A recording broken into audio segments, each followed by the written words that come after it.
Folks, I gotta apologize to you. It's an insincere apology. I'm lying as I say it, but I have to apologize anyway. The apology is, I'm sorry. I wasn't here yesterday. I woke up, and I woke up to a beautiful, I mean, God, yesterday, I woke up feeling so good after having been sick. I felt so healthy. And the sun was streaming in through the windows, and the light was golden, and it was peering through red and yellow autumnal tree leaves. And it was so beautiful. And I looked out through the window, and I thought, I cannot let chat ruin this. So I spent the entire day doing other productive stuff. But today it's overcast, so here I am. You mind if a white boy keeps his leather jacket on? It's kind of like perfect temperature-wise in here with it on. It's pretty cold in here. I'm cozy. You can live with it. The only reason I'm starting early, I haven't even finished my my yogurt, is because I was going to watch this video on stream anyway. But I wanted to watch it now, so yeah. Let me have my yogurt. It's the last full day of campaigning today. The final day of voting is tomorrow. Democrats banking on high-profile races, governor's races in Virginia and New Jersey, and the New York City mayoral race catching a lot of attention. CNN chief data correspondent Harry Enton is here. There's a real mixed bag here as far as ideologies go, where you've got, you know, moderate candidate in Virginia, and you've got a Democratic socialist in New York City. I guess the question is, how can they both be seen as bellwethers? I mean, the common denominator here is Donald Trump, and Democrats are on the precipice of delivering a huge blow to Donald Trump in his second term. What are we talking about here? Well, why don't we just look? Democrats lead all the key races. You go to New Jersey governor. That's really the only close one. Mikey Sherrill, the Democrat, up by 6 points. Abigail Spanberger in Virginia, up by 10. And Zohran Mamdani, up by 16 points in New York City. The bottom line is this. Yes, there are ideological differences between the Democrats, but the key common component is they are all going after Donald Trump, and all the Democrats lead from New Jersey to Virginia to New York City. They all lead the Republican and independent opponents. How much is he impacting the cases? Never mind that they want to beat him in their minds. It's sort of like, hey, this is to show you that we can beat you. But how much is he affecting these? I mean, look, Donald Trump is a huge drag in all of these races. Look at his net popularity ratings. In New Jersey, he's 11 points underwater. Virginia, 14 points underwater. Not much of a big surprise in New York. He's 35 points underwater. And I will note nationally in my aggregate polls, he's about 13 points underwater. In our CNN poll, he's way below that, which looks a lot like New Jersey, a lot like Virginia. So these races, in my mind, could be huge bellwethers going into next year to understanding how Donald Trump is impacting these races. He is a huge drag in across the board, New Jersey, Virginia, and New York City. Do these races tell us anything about the midterm as to what happens here and what might happen in the midterm? Yeah, okay. So, you know, I was mentioning, of course, Donald Trump being a huge drag, right? He's at his second term lows, not just in our CNN poll, but across the different polls that we were looking at this weekend. And why is it that these races are so important? Well, go back through history, jump in that DeLorean. Look at what has happened when Democrats sweep New York City, New Jersey, and Virginia governor. They won the U.S. House the next year 5 out of 5 times in the last 90 years. You go all the way back to the FDR administration. So the bottom line is this. When Democrats do well in these off-year elections, when they sweep New Jersey, Virginia, and New York City, historically speaking, that means they go on to win the U.S. House of Representatives the next time. I do appreciate the fact that they are quite honestly, you know, acknowledging the fact that Mamdani's victory is a blow to Trump. The implicit, you know, sort of like antithesis to that, right? The idea that Cuomo's victory would be a win for Trump. Around, and when we're in this national polarized environment and Donald Trump is as unpopular as he is, I think that history is likely to hold if, in fact, Democrats do sweep tomorrow, which at this point looks more likely than not. We will have to see. We also have some new polling numbers also that makes Democrats not look so good. So it's kind of like wondering whether this historic norm will stay as per usual. And that, my friend, is why we go 365 years to find out what happens next year. All right. Thank you so much, Harry. Thank you. Okay. All right. They're talking about Virginia there. Talking about shit, talking about whatever. I think some neolibs are finally seeing where the wind is going. Even Obama endorsed and did a video with Mamdani. Did Obama do a video with Mamdani? When did that happen?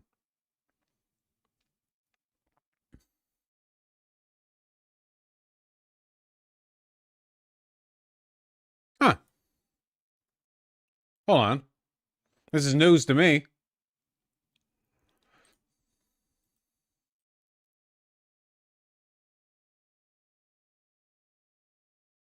Are their top concerns ahead of next year's midterm elections. That's according to a new poll from Unidos Bipartisan Poll of Hispanic Voters. Okay. Okay. I don't know what that has to do with the title. New York City Marathon isn't the only major race happening right now. Former Governor Andrew Cuomo, Assemblyman Zohran Mamdani, and Curtis Sliwa all hit the campaign trail today for their own events. Meanwhile, their platforms may be different. Their objective is the same: rally their bases and pick up a few undecided voters as we inch closer to Election Day. Here's Eyewitness News reporter Lindsay Tuckman. On this New York City Marathon weekend, the New York City mayoral campaign marathon is nearing its finish, with the candidates running around the city during the last couple days of early voting. Democratic nominee Zohran... What the fuck is with the audio? Why am I being subjected to the most low-rent dog shit?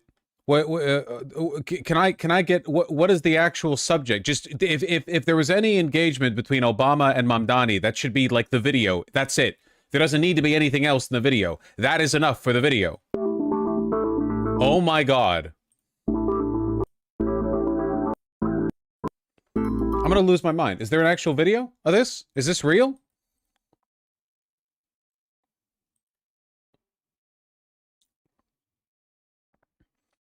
Obama called Mamdani. So they didn't make a video together. That person was just lying. There was no video of them that was made together. Obama calls Mamdani to praise his campaign and offers to be a sounding board. Sounding board? Fuck you. You've been riding the Democratic Party into its abysmal state today. What the fuck do you mean? What advice do you have to offer?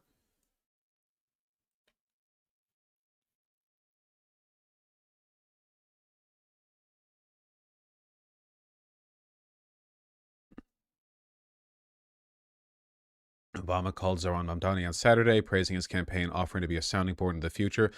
The private, roughly 30-minute phone call, which has not previously been reported, oh, you got the scoop, was described by two people who participated or were briefed immediately on what had been said. They spoke in the condition of anonymity. Obama said that he was invested in Mr. Mamdani's success beyond the election on Tuesday. They talked about the challenges of staffing a new administration and building an apparatus capable of delivering on Mamdani's agenda of affordability in the city. Obama spoke admiringly about how Mr. Mamdani has run his campaign, making light of his own past political missteps and noting how how few Mr. Mamdani had made under such a bright spotlight. Your campaign's been impressive to watch. Obama is a fucking law student jock who maxed out his charisma stat and got a lot out of life because of it, and he's probably impressed that Mamdani is able to do the same while having actual principles. Obama had to get rid of those.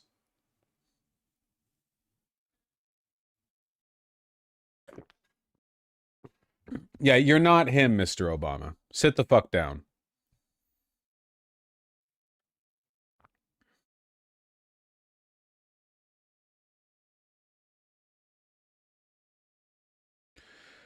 The call, the second between the two men since the Democratic primary, represents an important signal of Obama's supporters. Other leaders in the Democratic Party have kept a palpable distance from Mr. Mamdani, the 34-year-old Democratic socialist.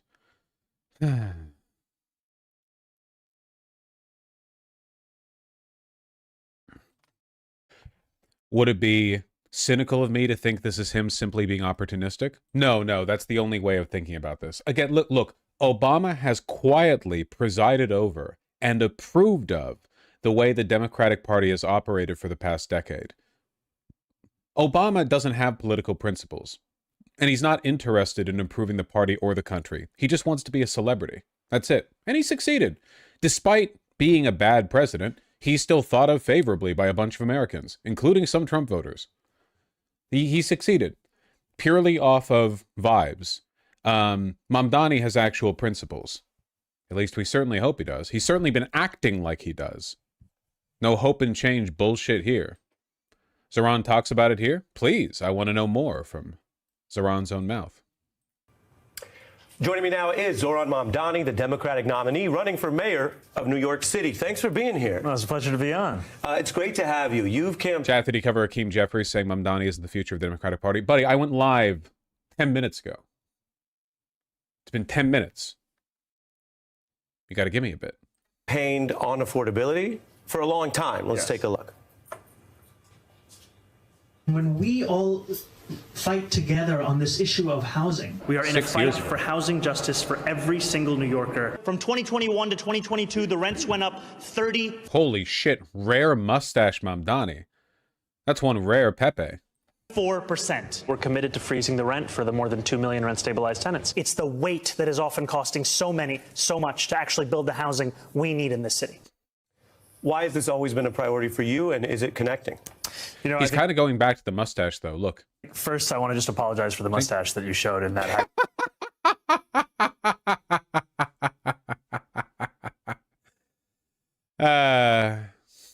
That's just a horrific decision that I made, and one that I am not looking to repeat. Housing continues to be the #1 cost that's pushing New Yorkers out of this city. You know, I used to be a foreclosure prevention housing counselor. I'd work with homeowners struggling to stay in their homes, and I found that this wasn't just an issue for tenants. It was also for homeowners who were facing the possibility of delinquency on their mortgage because they were on the precipice of not being able to make ends meet. And that was the case when I was a counselor, it was the case when I was an assembly member. It continues to be the case now that I'm running to be the mayor. And it's the #1 way that we can actually keep New Yorkers here is by ensuring that we bring down the cost of living specific to housing costs. Mm-hmm. You talk about freezing rent. Mm-hmm. Is that something that you view as a bold new thing? Or, as you've also mentioned, something that the mayor has the power to do that past administrations have done? Do you think freezing the rent is a bold new thing? Or, as you've previously said, a thing that's been done before, a thing that you've referenced? Day one at fabricating question school. I think it's a mixture in that this clearly has precedent. We saw the previous administration did this 3 times. And we are living in a time of politics where politicians try to convince the public that there's nothing they can do. And so to even have the idea that we could actually help people, it's seen as a departure from what so many are being told in this moment. Mm-hmm. And freezing the rent, right? This is about 2.5 million New Yorkers in a city of 8.5 million. The mayor has the power to freeze their rent. I am saying I'm going to do that for 4 years, and that's in stark contrast to the current mayor, Eric Adams, who's raised the rent by more than 12%, and who decided that the person he saw his record most in anyone running for mayor was Andrew Cuomo. Mm-hmm. Your campaign's making news with President Obama calling you. He says you're impressive to watch. Can you tell us what you talked about, and do you want his endorsement? You know, I appreciated that conversation with the president. I appreciated his thoughts that he shared about our campaign. And I also... Huge knee-bending moment, by the way, considering the fact that one of the big attacks Cuomo's levied against Mamdani is the fact that he's attacked Obama for being evil, which he is. So for Obama to reach out and be like, hey, man, I saw you from across the 2025 mayoral election and liked your vibe, is pretty funny. Shared with him that when I was facing the bigoted and racist attacks, especially that have amplified over the last few weeks, that I looked to his State of the Union, State of a More Perfect Union address as an inspiration for how to rise above the 24-hour news cycle of an electoral campaign and speak to the soul of the politics in our city and in our country. And I can't tell if I'm hopeful or terrified. Don't let the rage baiters online fool you. Mamdani's got this on lock. The odds are overwhelmingly in his favor. This is not like a presidential election coin flip situation, okay? Not even close.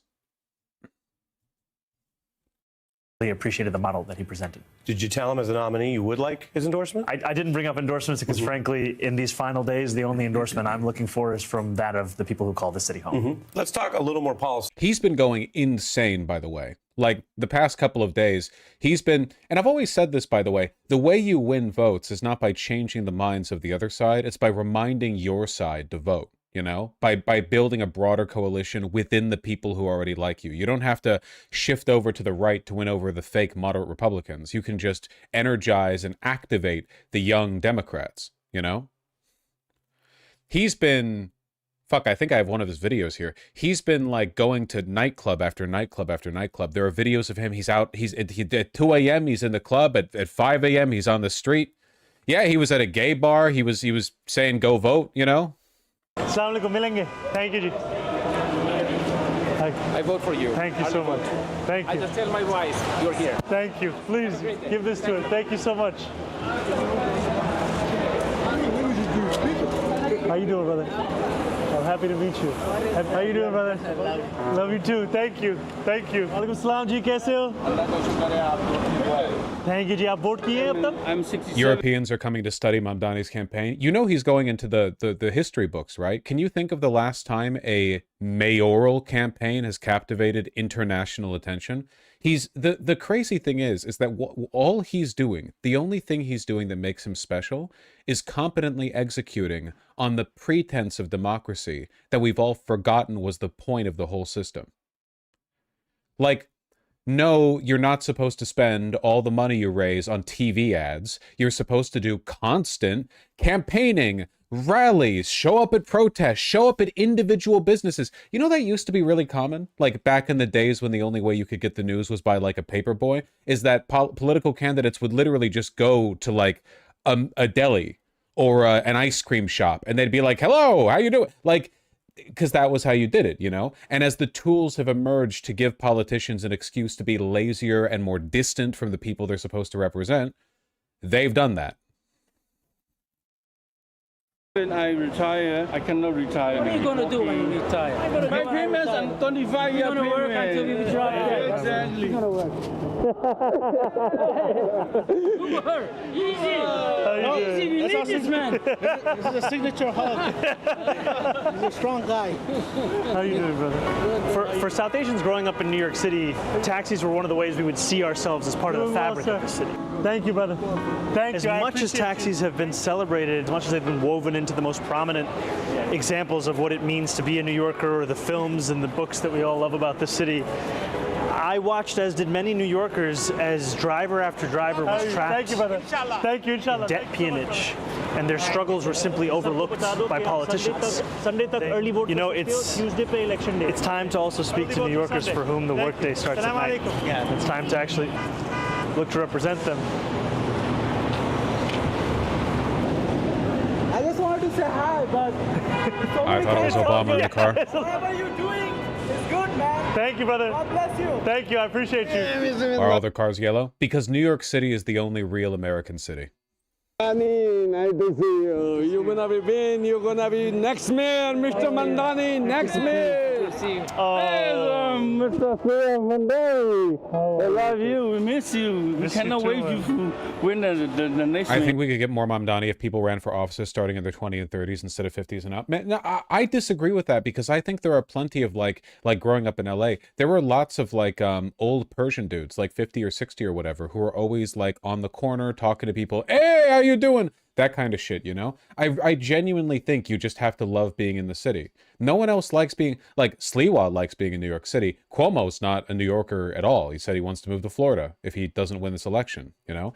I genuinely think you just need to like moving about the city and using it, you know? Like, take the bus, take the train, walk around. This stuff used to be more common. People talk about Mamdani as though he's exceptional, and he is, of course, but like, it's just worth noting that he is only exceptional because we've lost what's special. Kind of like how a lot of people today will spend $300 on jeans because they want to recreate the fabric technologies that were ubiquitous 130 years ago, you know, selvedge denim. That just used to be how all denim was made. Now it's like you have to go out of your way to find it, you know? Yeah. I started at 8:30 and I quit at 8:30. 8:30 in the morning, 8:30 at night? Right. Yeah. How about 9:30 to like 10, sometimes 9:30 in the morning, 10 p.m. tonight? Yes, sir. Yes, sir. I started at 9:30 to like midnight. Soon. If you vote. Thank you. I love you. Thank you. I love you too, brother. Hey, nice to meet you. He's just excited to see you. You guys taught me how to campaign. Oh, yeah. So we were telling people, you know, we want to tell the stories of the New Yorkers who are often forgotten. How you doing, The ones brother? who work while everyone else gets to sleep. That was my shift at the hunger strike. Yeah. Night shift. Yeah, night shift. Without the night shift, there is no morning oftentimes. There's no New York City. Yeah, I know. I hear you. Thank you, brother. I'll be there. I gotta show you. You're Oh my God. So cute. It's Yeliz and Noel. Oh, that's Hillsborough. a lot of people used to be New Yorkers that have been pushed to Jersey. I know you don't like Insta-links, but this really shows how human Sliwa is too, unlike Cuomo. Yeah, I think it's fair. Cuomo is the is the Democrat rot, right? I mean, he is like the embodiment of it. Anything that's a contrast to that should be studied. Even a lot of Zoran fans. You notice how they're loving you. Do you think they're only loving you because they want the people to vote for you so they don't vote for Cuomo? No, because they're glazing me, man. They're glazing me every time. Every time I go into their neighborhood. Do you think he knows what glazing means? Like what it means? They glaze me. 20 hours. 20 hours? 20 hours of a 24-hour day. Pickle eating champion 4 years in a row. 2nd Avenue Deli. What are you listening to out there? Oh, me? You mean in terms of my music? Yeah. Oh, EDM, Chainsmokers. Really? You're listening yeah. to the Chainsmokers? And Bunt, this is the best day of my life. Look, shot 5 times by the Goddess and Gambinos, I'm alive. I know it breaks your heart. I say the reason I like Sliwa isn't because he's splitting the vote with Cuomo at all. It's just because I think the reason people like Mamdani over Cuomo, like whatever trait you have to appreciate Mamdani over Cuomo, is the same reason you would be charmed by Sliwa. Why he kinda, I know.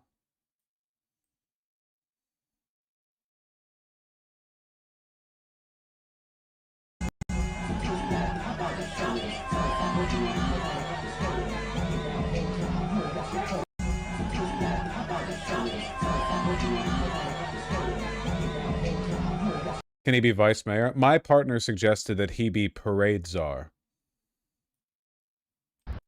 The next morning. Go get him, Mr. Mamdani. Thank you.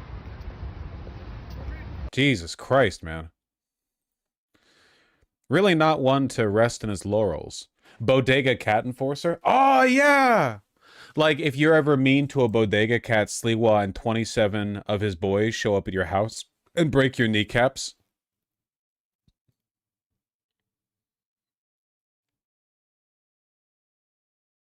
Boy was just on 60 Minutes, Cuomo, saying that you're his guy. No. First of Trump said you're his candidate. If he had to pick a bad Democrat or what did he say? Or a communist. Or a communist, he's picking you.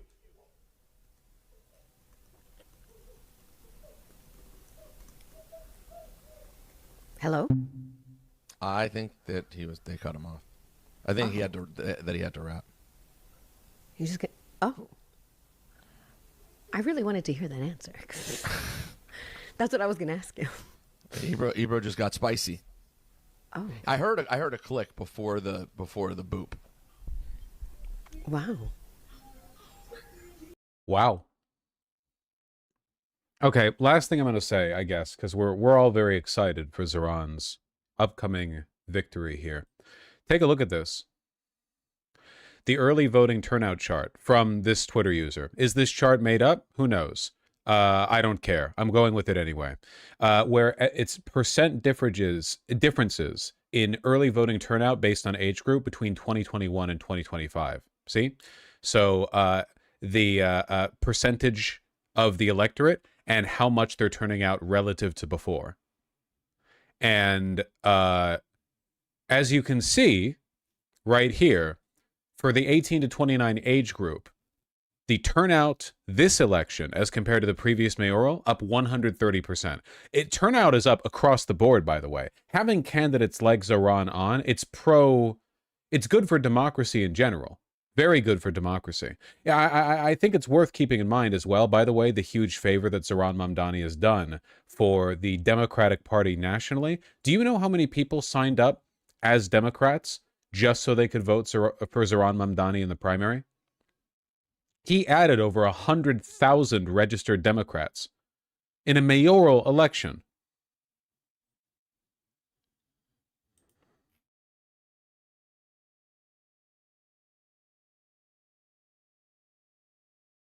And it was delayed because the 18 to 29-year-olds wanted stickers for Halloween. Hey, me too, buddy. Me too. I'm right there with them.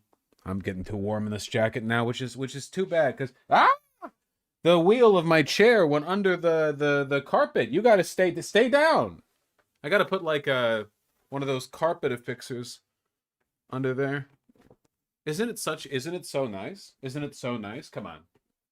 I'm really happy with it. Look, that's indigo dyed sateen. Very happy with it. It's durable. It'll be fine. Look at this. Isn't this cute?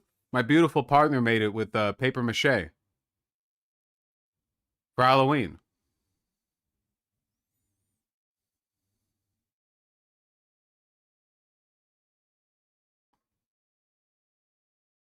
Would make me avoid you if I was walking down the street, DBH, because it's spooky.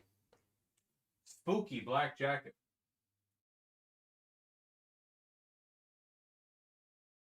Yeah. All right. What was I doing? What was I saying? You might enjoy this graph. I love graphs. Are you calling me autistic? Are you accusing me of being autistic? You might be right.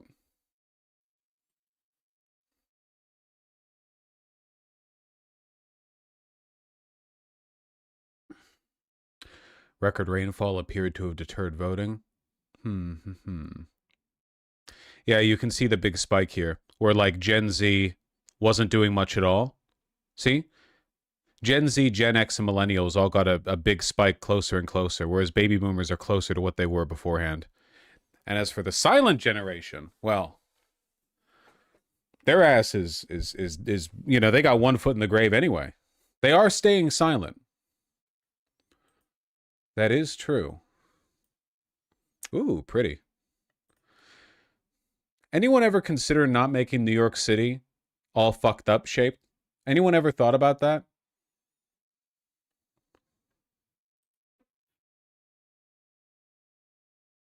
Too late? Yeah.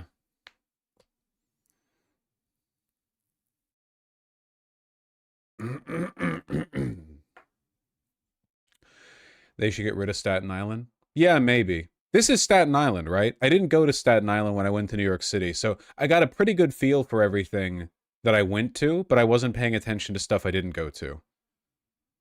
It's barely even an island, you know? Why is Staten all red? It's where all the cops are, you know? Also the vampires.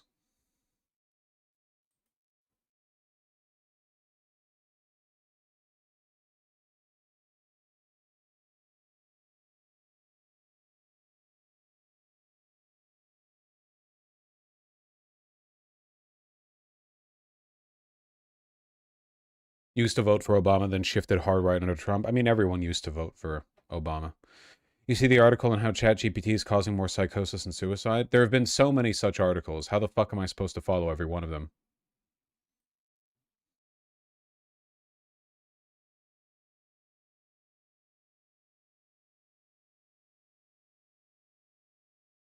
Speaking of ChatGPT, have you seen this chart? How the fuck did you have a link ready? Already. You have a speck of cotton or something in your beard?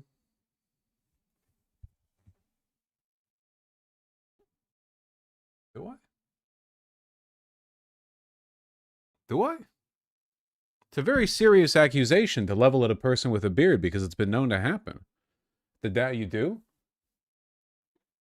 It's dangling. Oh my god, it's dangling. Bottom left? Oh yeah, I see you got it. I have no idea. I'm just no, I don't need help. I'm a ant on a log drifting down a river. It fell, you got okay, what yeah, okay, sure. I'll take your word for it. I'm not going to review the tapes or anything. Okay, no, group effort. I appreciate the help. It's a real thing you got to be concerned about, you know? Have you seen Clickbait Wasteland's interview with Cuomo? Okay, I have to ask this again. And I apologize for sounding cranky. Can you please stop asking me if I've seen stuff? For a bit. I get a lot of it. I've been out for a week. Okay, you know what? Have you seen my fucking in-person interview with Katie Wilson? How about that? Okay, well, some of you have. That went pretty good, didn't it? I had a really good time. I feel like I did a good job facilitating. I didn't really know going into it that I'd be like hosting, you know what I mean? Like doing the transitions and everything, but I think it did a pretty good job.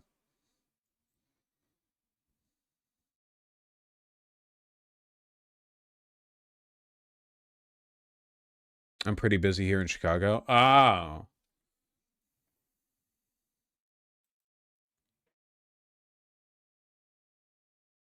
Did you watch your interview with Katie Wilson?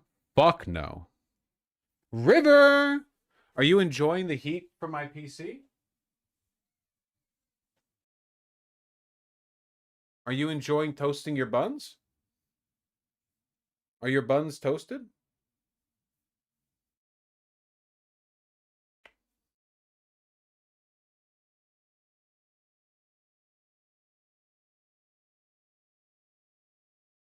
She's fucking annoyed. She thinks that her buns aren't toasted enough. They're gonna get burnt. They're gonna get burnt.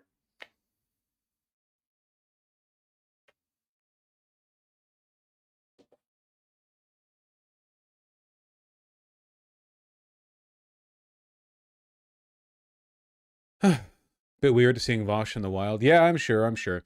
Okay, what are we doing? Hello. I'll get to that in a second. I don't take this as criticism, but it's odd to see an interviewer ask such a detailed question like you did. Yeah, that's because I'm not an interviewer, I'm a live streamer. They're two totally different skills, by the way. Answering questions or just rambling and asking questions, super different, like, skill sets, you know? So I don't have much experience in that vein, but I think I did all right, you know? Yeah, I could tell. Oh, now all you could tell. Everyone a second ago was like, "Oh, I really liked it," but now that I've acknowledged that fact about myself, people are going to be like, "Yeah, I did kind of feel like you were on shaky legs there." Yeah. Now that we're being honest. Was it nice seeing the younger Jen you inspired get active in canvassing? Yeah, that girl who came down, like her grandparents drove her down to canvass. That was so cool. That was so nice, you know?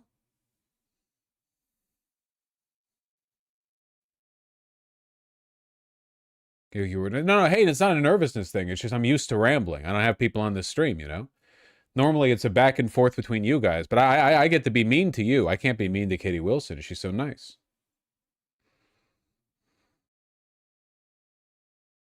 Just like the sound of my own voice. OpenAI has released new estimates of the number of ChatGPT users who exhibit possible signs of mental health emergencies, including mania, psychosis, or suicidal thoughts. The company said that around 0.07% of ChatGPT users active in a given week exhibited such signs. Oh, that's a lot of people. That's a lot of people. Only 0.07?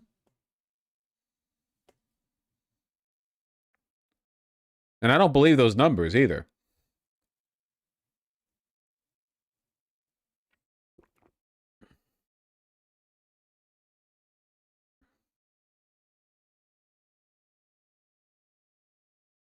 Even though 0.07% sounds like a small percentage, at a population level with hundreds of millions of users, that can be quite a few people. Yes, thank you for the numbers roundup.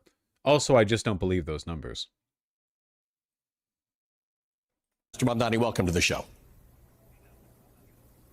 It's such a pleasure to be here, Ellie. I'm sorry that it's not in person, but I look forward to that being the next time. Well, it's a busy day, as we know, in New York, not just for you because it's the last day of voting, but it is the New York City Marathon, which you were running in last year. It's always an exciting day for us.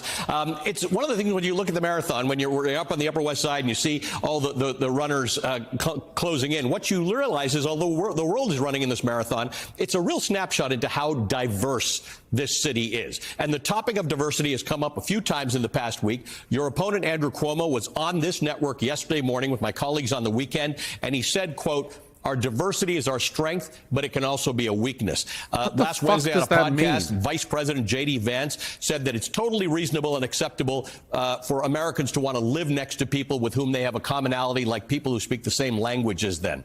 You come from one of the most diverse parts of New York City. What's your take on this? So cool that our vice president is like an open neo-Nazi, and that the shit I had to plow through with the alt-right YouTubers is now like national rhetoric, you know? Well, I think first, when Andrew Cuomo said that diversity is a weakness, he also then misidentified which black host he was speaking to on this very network. And we're seeing not only is he Donald Trump's puppet, but he's starting to also become Donald Trump's parrot, because we're hearing the very same kind of language of hate and division coming from him in his final acts in public life, out of a desperation and an understanding that the only thing that he's actually cared about all these years, power, is actually slipping away from him.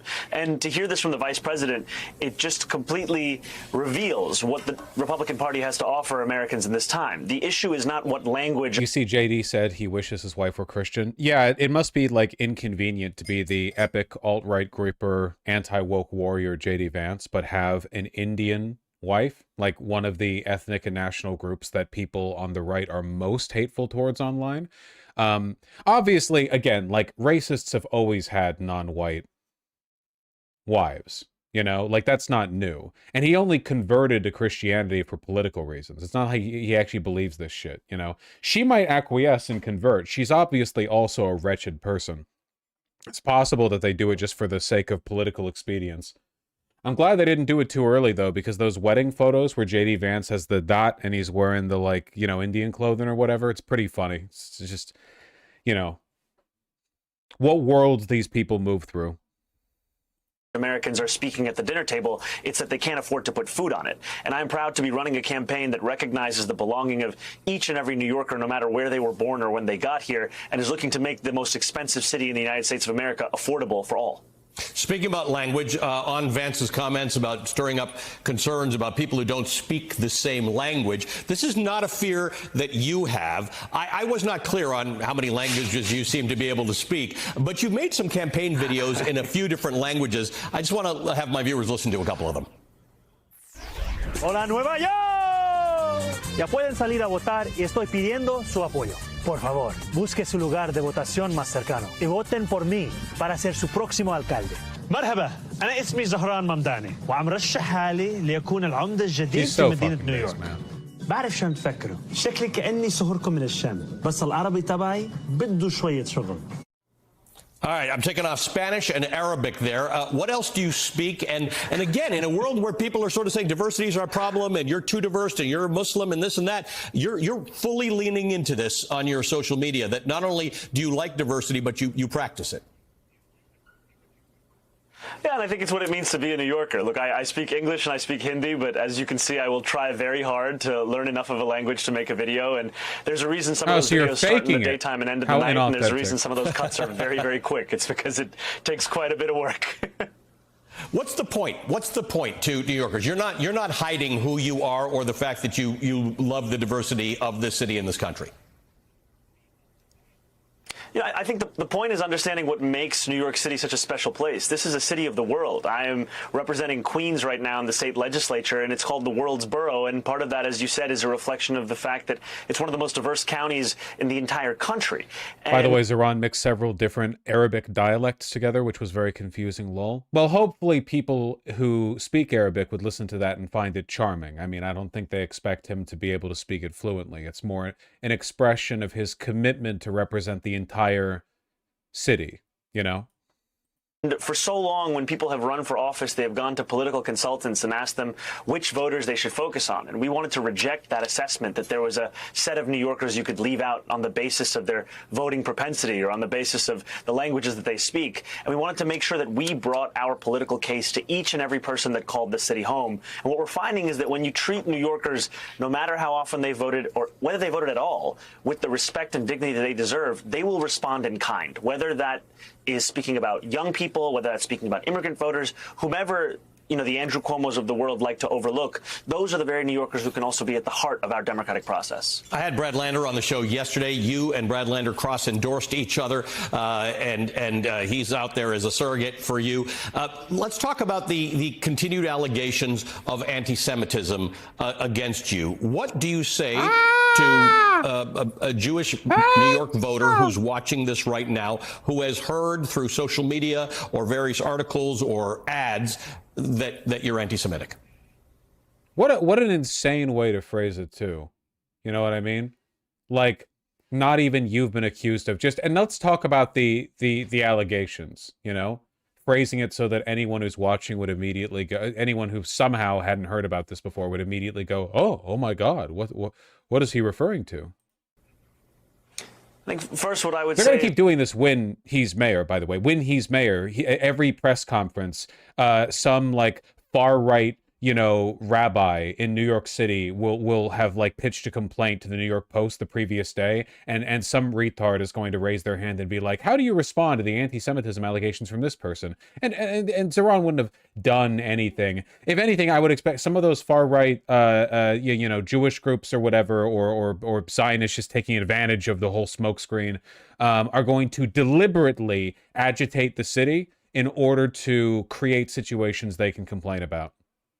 That there's no room for anti-Semitism in the city, and it's a scourge that I would root out of the 5 boroughs as someone who will Or to put it another way, remember the Jews in the tunnel in New York City? Remember that one? They were Minecrafting in between the two buildings. If Zoran Mamdani had been mayor over that and he had spoken out against it because it was, illegal, I guarantee you the national press would have accused him of anti-Semitism. Guarantee you. They're going to use anything and everything they can against him. So you have to be a Mamdani warrior 24/7. You can't let up on that shit, okay? It's not just about getting him over the finish line to the mayorship. That's the easy part, okay? leading the entirety of the city. And I lead this city not just to lead Jewish New Yorkers who vote for me, but frankly, any Jewish New Yorker and any New Yorker who calls this city home. And a few weeks ago, I was on the M57, which, in case you're wondering, is the slowest bus in New York City, traveling at an average speed of 4.9 miles an hour. And seated right next to me was a speech therapist who introduced herself to me as a Jewish New Yorker. She told me that her daughter is a big fan and she phone banks from college. And she said that she herself was less sure about our campaign. And so we started to speak, and she asked me, about my thoughts on Israel and Palestine. She asked me about my thoughts on anti-Semitism here in New York City. And she also shared with me an anecdote of where she's trying to sell her apartment, and her realtor came over, looked at the books on her bookshelf and said, take the Jewish books off. And I told her that that was unacceptable, because this is a city that we're looking to do more than just protect Jewish New Yorkers, but a city where we're looking to celebrate and cherish those Jewish New Yorkers. And I've made clear my thoughts on Israel and Palestine, and I'm also running to be the leader of this city. And that means leading everyone, no matter their opinions on that subject or any subject, but to ensure that this is a city that they can see themselves in, whether in my city hall or in the city that they call home. One of the top slogans and promises of your campaign is to freeze the rent. Now, there's some things you've promised your campaign that you don't have direct control over, but this is one of them that you do. This would affect roughly 1 million rent-stabilized units in the city. That's overseen by something called the Rent Guidelines Board, which you would have oversight over as mayor. Roughly 2 million tenants overall. Now, if you succeed with that freeze, what would the effect be? Obviously, we know what they'd be on. Why do they even bother with that? It clearly doesn't work. This is the same network that fired Mehdi Hassan for accurately covering the genocide in Gaza. Like they probably literally have a mandate. Like there's a requirement.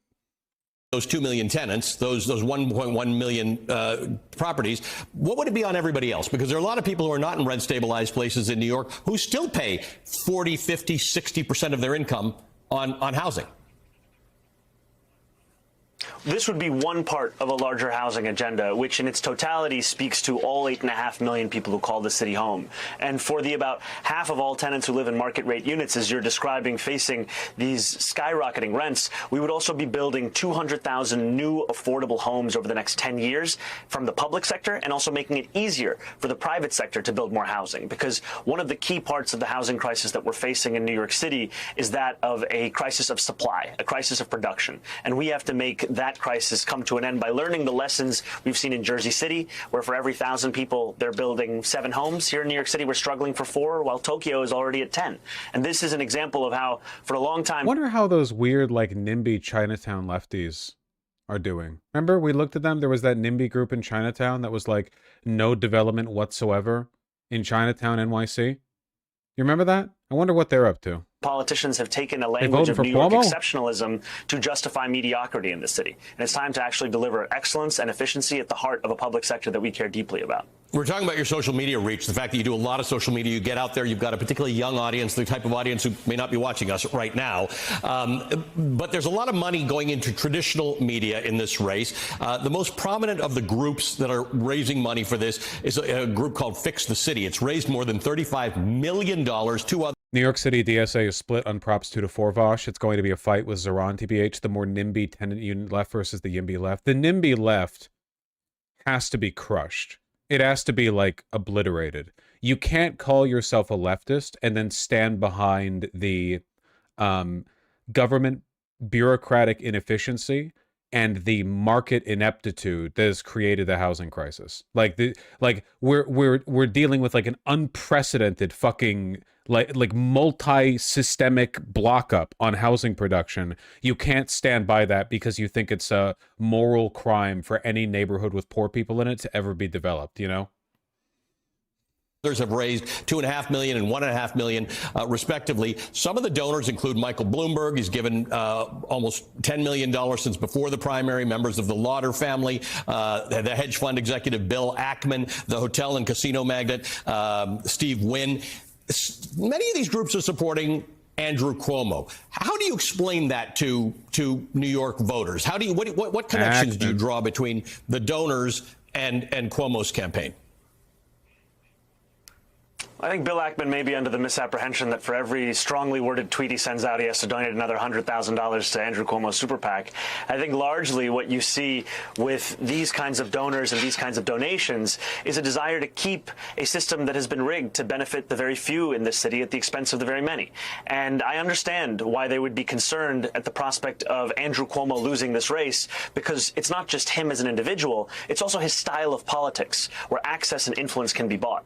And I'm proud to be here sitting in front of you as the Democratic nominee, not by virtue of the donations we've received, though we did max out the public matching funds here in New York City, but by virtue of the... Why do we have to care about Bill Ackman moving out or not? Seriously, it's such a fucking humiliation. You live in New York City, which is the greatest city in the world, and you have to care whether this, like, ugly, retarded dipshit stays or leaves. Like, this rich, corrupt asshole who nobody on earth likes.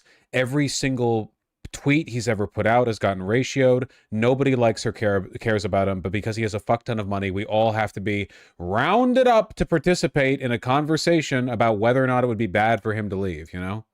Volunteer team that we have built of now more than 100,000 volunteers who today are on the precipice of breaking a New York State record for most doors knocked in a 24-hour period. And that's what this campaign really is about. It's about bringing democracy back to working people. Let's talk about that most doors knocked. You're looking to break 200,000, not break. You don't want to break the doors. You want to knock on 200,000 doors today and break a record. Talk to me about this, because you have tens of thousands of volunteers. You have more volunteers than many people have voters. Yes, it's truly one of the honors of this campaign is to lead now more than 100,000 volunteers. And what we've seen in these volunteers is that they make the difference, because for all of the money that is spent on ads and on a smear and slander campaign, for many New Yorkers, the moment that will actually open their eyes as to what's actually on the ballot is when they have a conversation with another New Yorker. And that comes from a conversation at their doorstep. It comes from a conversation on the phone. It might even come from a conversation. DSA was super impressive in this campaign. Yeah, what they need to do is stay impressive after he wins, you know? We talked about this with Katie Wilson. It's not enough just to get elected. You need to have like a very strong This is what made Trump strong. Trump has such a strong advocacy base that they made him the most prominent political figure when he wasn't the president. Trump was the biggest political figure from 2016 to 2020. And then from 2021 to 2025, he was still the biggest political figure. Biden never got a chance because Trump had shooters literally advocating for him and shooting at him. He had a support base. They're waiting for the train, which Andrew Cuomo defunded when he was the governor of New York State. And what we found is that in these conversations, it can get back to the heart of what this race should be about, which is cost of living. And so often that's been pushed to the side because other candidates don't actually have a plan to address it. And, you know, as much as you and I, Ali, may be living and breathing this race as well as many other New Yorkers, there are many other of our neighbors across these 5 boroughs for whom the struggle to afford this city is so difficult that tuning into politics is something that happens in the final days. And I actually had a friend of mine, Charlie, who went and knocked on some doors in Hell's Kitchen a few days ago. And afterwards he shared that he spoke to a man who had not heard of me as yet. He had not heard of what was happening. Yeah, if you're in New York City and you watch my content and you watch and you like and you don't vote for Mamdani, you're not going out to vote today or tomorrow, you're dead to me. I mean it, okay? Jesus Christ, you've been given this shit in a silver platter. The rest of us wish we live in New York City. You can't miss this.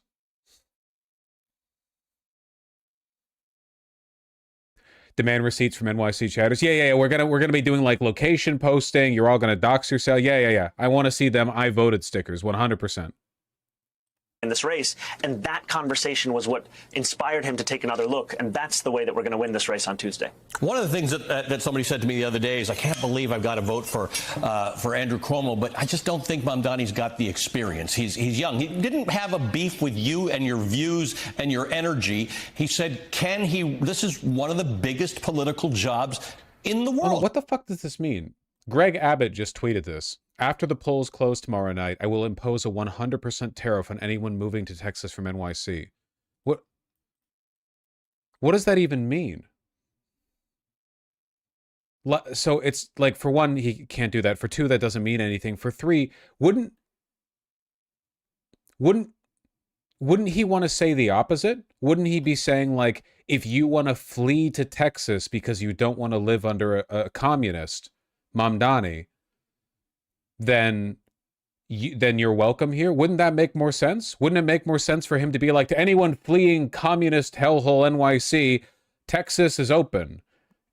I don't understand. This doesn't make sense from like multiple perspectives. Insert slur for people in wheelchairs. Yeah, he's experiencing paralysis of the lower half of his fucking prefrontal cortex. I have no idea what I don't understand what this is meant to mean. No clue at all. Sheesh. Well, let's wrap up the Mamdani stuff. Oh, I gotta find that. Hold on. Jeffries. With all his political wisdom. Hold on. Where is it? Here it is. Do you see Mamdani as the future of the Democratic Party?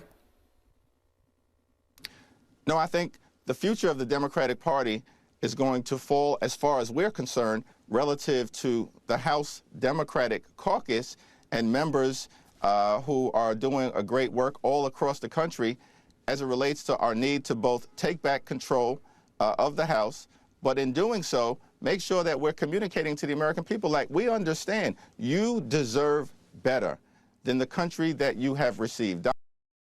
And the chaser. Hakeem Jeffries was asked this morning if you're the future of the Democratic Party. He said no. Good to know. Do you have a response? No, I'm focused on the next 2 days. Do you think you're the future of the Democratic Party? I don't dare predict the future. That's why I'm out here canvassing to deal with my anxiety to get through the tape of the future of 9 p.m. on Tuesday. God, I love him. Oh my God, man.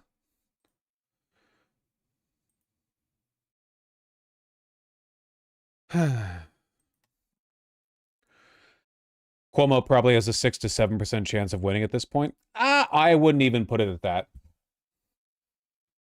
Seriously, overwhelmingly, like the polling has been incredibly favorable to Mamdani. Oh, 6-7. Gotcha. Did you cover the horrible MSNBC interview with Cuomo? No. What happened? Oh, the diversity can be a weakness one? Sure. Why not? I'll take a look at that too. Well, we're wrapping up the Mamdani bit. Yeah, we'll take a look at that too. Why not? Sure. Yeah, okay. Why not? Jesus Christ, look at him. Election Day is just 3 days away, and one of the most closely watched contests is the New York City mayoral race between New York State Assembly member and Democratic Socialist Zoran Mamdani and former Governor Andrew Cuomo running as an independent, and Republican Guardian Angels founder Curtis Lewa. Recent polling shows the race tightening slightly, but Mamdani still leads Cuomo and Sliwa by double digits. Joining us now is former New York Governor and New York City mayoral candidate Andrew Cuomo. Governor, thank you so much for joining us this morning. I want to start right there. We're 3 days out from folks finishing voting here in your city. And I'm curious what you and your campaign are going to do at this point to convince people to change their minds. We're looking at all of these different polls, including a poll that your team sent that still has you 6 points behind. So what are you going to do at this point to change folks' minds? Yeah, thank you for having me.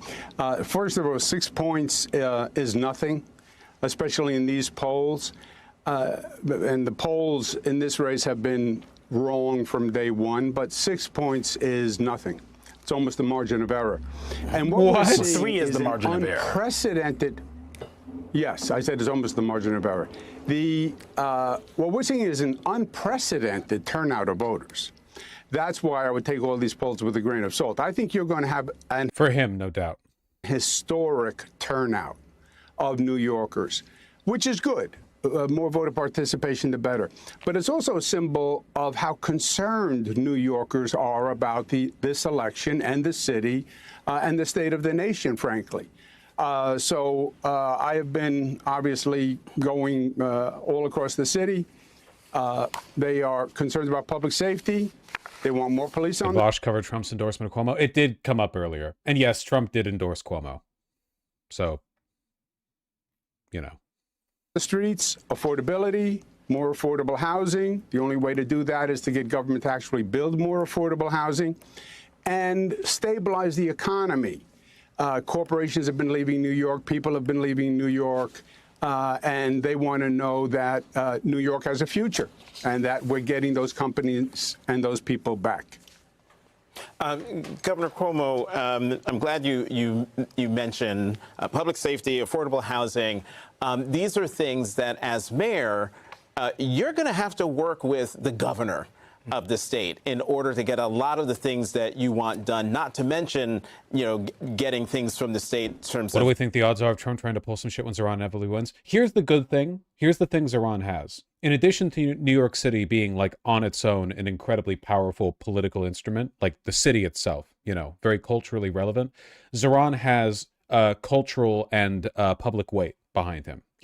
This wouldn't be like Grijalva, where you have, like, in example here, you have like a Democratic special election elected congresswoman who's not being sworn in because Mike Johnson would rather delay the Epstein file vote as long as possible, which is insane and unconstitutional. But what are you going to do? Because no one really cares about Grijalva. She doesn't have, like, an army behind her. Mamdani does. Anything Trump does to fuck with Mamdani is going to be met with an enormous amount of attention and controversy. In terms of the budget, you and Governor Hochul used to be your lieutenant governor. She is now the governor, and she has endorsed your opponent. Do you think you will have a good working relationship with the governor to bring home the bacon to the Big Apple for the people of New York City if you become the governor?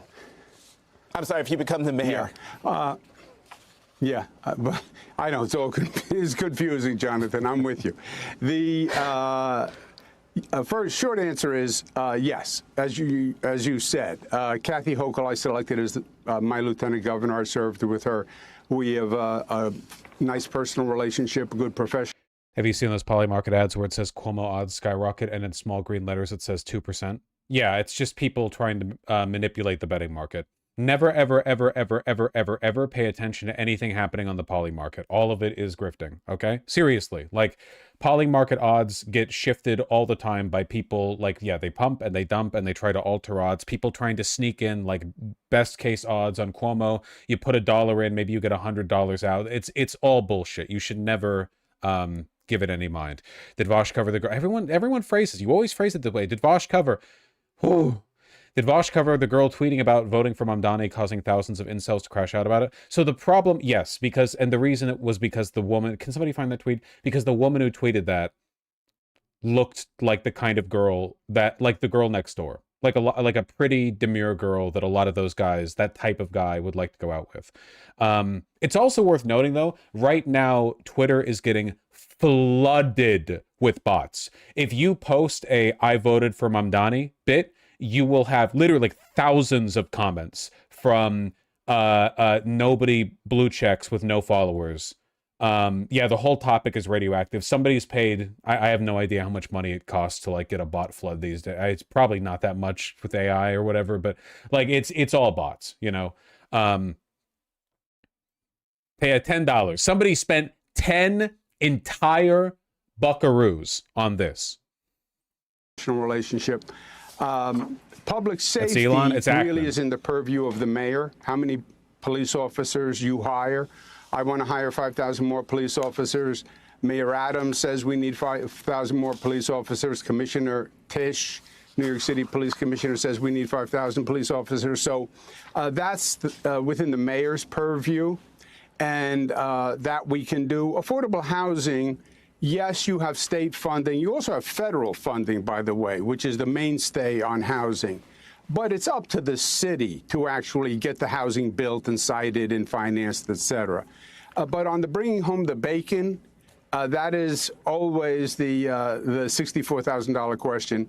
And it's between the state and every city, right? As governor for 11 years, I got the budget balanced on time every year. Hasn't been done since. I had to make a budget deal with Buffalo and Rochester and Syracuse and New York City. My advantage is I know what the state can do. So I know, I'll know the budget from both sides of the table, if you will. We want our fair share from New York State. New York City is the economic engine for New York State. The state needs the city to do well. But I also know what the state can do relative to the overall context. So I think that gives me the advantage. Mm-hmm. Governor, I want to ask you about a moment you just had that reminded me another moment in 2008 when Senator John McCain was at a town hall when a supporter called Barack Obama an Arab, and she told him that she couldn't trust Obama. McCain responded immediately. He took the microphone back and he said, "No, ma'am. He's a decent family man, a citizen that I happen to have disagreements with sometimes." He was obviously widely praised for that moment. It was a moment of moral leadership. Last week, you were on Sid Rosenberg's show when he said Zohran Mamdani, when he talked about Zohran Mamdani, and he said, God forbid another 9/11 happens. Can you imagine Mamdani in the seat? He'd be cheering. You laughed. You said it was another problem. And then the very next day, Mayor Adams stood next to you and warned about Islamic extremism if Mamdani wins. And you stood there and you nodded along. You've now had a week or so to unequivocally condemn these remarks. Will you do so right now on camera? And why didn't you have your John McCain moment? Sorry, I'm a little quiet right now, by the way. I'm still coming up from the sickness, so I'm a little quiet, slow in the head. They call him thick-headed, you know. But also it doesn't feel real, you know. I've hated the Democratic Party for so long. You've no idea. You know exactly how. You have an idea. And this feels like such an incredible, it's nice because I get to enjoy two emotions, right? Like on one hand, I get to enjoy spite because Cuomo represents everything I despise about the Democratic Party. And at the same time, Mamdani is not only a great candidate in himself, but like represents a genuine betterment of life for every American, or at least if applied broadly. Right now, he only represents betterment for New York City residents. You know, if the Democratic Party learned from this, it would be better for every American. So it's not just spite, it's constructive. It's very nice. Well, John McCain, I have, may he rest in peace, a total respect for. If a supporter of mine said that, I would have said exactly what John McCain said.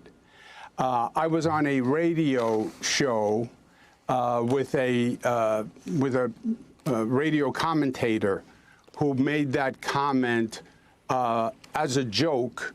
Or laughing as he said it. But he was not my supporter. He's a radio commentator.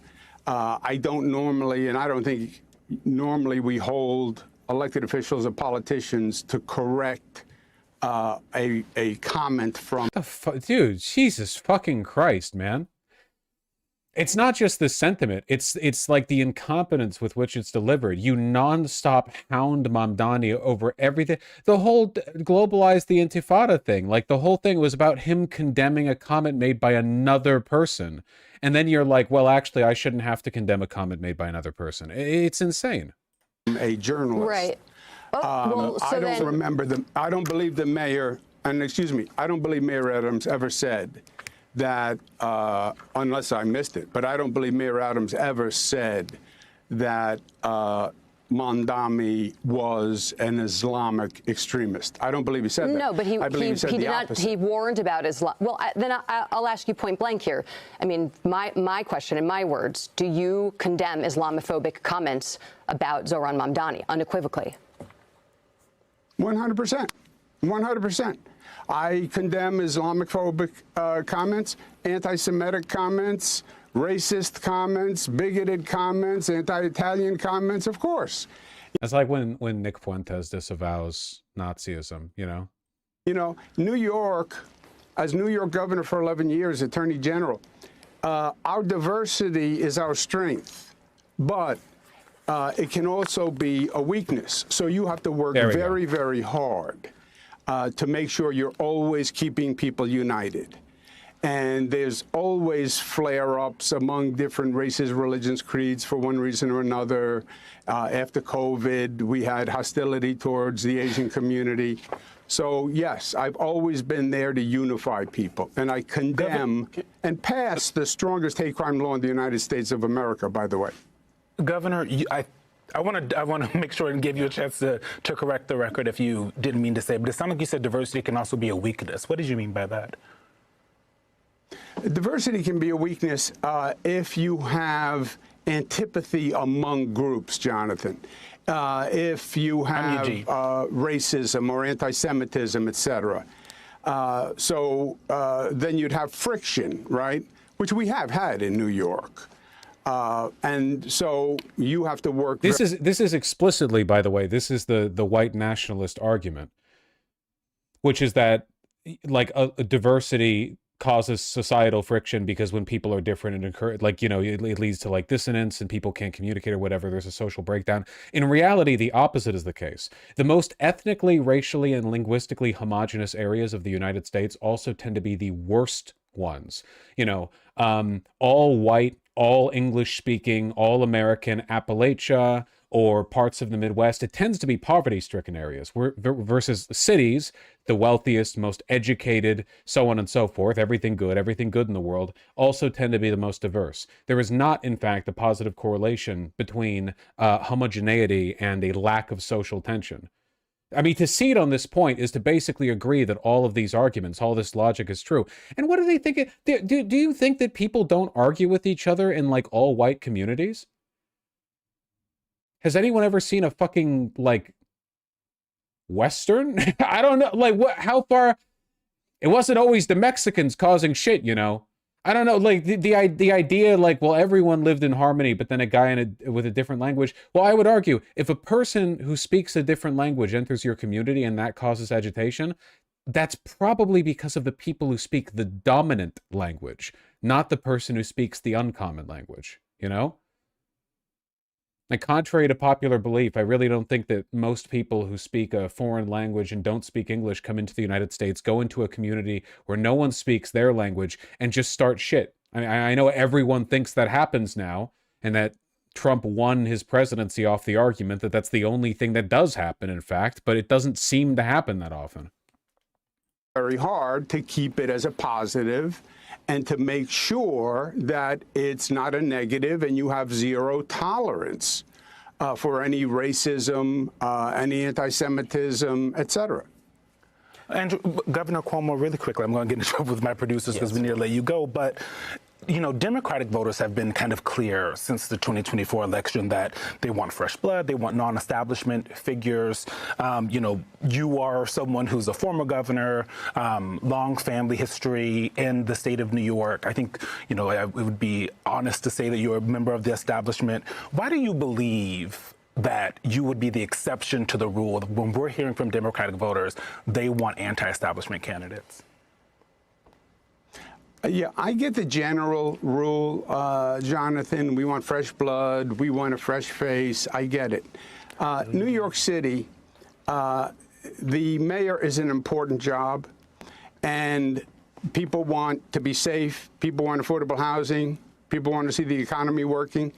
And in New York City, you can have a major crisis at any given time. A couple of days ago was the anniversary of Hurricane Sandy, big storm, 50 people died.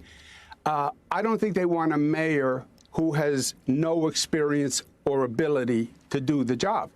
And Mamdani, literally, this would be his first real job besides being a two-term assemblyman. Never managed anyone. They did the same thing to Katie Wilson. You know, my mailbox was stuffed with mailers from Bruce Harrell talking about how Katie Wilson doesn't have the experience to do the job. I talked about it with her in person, by the way. I can do that.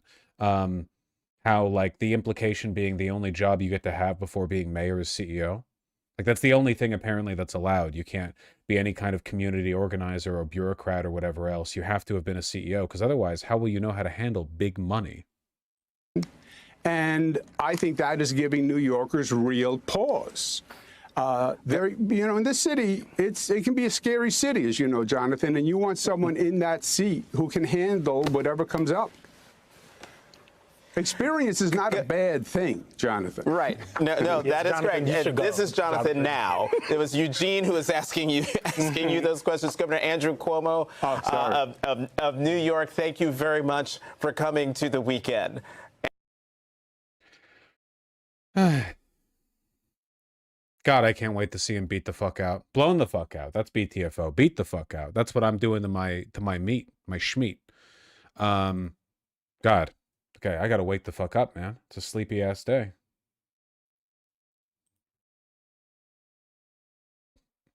Did he mix up the two black guys? Yes.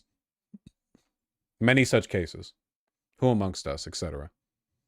That's why I don't play what is it NL plays? It's not the Doles, right? Not Wordle. The celebrity mix-up game. The one where the celebrity's head and the celebrity's face get mixed up and you have to judge which two. Barstool Trivia Daily does. Yeah, I'm not doing that shit. Fuck that. Fuck that, man.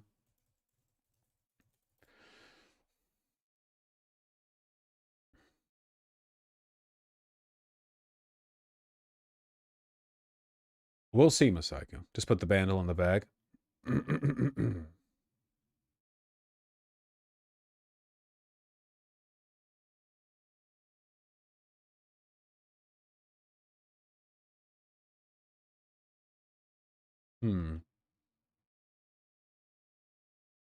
This is one of the reasons why I'm optimistic in the long term about our prospects. It's because the far right is so,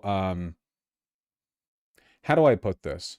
Like, innately unlikable. Does anyone else feel like, in a way, one of the reasons Trump has been able to survive politically as long as he has, and why he's been so popular, is because he's not actually anywhere near as personally odious as the people who he inspires through the politics that he surrounds himself with?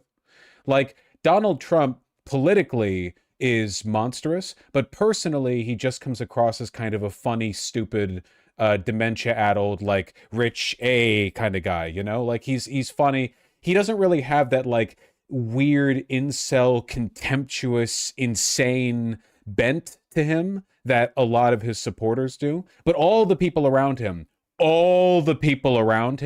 have that. Like, I'm not saying Trump isn't evil and off-putting. He is evil and off-putting, but he's nothing like Miller, Vance, any of them. You could do Johnson, Bennett, Carlson. Like, all of them are like grinning evil psychopaths, and Trump's just, you know, he's just schmoovin', for the most part. So I feel like it really sways odds in our favor in the long run, because when I see stuff like this and like the levels of being always online and how much contempt you have to have for humanity and how little you care about life in general, it's just very bad politically. I don't think it works. Even the Nazis, for the most part, you know, they did their rallying and their advocacy and their support building by promising people good things and talking about stuff like nostalgia, you know, national glory. There were ideas there that were meant to be aspirational and morale building. It wasn't all just like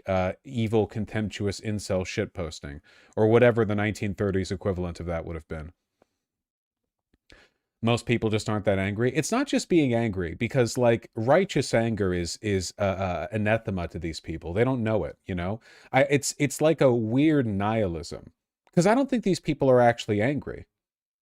Hold on, wait, somebody linked me this. It's literally the thing. The The lady who said she voted for Zohran Mamdani. How many likes did this get? 250,000, 74 million views. Good Lord, lady. The fact that she didn't delete this. This is it, friends. This is where I come from. These are the fires in which my disgust was forged.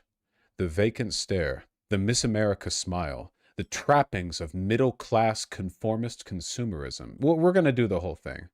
The self-assured, momentary, tell me I'm pretty pose clashing with the lack of effort and self-presentation and the impatience of choosing an unflattering background. The smug, condescending delivery of the message, I have done what you warned me not to do. All of it completely irrelevant to the topic at hand, forced awkwardly in front of it, obscuring it, replacing it, upstaging it, or so she hopes. Standing between you and what matters, she says only, look at me. Look at the difficulty I've caused for you. Witness the joy that I can only derive from being your problem. This is not about politics. She doesn't understand them. She doesn't even think she knows better than you. She only knows that you can't tell her what to do. She doesn't even think she is... It keeps going on. Yeah, it keeps going on. She doesn't even think she is power. She only knows that you have even less, and this is where she places her heart. When the bill for her foolishness comes due, oh, how her expression will change. No longer a bold and toothy smile, now a pouting bottom lip. No longer a triumphant hand in presentation of her own radiance, now a through-the-eyebrows scowl, arms folded. No longer an empowered, educated feminist, now a hapless princess in need. A real man pays the bill without asking. She offers nothing. She demands everything. She will never be held accountable for the destructiveness of her choices. She will be celebrated then as she is now, not for her contributions, but because where she is celebrated is where she will choose to be. She is the table, and the table is set, and she has placed her order, and all that now remains is waiting to be served. Gay and cringe. I should have scrolled down further, so after all that, you could see what it was replying to. That makes no sense either. Oh, no. This is incoherent purple prose. But the point I was making, by the way, is that Donald Trump doesn't talk like this. You know? Like, this is a level of derangement and, frankly, misogyny that is politically untenable. You actually, you can't really work with it, you know? Yeah, no, this guy's a YouTuber. We've shown this guy on stream before. He's a YouTuber, Homath.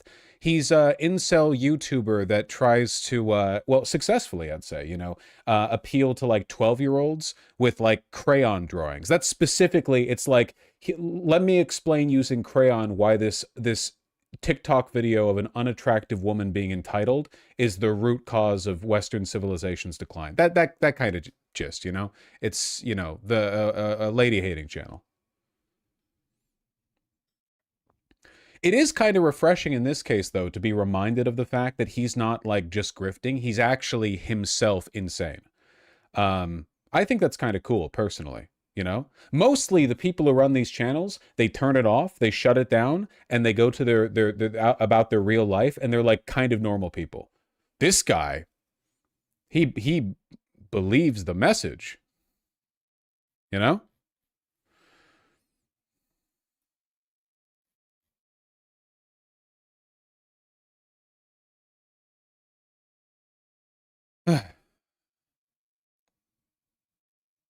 He's trying his own product? Oh, yeah.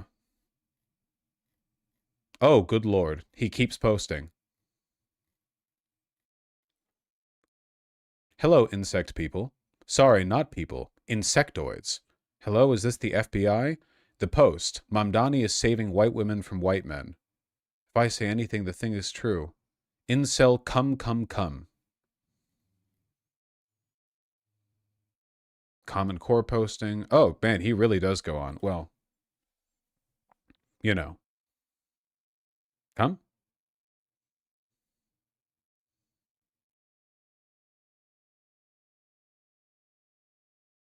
Don't knock on the glass. You know, seriously. What an incel. Well, I'm making a point here, right? I mean, I think there's a valid point. Again, I don't think this is like politically salvageable. I think it's a it's vile enough that you can't actually base a movement off of it. I think that the thing that makes Trump special is that he promotes this without actually being it, you know? I'll talk more about this in a bit, but Donald Trump had like a Great Gatsby themed party at Mar-a-Lago the other day while a bunch of Americans are going off SNAP benefits. And that's so obviously it's deeply evil, but it's evil in like a grandiose theater kid, you know, New York City rich guy kind of way. Roaring 20s, robber baron stuff. You know what I mean? It is, to put it in a way, human. It is human, right? Trump is very human. He's like the worst of humanity, right? He embodies a bunch of negative elements, but he is human.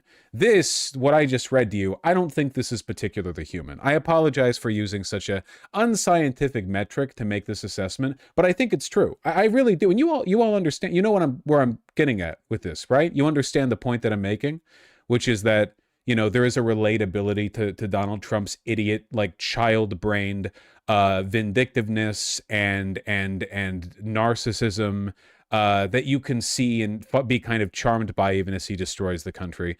But you can't really do that with the incel misogynist crowd. And I don't think these people are good for their cause. I don't think they're good for their party. And I think it's funny, you know, it gives me a bit of hope for the future. Because this just doesn't work. Didn't you say incels can never break through publicly because you can't make an in-group out of an out-group? Yeah, well, I think it's kind of like a lot of young Republican staffers are neo-Nazis, right?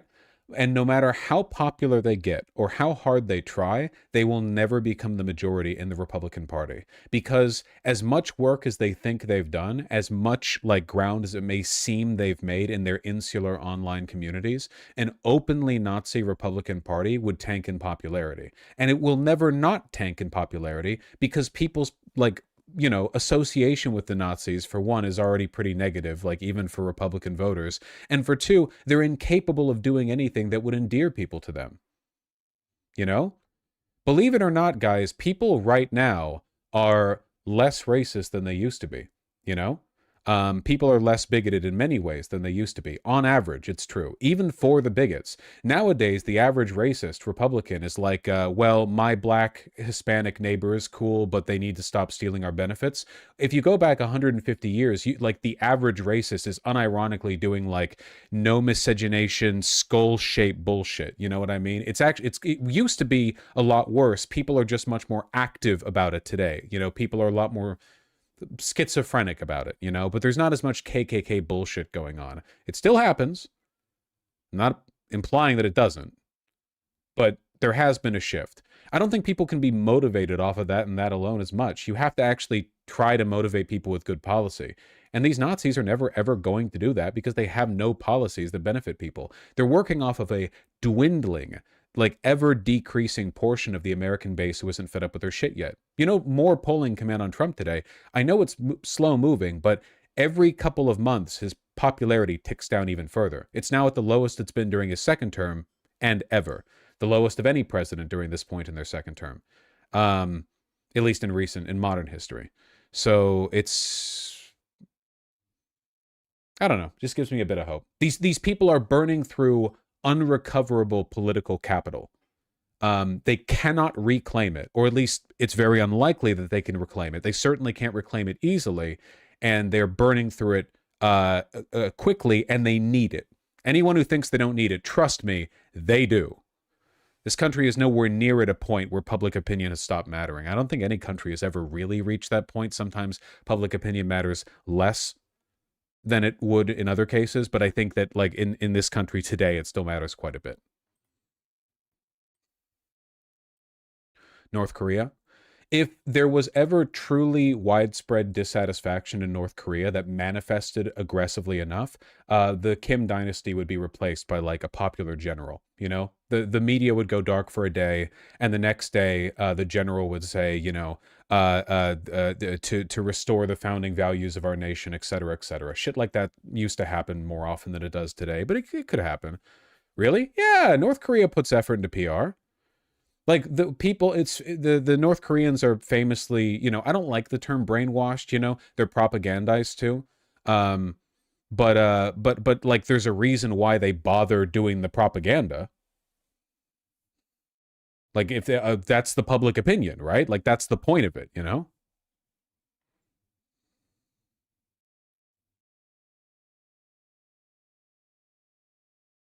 Now.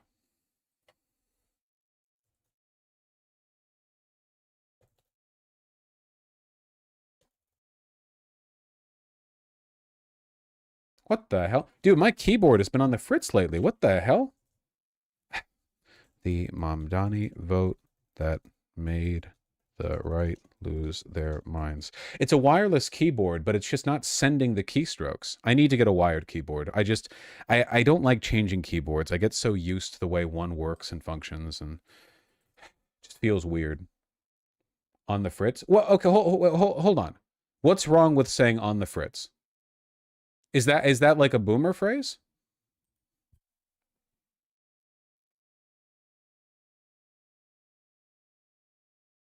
Yeah?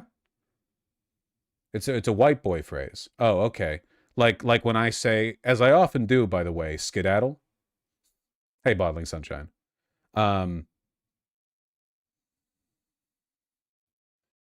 Fritz is a slur? Oh, nobody.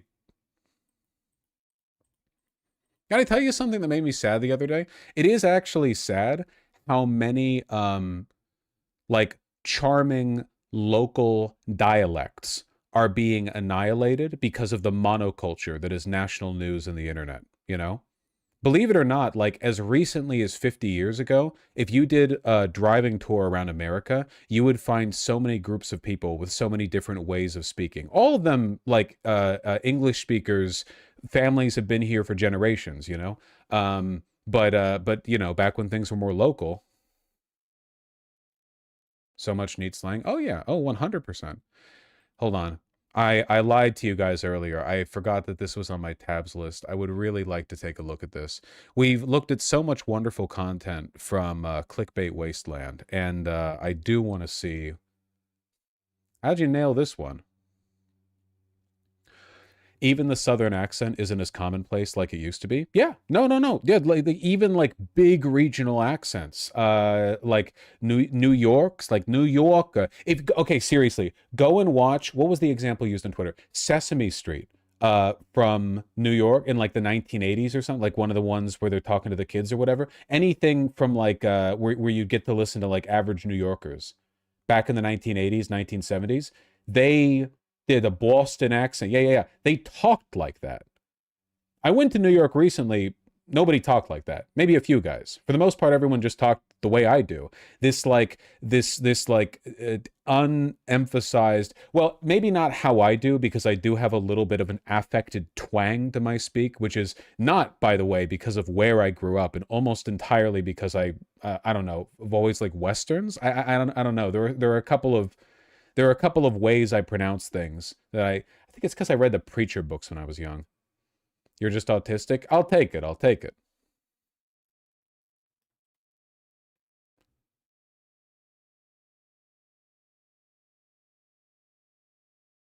So far, Democratic leaders have been somewhat hesitant to endorse Zohran Mamdani. We actually asked gubernatorial candidate Mikey Sherrill whether she reciprocated Zohran Mamdani's endorsement, and she said that she did not want to comment on the race, even though, you know, obviously the mayor of New York City and the governor of New Jersey would have to work closely together on many things, including the construction of the Gateway Tunnel project, for example. What do you make of Democrats' hesitancy to endorse Zohran Mamdani, and what do you think that says about the Democratic Party more broadly? Yeah, no, I think it's a very good question. Look, it's unspoken, but there is a civil war in the Democratic Party right now, right? And you have an extreme left, radical left, in my opinion, Bernie Sanders, AOC, Zohran Mamdani, the Democratic Socialists of America. They're socialists. Forget democratic socialists. Democratic is just a mask. They are socialists.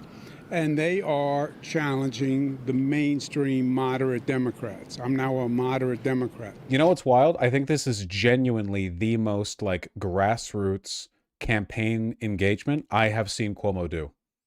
It's kind of funny. It would just end up being here, you know? Cuomo just on the street talking to a relatively small YouTuber, you know? It's funny. Good for her. Again, the clickbait waste, I think she's done, I assume they, because there's a camera person as well, but, you know, she's done a phenomenal job with giving us insight, you know, into the election. All my life I was a crazy liberal, son of a crazy liberal. Now I'm a moderate. I didn't change. It's just the world shifted. And you have this far left versus the moderates. The moderates are afraid of the far left. They disagree with them. The socialists do not represent what the Democratic Party represents, but the moderates are afraid of them because they're very strong in a Democratic primary, which my race showed, right? Democratic primary, smaller turnout, activated base, younger voter. So the moderates are afraid, and they're trying to make peace with the far left, and they're hoping that the far left doesn't challenge them. So some moderates are endorsing people on the far left. Some are keeping their distance.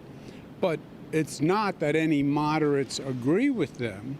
It's just how they're responding politically to the perceived threat of the far left. This is so damaging message-wise. It's so politically myopic, because what he's essentially saying is to everyone who's excited to vote for Mamdani, which is, again, like a lot of people, do not translate that into support for the Democratic Party. If you are voting for Mamdani, he is an anomaly, and we do not want your support within the Democratic Party. We do not represent any of the traits that you like about him. And again, like I know I'm hardly the first person to point this out, but the Democrats talk about building a big tent when they want to, you know, court moderate Republicans in Pennsylvania or whatever. But they'll just wave off millions of people in New York, millions, casually. Oh no, we don't want you. But look, this far left, when I say it doesn't represent the Democratic Party, the Democratic Party is not anti-business. We're not anti-jobs, anti-opportunity, anti-growth. We're not anti-law and order. We believe in law and order, right? David Dinkins, great mayor of the city of New York, one of the first things he did when he came in the city, had a crime problem, hired more police. It's kind of interesting. Wasn't he also a member of DSA at one point? Yes, but see, that's deceptive because the DSA has morphed from what it was. It was a loose association with no really formal charter. This DSA, they wrote their own Bible, and you have to sign the Bible. Zoran is a DSA member, gives 3% of his salary to the DSA. Cool. It's like tithing. Yeah, reminder that you can sign up for Progressive Victory and join their membership program and get a sweet, shiny card in the mail that symbolizes your ongoing commitment to helping them run their very lean canvassing operation. It's like you're a member of a church, and they have a very specific agenda. Their agenda is defund, disband, and disarm the police. David Dinkins does not. Remember, if you're part of a political organization and they're not fundraising via dues from their members, they're getting the money from somewhere else. This used to be the norm. I know it sounds crazy today, but like, I'm part of a local political org. I pay them a tiny amount every month as part of membership, and, you know, so on and so forth. That was the norm. But, you know, nowadays, we're all used to the Democratic Party method, which is you're just part of some nebulous, amorphous, gigantic, you know, too big to even perceive political group. And they get all their money from corporations and, like, sponsorships. Sign that agenda. So you mentioned that now you're in a position to court these more moderate voters, obviously in New York City, and that also includes expanding the tent maybe to include some Republicans. I was actually at your Young Professional for Cuomo event, and I know one of the speakers who introduced you was a gentleman who had worked in the first Trump administration. I'm curious, are there any complications that arise from both courting Republicans and Democrats while you have had an adversarial relationship with Trump? Well, let's put President Trump aside because that relationship is unique and he's unique. But, you know, I was governor of New York. Governor of New York, this state is just about 50-50 Democratic Republican. I had a Republican Senate for many years. So to get a budget passed, to get any bill passed, I had to deal with the Republican Senate. And as governor, you know, I don't represent Democrats versus Republicans versus independents. I represent all New Yorkers. And what I'm trying to do here in this mayoral is, yeah, we're Democrats or Republicans, we're independents. We're New Yorkers first. And this is the same threat that we all face. A socialist New York does not work. I have no doubt that it will be a very bleak future as a socialist New York. Allowing the anti-Semitism that we see raging in New York City to continue does not work. I actually had a question about that, given that there have been several prominent Jewish leaders in the Democratic Party, for example, Congressman Nadler and Brad Lander, who have endorsed Zohran Mamdani. I'm curious what you think explains their endorsements. How would you respond to them? Look, I think the Middle East issue is very controversial. I think the majority of Democrats, if you put the question to them in New York, I would think they would say they are pro-Gaza during the conflict. Really? Hope to God the ceasefire holds. Already and hasn't. I think the far left would certainly say they were pro-Gaza. And I think that's where Nadler and Lander live, right? That's their electoral base. That's who they courted. It's so telling that even when he's defining the structure of the question, when he's just saying, well, let's talk about like polling numbers for Gaza, he can only imagine a person being pro-Gaza, pro-Palestinian, whatever you prefer, to appeal to the political base that you represent. Like, it has to be a cynical move because that's what these people do. That's what Cuomo does. That's what Mamdani's rejected. You go to consultants and you break down the entire community into a bunch of demographics, a bunch of positions, a bunch of opinion polls, and you just cynically target which ones you want to appeal to. So, oh, yeah, of course, the reason Brad Lander's pro-Palestinian, it must be because the consultants have told him that he has to do so to appeal to his base. There couldn't be a moral reason that he believes that. So I think, you know, most politicians reflect what their political constituents want. And I think that's why Nadler and Lander took that position. I think they just weather vanes. You don't think it's a genuine support for Gaza, or you think it's more political? Well, I don't know. I can't look into their soul on Gaza. But I can tell you this. No one, well, Lander I don't take seriously as a public official. But Nadler, who actually has experience, who was in the assembly, who knows how government works, how could you take Zohran seriously as a mayoral contender? You know, legislator, yeah, great. You're an assemblyman, you're a senator, you're a congressperson, you legislate. Your business is basically I've heard Hassan call Lander a liberal Zionist multiple times. Is that just straight up campus misinformation? I mean, we're kind of playing with the definition of Zionism here, and this is the reason why. Like, when I say so-and-so is a Zionist, what I generally mean is that they support Israel, because in practical terms, that's where the line has been drawn. Support Israel in like a broad sense, you know? There are Zionists for whom the question is more like they don't want Israel to literally disappear in the Middle East because they do believe in the idea of that being a Jewish homeland, but it doesn't manifest in a way that supports the current political paradigm there. I mean, if you, like, theoretically, if you supported the United Nations invading and occupying Israel and forcing it to be egalitarian democratic state, you know, under like military occupation, there are technically support for that is still support for the continued existence of the state of Israel. So I think Brad Lander could be described as a liberal Zionist in that context. But he's certainly not like pro-Israel in the way that is relevant in the conversations we're having right now.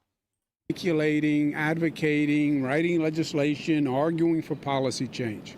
Great. You're an executive. You have a totally different job with a totally different skill set. You have to manage. You have to manage 300,000 people. You have to respond to crises. You have to negotiate contracts. Zoran has no credential whatsoever. You know, it's like reckless to recommend him for the job. For Jerry Nadler to say, I think Zoran is qualified to be mayor, I mean, it's laughable. So you mentioned, obviously, the Israel-Gaza discussion has taken up a big, it's been a focal point of this election. In terms of things that the mayor actually would oversee in New York City related to Israel policies, one of the things that I've noticed is that the NYPD has an international presence in many countries, including Israel, in Qatar, in Colombia. I'm curious, just why is the NYPD, why is it everywhere, and do you think this is necessary? The NYPD has one of the greatest counterterrorism networks in this country. Okay. It's remarkable. It's really an untold story. But I worked with the NYPD in Jerusalem. They are internationally gathering intelligence as part of their counterterrorism effort. Okay. Which is crucial. People don't appreciate how many terrorist plots are I think this is also part of the Islamophobia angle as well. Like when your big play against Mamdani is he's a scary Muslim. That's like the big line you're doing. Fronting the NYPD. No one in New York City, or at least very few people in NYC, care about the NYPD in their anti-terrorist capacity. That's just not what you're thinking. You're thinking about like the NYPD in the MTA or whatever. You're thinking about it like your day-to-day interactions with them, not their like nebulous like counter-terrorism strategizing, But the implication here, yes, many spooky terrorist types going about NYC, Supported by the NYPD, and that comes from the counterterrorism.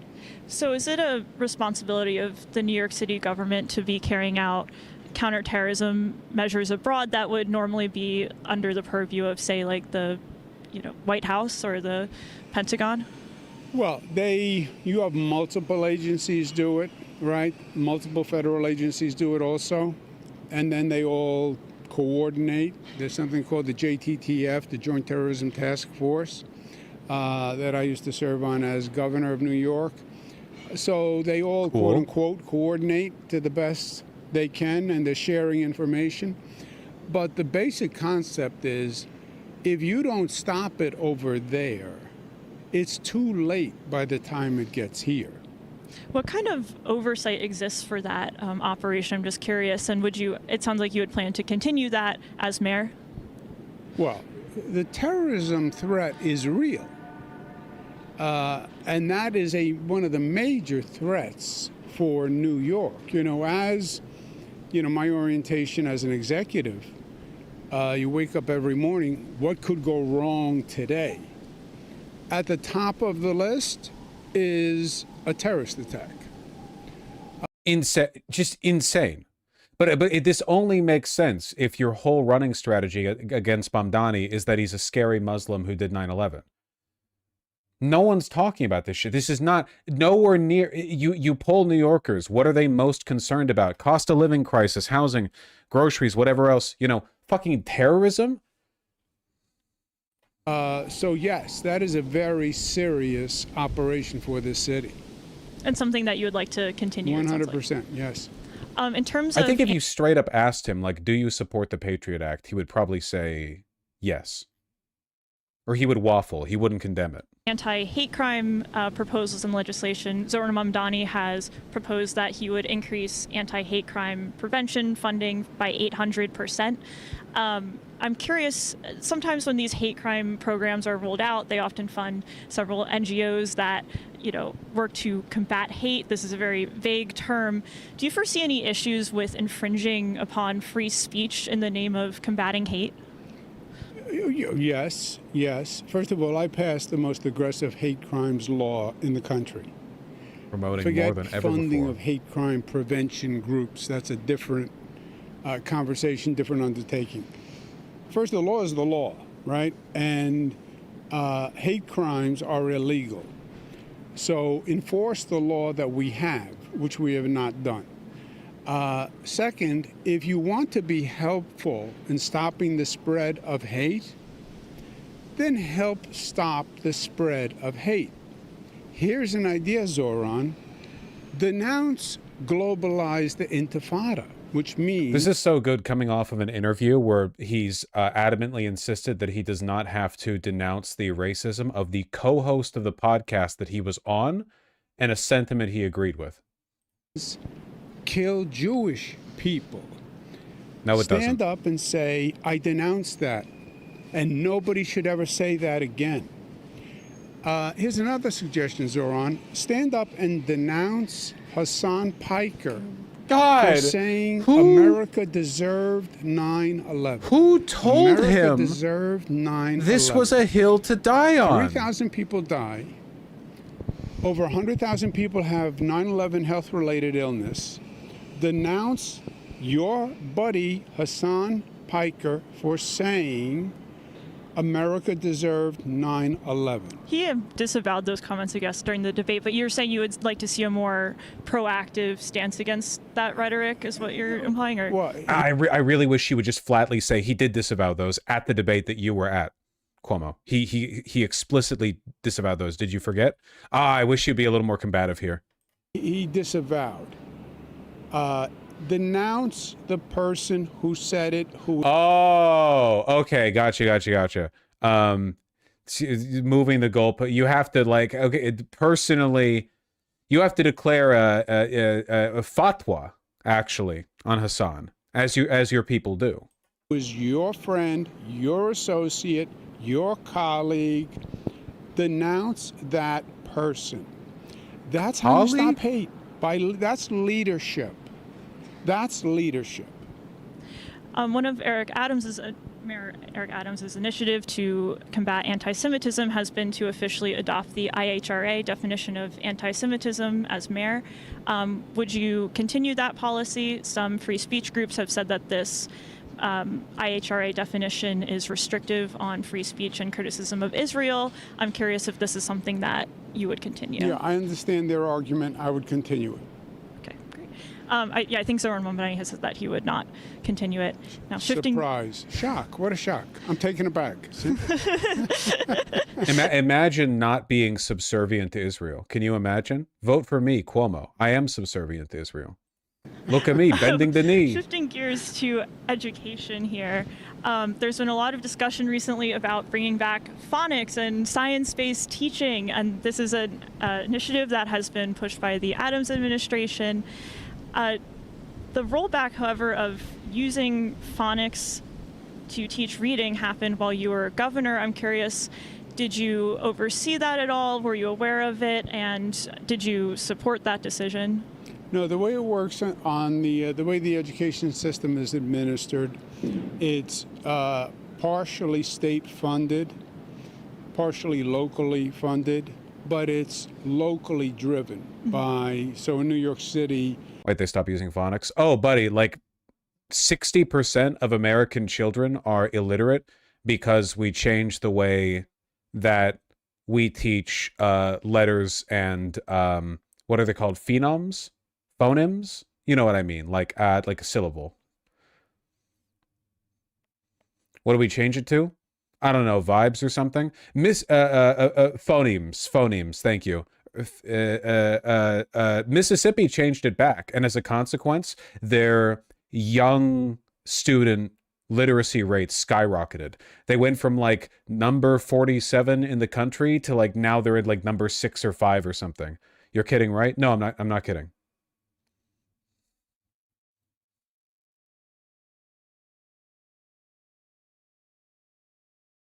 Linguist here, Vosh is 100% right. Yay! Good thing I grew up on phonics. The New York City Education Department makes that decision. Really, the mayor, we have mayoral control now. Zoran wants to do away with mayoral control, but while I was governor, we had mayoral control. So it was up to the mayor. And you would continue mayoral control, I'm assuming? I think 100%. You can't say that it's the most important function or one of the most important functions and then say, but I don't want to be accountable for it. I mean, one of the greatest educational reforms in 50 years has been mayoral control. It's one of the few things we've done that has actually worked.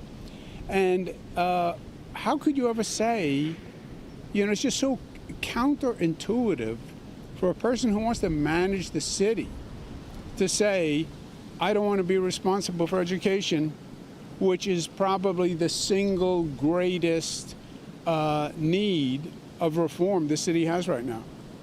I guess the argument against mayoral control would be Zoran says that he wants to give communities and parents more control over how the schools are run. What are your hesitations with transitioning to that? We did that. We did that.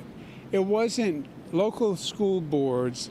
It wasn't the people and the parents that actually ran the school system. I just think education is such an important issue, and it's no, I know you have a very busy schedule. There's been some backlash over the use of AI generally in politics. I was about to make a fucking AI joke. I was about to say, well, I don't think he does the AI prompts, you know? And in political campaigns, your campaign has utilized AI in some of your ads and in your I'm Just a Shill recent advertisement. I'm curious if you're mindful of like how this technology is being deployed and how you think that AI should be used in political campaigns generally. You know, the whole field is being developed, and I think we're going to have to be careful. Because, by the way, he has no idea what those ads are. He has no idea. He's not involved in their production at all. As is often the case with like corporate campaigns, he's just a figurehead for a big plurality of interests. I guarantee you he hasn't even seen them.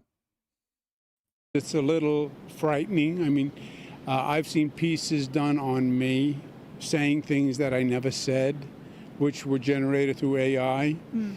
And I thought it was me, and I just didn't remember saying it. So it's a little scary. How good it can be, and I think we have to be very careful going forward.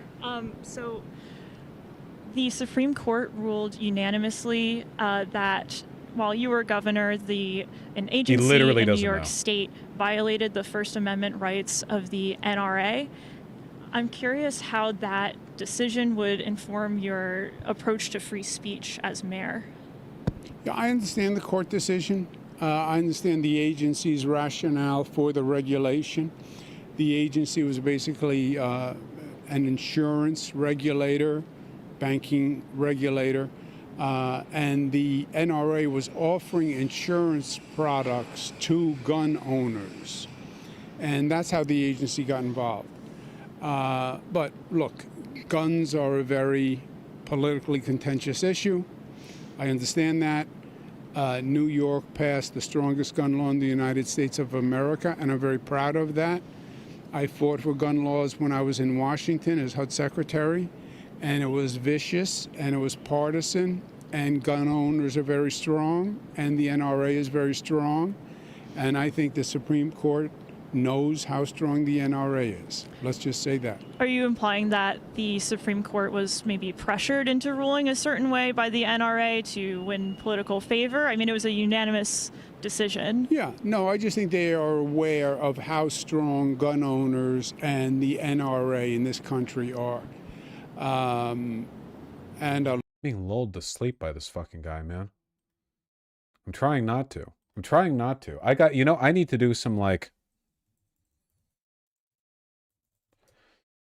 I need to do some actual segments, man. It's been a sleepy day for me. I really think it's the weather. I went out early. I had to do some errands that I had to get done early because once once stream ends, 3 p.m. hits, you can't do shit if you've got to go up and down the 5 here in Seattle. It's not quite as bad as LA traffic, at least not everywhere. But I didn't want to have to run about doing all that. And I was out and it was rainy and sleepy. She's not very combative in general, Comrade Jesus. Hardest job? No, no. No, no. I'm not saying that. I'm not saying that. I'm not saying that. All right. You guys want to see some actual news? We are almost at breaking the record. Almost at breaking the record for the longest government shutdown in American history. The problem with this government shutdown relative to previous ones is that there's something unique here. The Republicans both don't really care about getting it open and also don't really all believe that it's bad that it's closed. You know, like we're in a situation where a bunch of norms have been upended and stuff that used to be taken for granted is no longer being taken for granted. The Republicans are advocating on a platform more or less of open cruelty, let the poor starve. And because of that, the end to SNAP benefits, of course, funding went, ended on Saturday. They haven't really been treating that as the political nuclear bomb that it really is. Now, the Trump administration is providing partial funding for SNAP after being forced to by a judge. We'll talk about that in a second. But I have been seeing a bunch of GOP-aligned content creators who have been talking about SNAP benefits more or less like this guy. Have you seen this video? Have you seen this video? Here. This guy with the Christ hoodie, he's got a cross on it. When the grocery aisle are so full, since the EBT shoppers at home crying. And I'm going to mute it because, there's copyrighted music. The only thing that can stop me. But here we have this Christ-loving, Jesus saves man dancing that 40 million Americans, a significant number of which are children, are going to be going hungry. I hate him so much. Yeah, they're demon people. They're not like us, And a lot of Republicans are openly cheering this, which, by the way, I think phenomenal strategy politically. Is this not satire? No. No.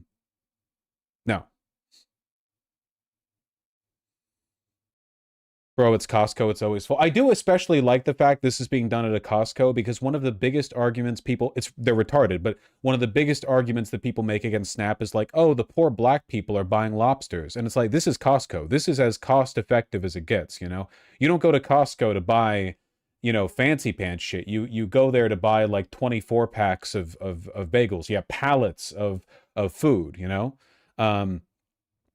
It's not exactly like wasteful. If anything, it's the most ruthlessly efficient way you can get your dang groceries. But we don't want the poors to have those anyway. I've seen a bunch of Republicans on social media who have been essentially arguing that it's good the SNAP benefits have ended because it's good that people are suffering. If they can't pay for their food, they can't pay for their food, and that's that.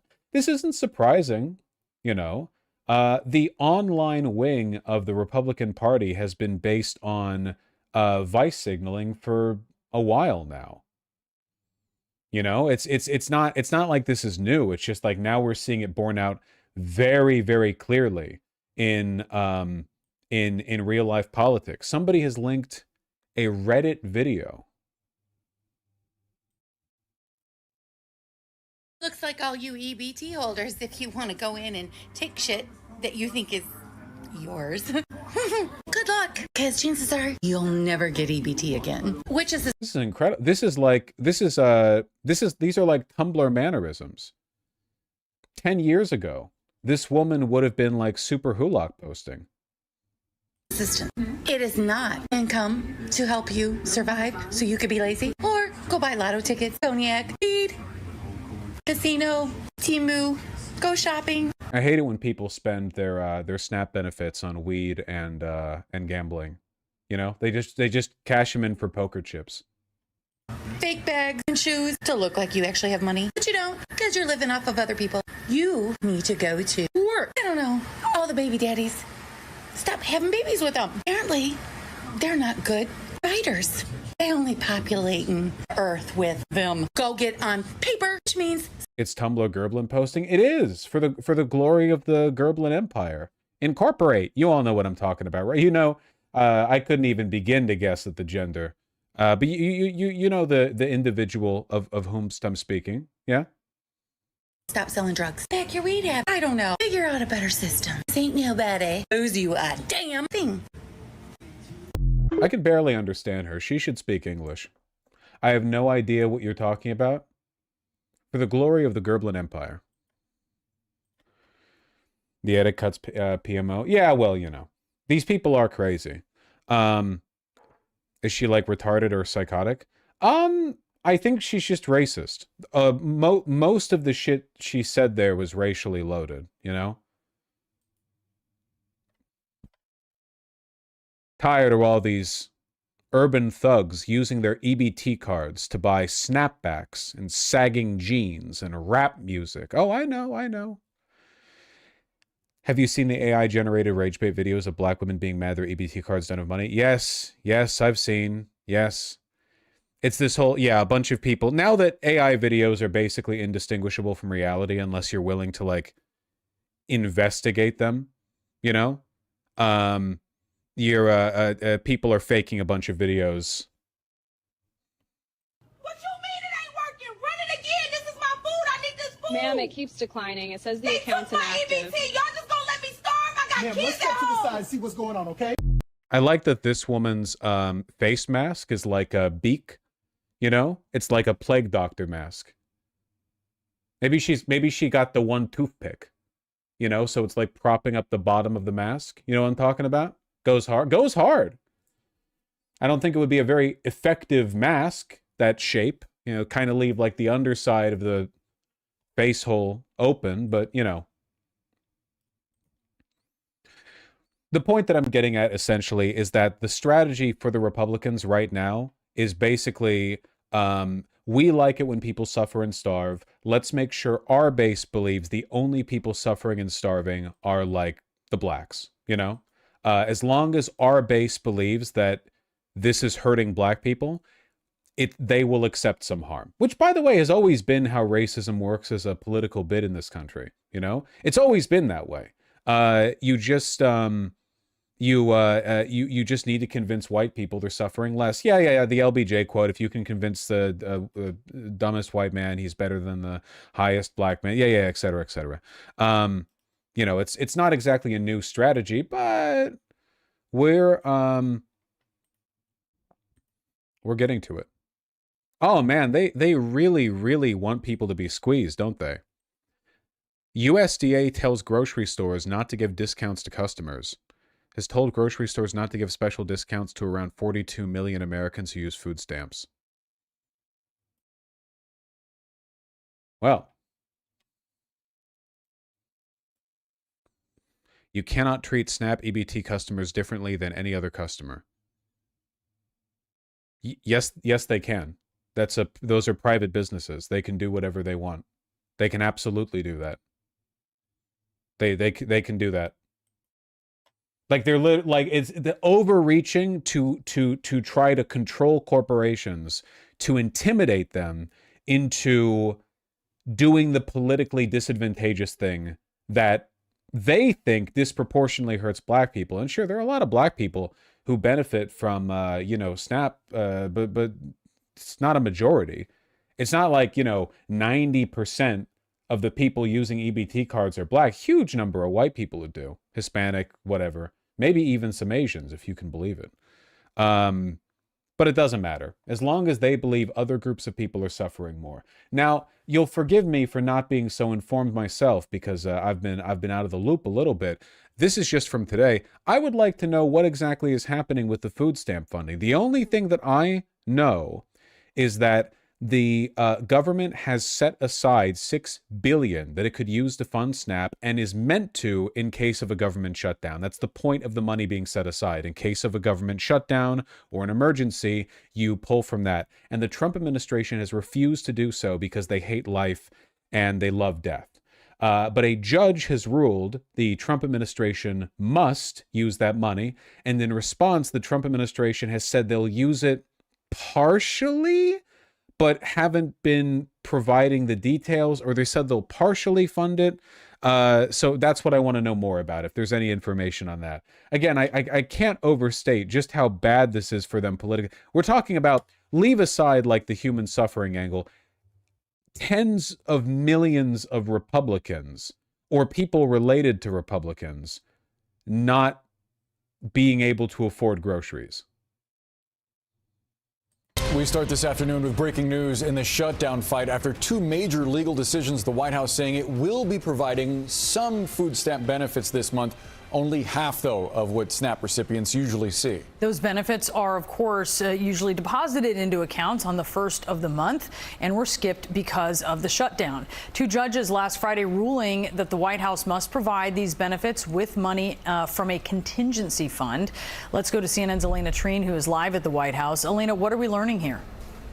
Yeah, well, what we're seeing now from these court rulings today is that the Trump administration will provide partial funding to continue one of the nation's largest, or I should say the largest, food stamp programs in the country. Now, the U.S. Department of Agriculture, which oversees the SNAP program, had initially said that they were going to be freezing the money that goes to SNAP, essentially, on November 1st. Of course, this comes during the government shutdown. They said they were running out of money, but because these two judges had ruled that the Trump administration had to keep this program going, now we're learning that they are going to, they said in a sworn statement, the agency is going to use roughly $4.6 billion from a contingency fund to help keep this up and running. Now, $4.6 billion is only about half of the money that is needed to keep this operating full time. So we're still looking at what this could mean once we hit that point. And to be clear, again, this is the nation's largest food program. It serves about 1 in 8 Americans, and of course is a major part of America's social safety net. And so this has been one of the key issues and concerns, really, as this government shutdown has continued. But now we're seeing they're going to pull on this contingency fund to at least pay for half of the money that they would normally during this time. And Elena, during tomorrow's off-year elections, several key races could give us sort of a glimpse of how people feel about the economy and of course, the administration. New polling, though, shows that voters may not be impressed with President Trump. The data finds he's hitting his lowest approval rating this term, just 37%, his highest disapproval, matching January 2021. Democrats also showing a very early... What happened in January 2021 that made Trump so unpopular? Advantage when it comes to potentially flipping Congress in next year's midterms. Yeah! But what is behind these numbers? Why can't they filter for that, man? Come on. I never get these blips from Fox. Well, no, that's not true. It's a couple of times I've got it from Fox. I just feel is it that difficult to run a pass through the audio of the thing you're uploading to YouTube? It wouldn't take long. Yeah, well, one of the really interesting things about all of this, Boris and Brianna, is that, White Houses normally shrug off these type of disapproval ratings, these poll numbers. But what we've seen the president do is actually entrench himself even deeper in some of the issues that this polling shows from CNN that Americans disagree with him on. For example, I would take immigration enforcement across the country. A majority of Americans, 57% in the CNN survey, said that they believe the Trump administration is going too far with its immigration enforcement. And the president was actually talking about this last night when he appeared on 60 Minutes for an interview with Norah O'Donnell. And he said actually that he believes his administration is not going far enough. Of course, this comes, as we know, there's been a lot of uptick and criticism over the way that ICE has been handling some of these procedures, including, breaking glass as they try to get into cars, their use of tear gas, the list goes on. So that's one area where we saw the president really dig in. Another is the government shutdown. We're seeing in these polls that Republicans and the president are taking a lot of the blame, facing a lot of the political heat on this. But the president is still digging himself in deeper, saying it's up to the Democrats to open this. And he even brought up the idea of getting rid of the filibuster, essentially eradicating this precedent and trying to end the shutdown without any Democratic support. And so as we look at these numbers, 63% disapproval, you mentioned it, but that is a higher disapproval rating than he did have actually when he left office during his first term. Elena Treen, live for us at the White House. Thank you so much. New today, the Trump administration says it will tap into a contingency fund to pay 50% of food stamp benefits in November. Last week, 2 federal judges ordered the administration to use those emergency funds for roughly 42 million SNAP recipients. But now there are significant questions about when the payments will go out. I have those questions. The U.S. Department of Agriculture said, quote, for at least some states, USDA's understanding is that the system changes states must implement to provide the reduced benefit amounts will take anywhere from a few weeks to up to several months. Holy shit. Oh yeah, man, just a casual 3-month delay. How long is the government going to be frozen? The government's never going to reopen. Oh my God. Yeah, how often do you need to eat anyway? How often are you guys eating? Rice and beans, man.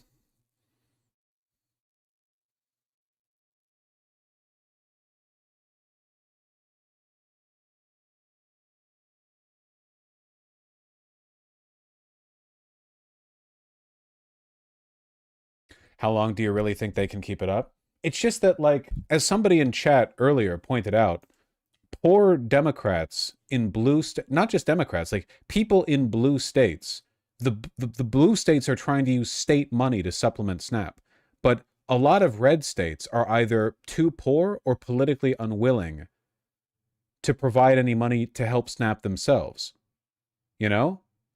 So, like, the effects of this are going to be even more disproportionate between blue and red states. It's unbelievable.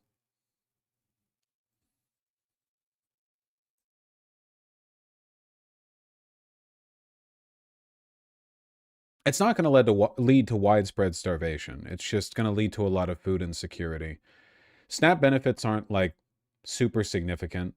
It's going to lead to, like, a lot of strained budgets, people getting into debt.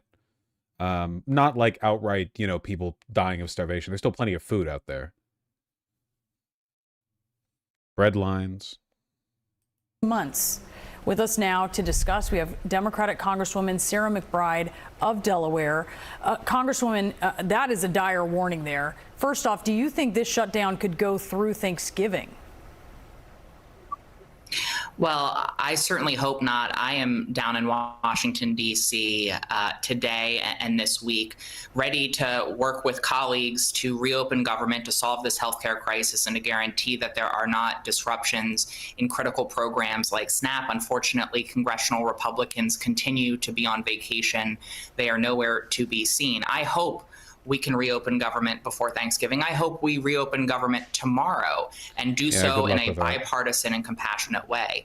While I'm glad that we will see at least some federal funding move forward during this shutdown for SNAP, this was a choice that Donald Trump made, that Republicans made, to call into question this life-saving benefit. And they are now only partially moving forward with funding because their hands have been forced by the courts. The cruelty has been the point throughout. How the fuck have liberals been so insanely weak that it's come to this? The thing that they're missing most in this moment is moral denunciation. They still talk like Trump and the Republicans are failing to properly address the situation or like incompetently managing the government, when in reality they're demons who are inflicting suffering on people for funsies, you know?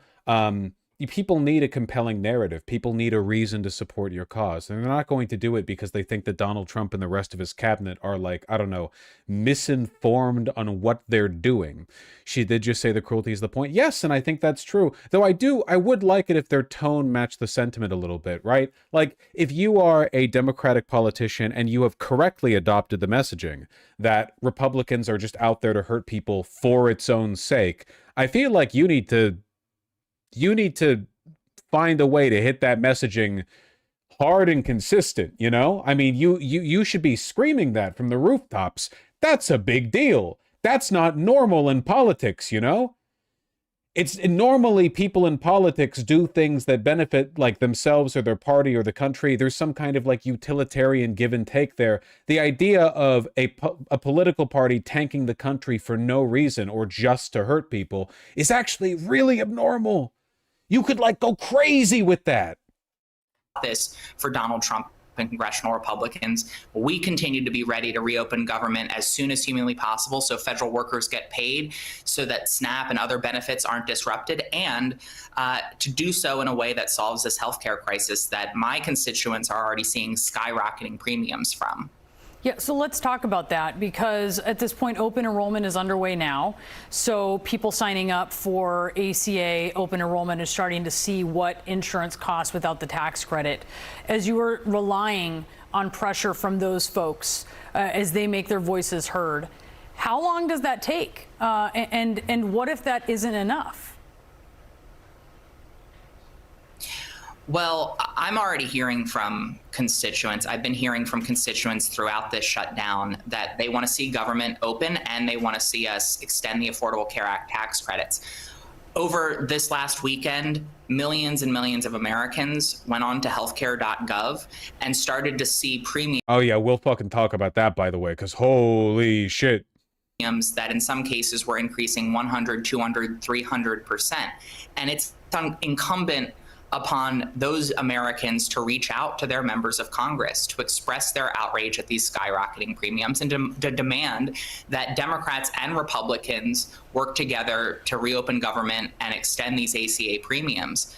The Republicans have acknowledged that this is an issue. We have even very far right-wing colleagues in the House admitting that this is an issue. I think that's only going to increase as Americans lift their voices. But Republicans ultimately are going to have to listen to the American people and join Democrats at the negotiating tables to solve this crisis. Look, it's on Republicans to figure this out. They control the House, the Senate, and the White House. No, but let me. And so I'm not going to sit here and the Supreme Court. But you know, in the Yeah, we get the sentiment.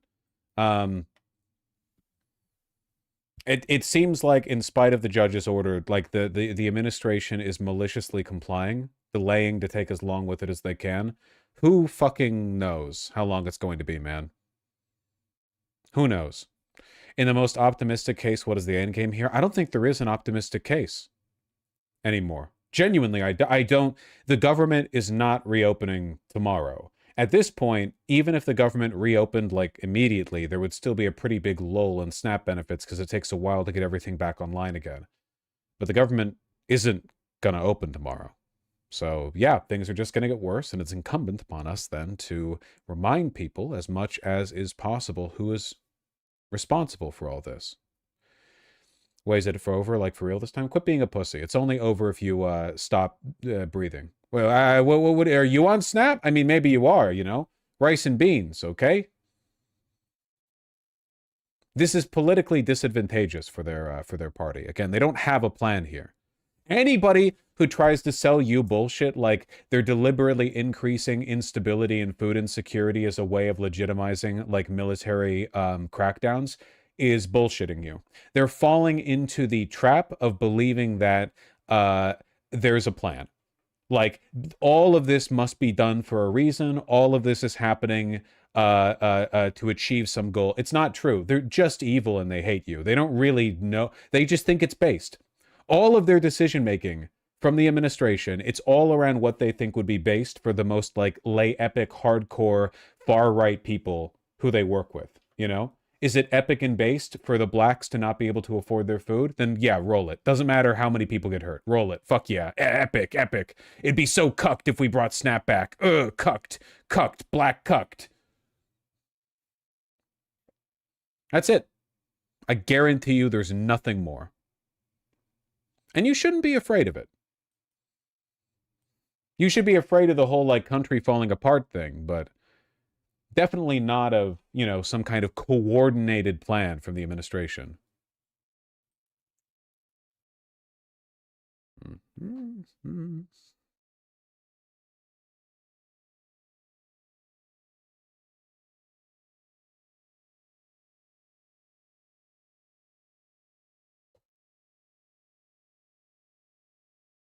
A lot of it is reactionary. Yeah.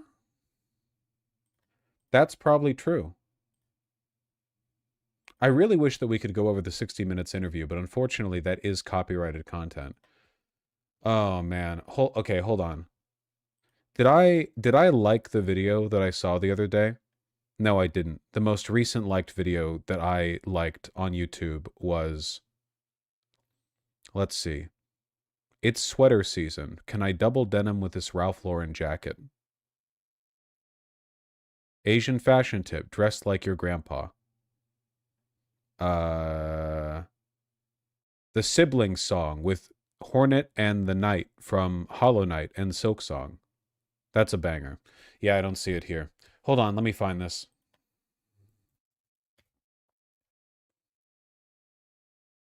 Maybe I can find it in my watch history.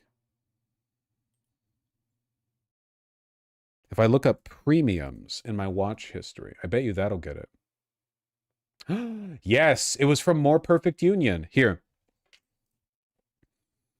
I thought this would intro the topic and cover it a lot more succinctly than another stupid CNN segment. No, we're not looking at Coco Melon, I'm really sorry to say. It is a YouTube short, though, so I would say that, I mean, short-form content kind of is like Coco Melon, but for all ages. Here. Oh, it's a YouTube short, but they have presented it to me in the format of a YouTube video. How convenient for me, because it doesn't autoplay. Guys, you heard about the healthcare premium problem? If you haven't seen this all over your For You page, you're probably about to, because healthcare is going to get a lot more expensive. What I'm currently paying $240 every 2 weeks for is going up to $709 every 2 weeks. People are noticing how much their premiums are going up, and they're not happy. Last year, for me... So, for a rundown for people who are either too young or inexperienced, like if you're American and you're under 26, you have the ability to stay on your parents' health care. If you're non-American, you don't have to deal with our system. Let me explain to you how this works, okay? So, due to executive greed, administrative bloat, and a whole bunch of inefficiency, every single healthcare procedure that you can get in this country costs $1 million. The price is often completely detached from reality. It can vary from place to place, but you can't know beforehand. You basically just go for any procedure, and it's a mystery bill that you'll get later. And sometimes, depending on what exactly you've had done, the mystery bill is exorbitantly high. 5, 6 digits. You go to the ER, you stay there for 3 days, you come out with debt you can't pay off in your entire life.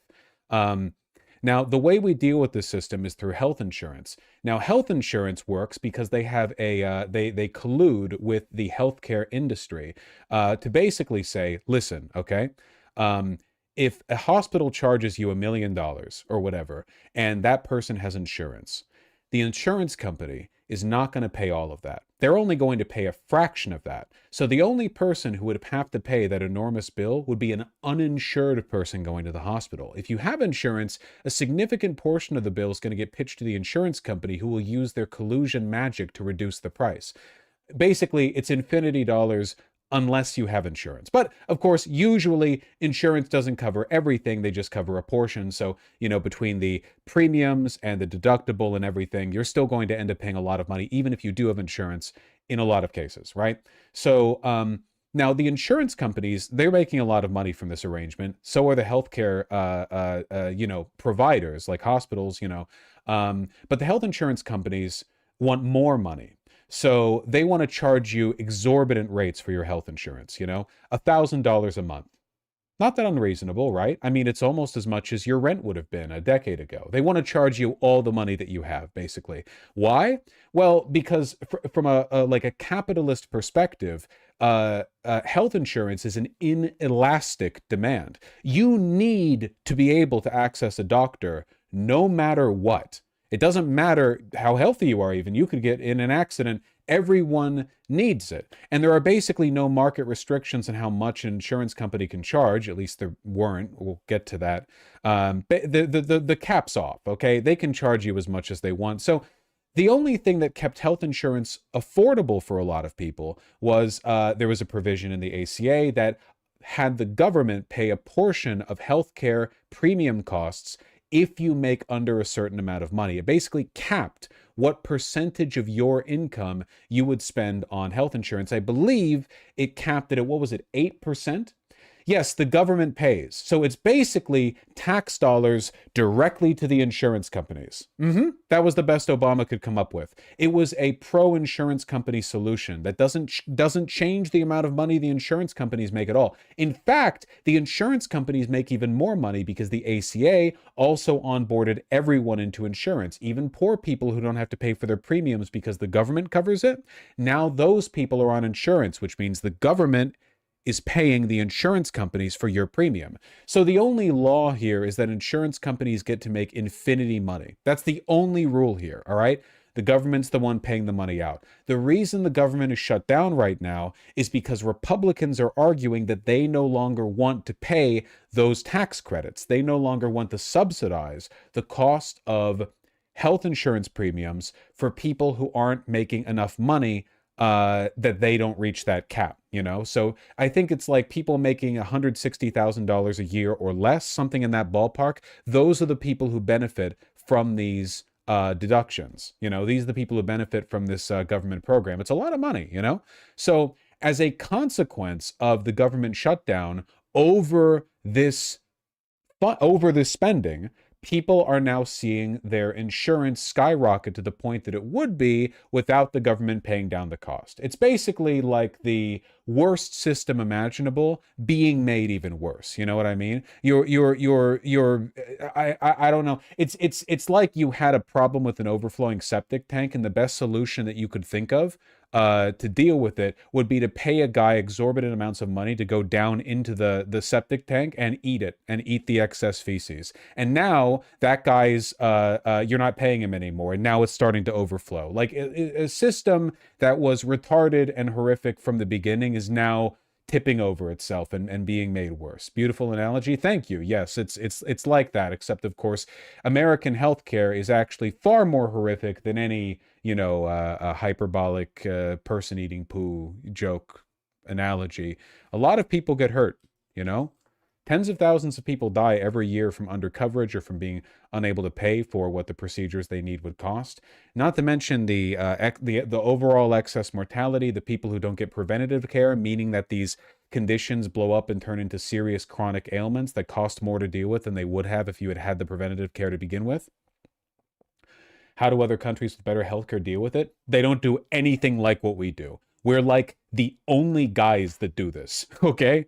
We're very unique. We have the worst healthcare outcomes for the amount we pay by far. Hugely anomalous. Hugely anomalous. So anyway, that's where we're at. It would have been $100 to $120 a month. I'm looking at the health premiums for this next open enrollment. $400. Just for me, no spouse, no kids. So why are premiums going up? For anyone who buys a healthcare plan off the marketplace, there's been this policy to cap your premium based on how much money you make. It kept insurance premiums below 8.5% of your annual income at most. So people making under about $23,000 paid near zero for insurance premiums. But that policy is going away. There's no health care for us. There's no doctor, there's no dentist, there's no gyno. Oh my God, I'm about to cry. It's expiring at the end of 2025, and I don't buy my insurance from the marketplace. I honestly don't have great health insurance, but if I did, my premium would be going up around $270 thanks to the GOP.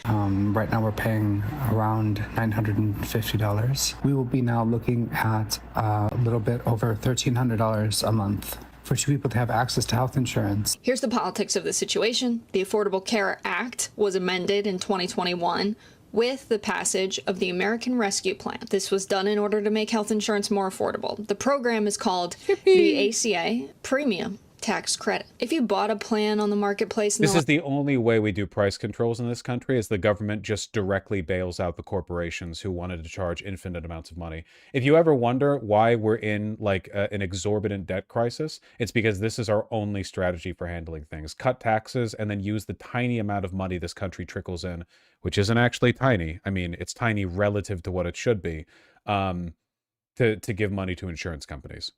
Last 4 years, you've benefited from this program. It going away might mean your premium going up by hundreds of dollars. For example, if you earn $31,300 a year, your premium used to be capped at 2% of your annual income and the rest was subsidized. Now, as this program expires, that bracket is set to pay $250 to $1,205 a month, depending on what state you live in. Democrats are fighting to keep this tax credit that lowers monthly premiums in place. The thing is, like, I'm not even in favor of the tax credit, because the tax credit is like a direct acknowledgement by the government that any price can be charged by insurance companies. The government will just cover the cost, you know? Like, it's just free money, just no market condition lowering the price. There's no like competitive force or whatever. It's literally just one-to-one, like, here you go. Here you go. Free money. Free money. I'm not in favor of the tax credit. It's very, very expensive. Tens of billions every year just given to insurance companies. Just given. Just given. But Republicans are refusing to play ball. They would rather let the government shut down than do their job and come up with a plan to make healthcare affordable in America. If you don't like this one, come up with something else. And it makes sense to make it affordable, right? Because people will pay an endless amount of money to stay alive, probably. So the government stepping in and regulating this industry just makes sense policy-wise. On top of all of this, because we live in America, health insurers are raising premiums by 18%. I've heard 26%, actually. Because if healthcare prices are going up, they might as well make even more money. Yeah, they're raising it on top of the reduction of the subsidies because they want more money. An open enrollment for the Affordable Care Act is now started, and some may be shocked by the prices for 2026. Switzerland also has huge healthcare problems. We have similarly overpriced in private healthcare as the U.S. No. In this respect, I am going to unironically plant my feet firmly in the dirt and defend my American exceptionalist take. I promise you, we're worse. You have no idea. It's one of those things where you can say an endless amount of bad shit about America, and we will never be overstating it. There's no other country in the world that even comes close to the disproportionate relationship between the availability of money and the low quality outcomes. Certainly there are countries with worse healthcare, but those are countries where there's no money for the healthcare, you know? I'm sure in you know, it's probably worse in Nicaragua. Maybe Madagascar. I don't know. It's pretty bad here. Maybe it's Somalia. It's got to be worse than Somalia, man. Experts say that insurance is rising, and that number could skyrocket for low-income families if lawmakers don't extend federal subsidies that cut their costs. Jen Sullivan explains just how much more you could be paying for health insurance. The government shutdown is now in its second month. What At is the that center audio? of the battle on Capitol Hill, healthcare subsidies that make insurance more affordable for millions of Americans. Those tax breaks, though, are set to expire. Democrats want to see them extended. Ripping healthcare away from millions of Americans is unpopular. More than 24 million people have health insurance through the Affordable Care Act, also known as Obamacare. And roughly 92% of enrollees receive federal tax credits to help lower their monthly costs. Renewing the subsidies would cost $35 billion every year for the next 10 years. Many Republicans. Maybe we should stop giving money to the insurance companies. I just wanted to spread awareness of the fact that there are lots of other countries where healthcare is also privatized. Yeah, but private healthcare isn't that uncommon. Again, like this is a uniquely fucked situation here. If our healthcare system was imposed upon your country, all of your people would die instantly. It would be like giving a Sprite to a 16th century English peasant boy, you know? You haven't acclimated to it. You would die immediately. You would have no defensive. We Americans, as bad as it is over here, you know, we have a kind of natural resistance, like sickle cell anemia. It helps with the malaria, you know. It's all we can help to do, right? But you would be obliterated. The first time, if you were on an American HMO, the first time that you waited 2 months for a referral to go to a private practice specialist for a basic ass problem that you have with your, like, I don't know, foot or something, and then you got the bill and found that an in-network, in-practice procedure that took 15 minutes now cost you $2,000 after your gold plan that covers 80% of the cost did their work, that you pay $700 a month for? Yeah. Woo!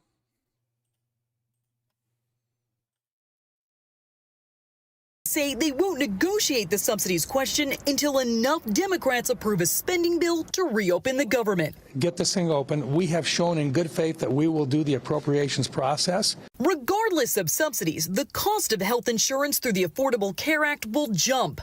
KFF, a nonprofit focused on health policy, recently looked at monthly costs for healthcare coverage and found ACA insurers are raising premiums by roughly 26% next year. But if you take away subsidies on top of the increases, the costs will be even higher. We're expecting that on average, premium payments are going to more than double. That's a 114% increase. KFF says average monthly premium costs could go from $888 to as much as $1,904 in 2026. What do you do for insurance? I'm uninsured, but I can't afford insurance. That's a joke. I could. I'm not insured. I get by being simply built different. I channel the probability waves so that every time I go outside, I don't get like hit by a car or something. People who are sitting at home in Massachusetts right now, looking at their new healthcare premiums and trying to decide between healthcare and rent. Federal tax credits are set to expire at the end of the year. Yep. Well, they're not, because the government shut down. They're not here at the moment anyway. So.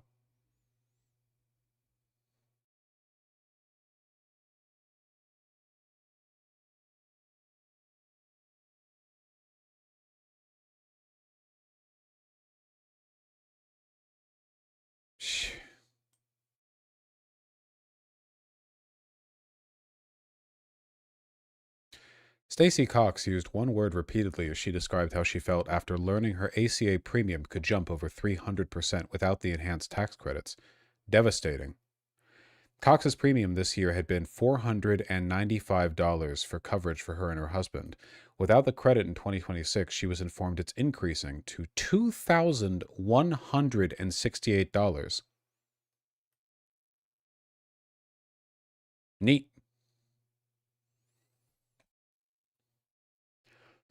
The American affordability crisis for you. You know, people talk about, well, we can escape the expensive rent. Just go live in like some bumfuck town in the Midwest and do a remote work job. All right, how you escaping this one, buddy?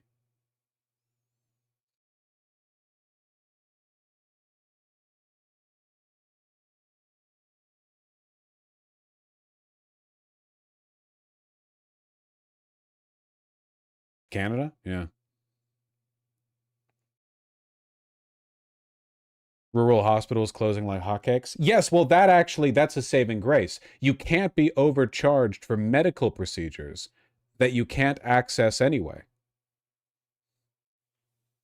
It's actually, it's just a wise bit of financial prudence. You know, if we shut these rural hospitals down, poor rural people won't even have the ability to permanently indebt themselves by getting, like, I don't know, their wisdom teeth removed or bullet removed from their chest, you know?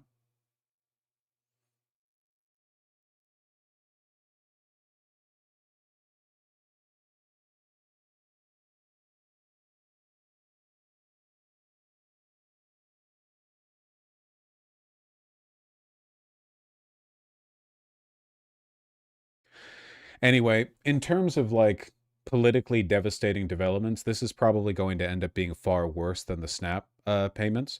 SNAP payments aren't all that much, couple $100s a month, but this would be a difference of, for some people, multiple times that. Also, states don't have the ability to pay for these subsidies the way that they can with SNAP. Also, unlike SNAP, which affects, I think, 42 million Americans benefit from SNAP. Most Americans benefit from these ACA premiums, correct? Well, hold on. If you get your insurance through your workplace, you don't. It's only if you enter the marketplace yourself. Actually, hold on. How many Americans get health care through marketplace? Let me see. Actually, not as many as I thought. I thought it would be more than this. About 24.3 million Americans have healthcare coverage through the ACA marketplace as of early 2025. It's probably because I'm a live streamer, so in my mind, like, you know, who gets their insurance from the business they work for, you know? That's crazy. But I do think 24 million people is still a large number of people. I think, in my opinion.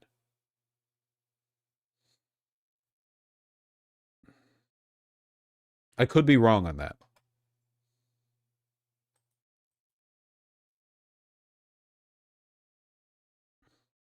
Indirectly, everyone benefits, though, because even the worst form of price controls are still price controls. That's true. That's true. Not to mention, yeah, it's going to affect the price of both groups because insurance companies are raising their premiums across the board, right? They're going to, it's going to get more expensive for companies to provide healthcare to their employees, which means that more of them are going to drop that from their benefits package. Yeah, and exactly. And as more people drop out of the marketplace and the pool narrows, the relative cost of healthcare insurance is going to get higher and higher for everyone who still remains. Like a big factor right now, for example, is more and more young people like me, right, relatively young, are not getting health insurance at all because it's a fucking scam with how expensive it is. And because they aren't being provided it from their workplaces, which means that a greater percentage of the pool of people with health insurance are the elderly and the sick, people who need it. And because insurance is fundamentally gambling, if more of a greater percentage of the people who are on their health insurance are people who are higher risk, they have to raise the premiums across the board to pay for it. I mean, they could pay for it either way, but they're greedy, so they want to, you know how it is.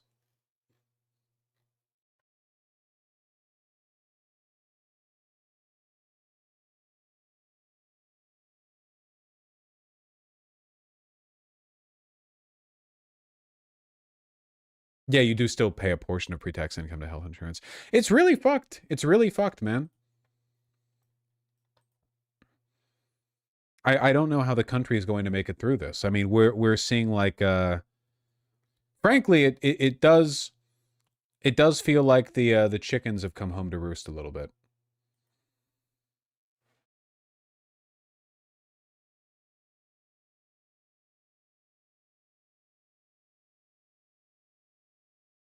Why is my keyboard not, I need to buy a new keyboard. God damn it.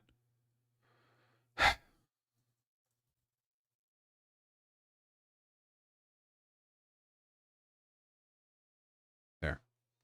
I have to like move it closer to the PC to get it to register. Cat piston it and short circuited the keys. That's the second time you've said that, Masaigu. Well, you into that? You like that idea? No. This thing's been a piece of shit since I got it. It's a $50 keyboard. And I've had it for years now. I mean, I've been using it for years.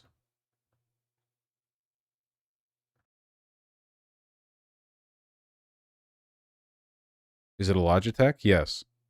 It's just a shitty, it's just a, look, it's just this. See, I don't actually know how to type. Proper typing, I mean, with, your fingers on the right keys. I never learned how to do it. I tried back in class, never learned how to do it. So I've always typed like bip, bip, bip, bip. But, my word count's pretty good with it. You get good at whatever you get used to, it's just a matter of practice.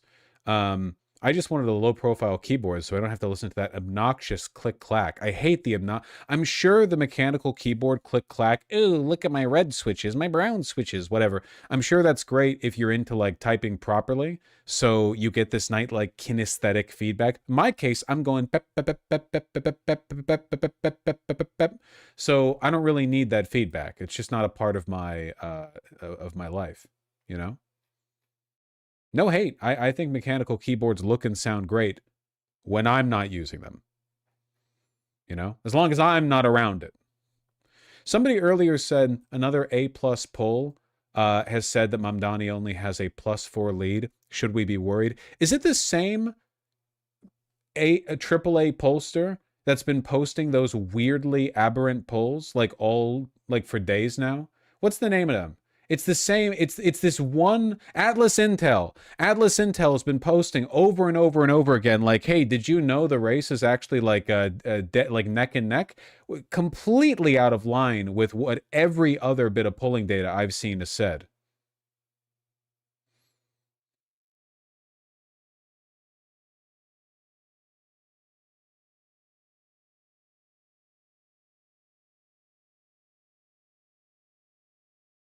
Yeah, here, final Atlas poll.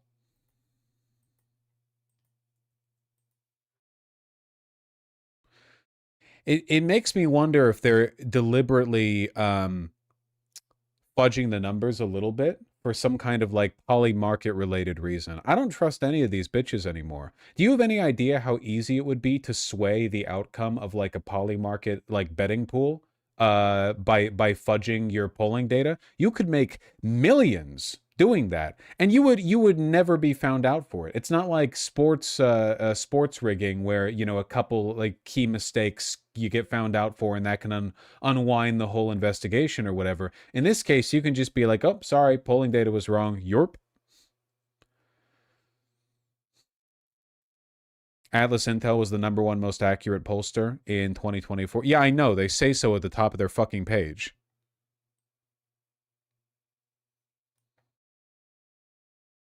Doesn't really tell you that much, though.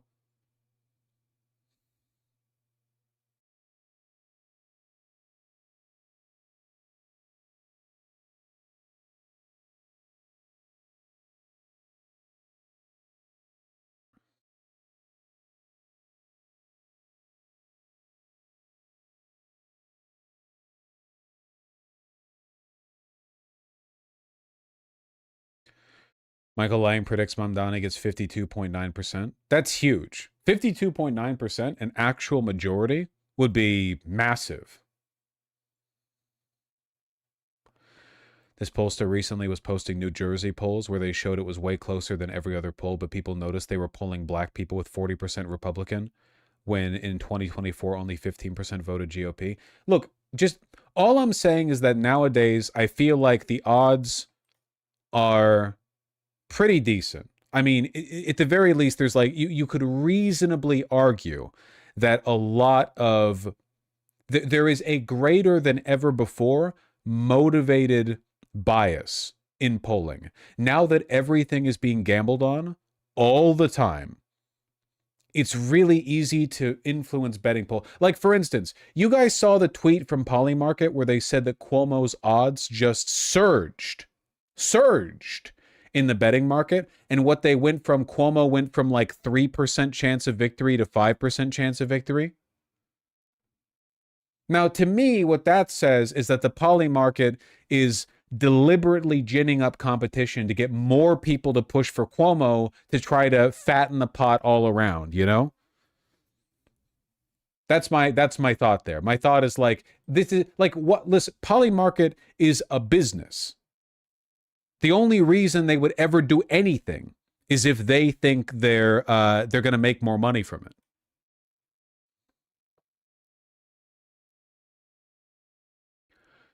Gambling will end civilization. I agree. It's degenerate. It's degenerative to the human spirit. I think that gambling should be outlawed completely.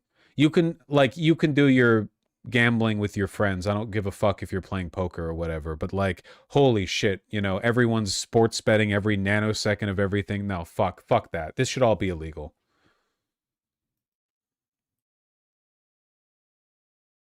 Yeah, look at this. Look at this. From the poly market. Zohran Mamdani crying. Great, phenomenal.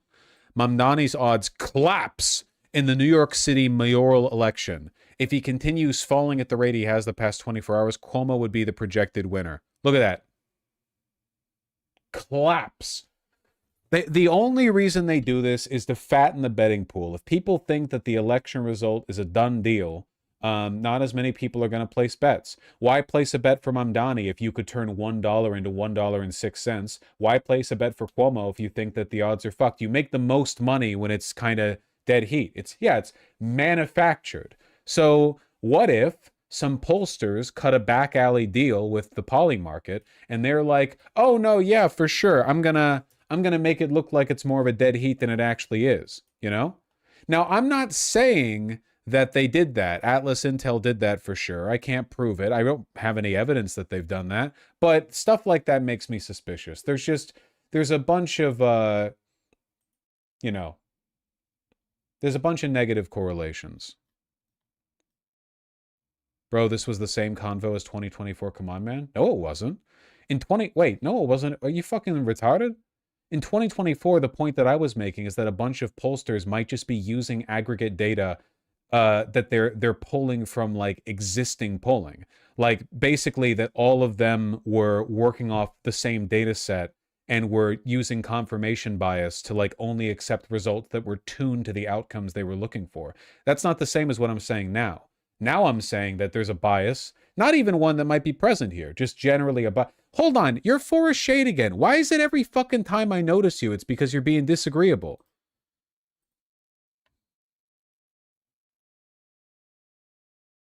Listen, I'm going to be real with you. I remember your name too well for you to be posting like this all the time, okay? And I'm being real here, okay? You have a personality problem. You're unlikable, at least as you present yourself here. There's something about the way you conduct yourself that agitates me. And this is your problem, okay? It's your fault. It's not my fault. I'm an excellent judge of character. You have to stop being like, you're wrong about this. Cope. Who cope posts? You know, cope posting makes you insufferable, right? It's just not a good archetype of guy. Oh, cope. You weren't even engaging with me fairly. You misattributed my argument. You didn't understand it properly. So because you reflexively disagreed with me, you misinterpreted my argument, and then you wanted to say, well, the only reason we could disagree is because he's emotionally biased, he's wrong on this, blah, blah, blah. Engage with what I'm saying. Vosh once again arguing with the 12-year-old in chat. No. I reject this, okay? I grew as a person because as a young man, at times, people around me called me out when I was being insufferable. I reject the assertion that because it's possible that people in chat might be young or trolling or whatever, that there are no learning lessons that can be taken or what. Listen, I understand the world is, it's a big scary place now. The world is different. These dynamics have shifted. It's odd. I understand. I don't disagree, but I still think you should try your best to promote pro-social behavior. This individual gets on my nerves sometimes. That's all I'm pointing out. I'm just trying to point that out, and maybe they don't care, and okay, whatever. Maybe we argue in the future, but maybe they do and they change, and that's all I'm saying. That's all we can do. That's all we can do.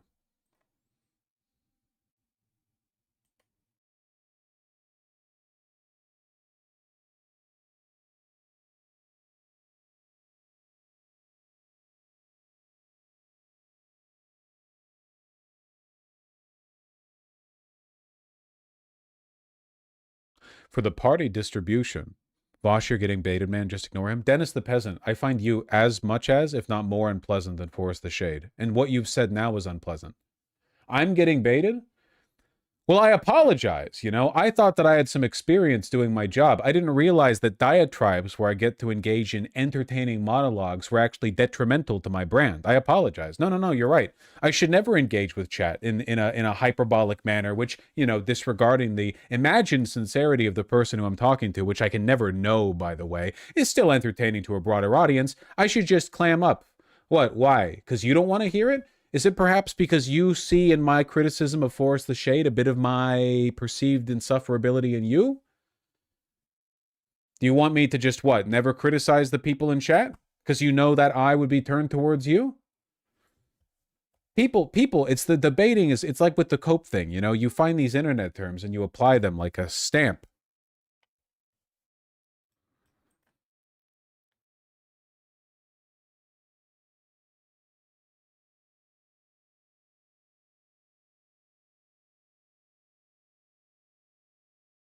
Is it really just 59% Democratic sampling? Did I not read that in the... It's not there. Does it say here? They did this with New Jersey too? Yeah, hold on. Where does it break down the demographics of their access full report? Download. I don't want to... I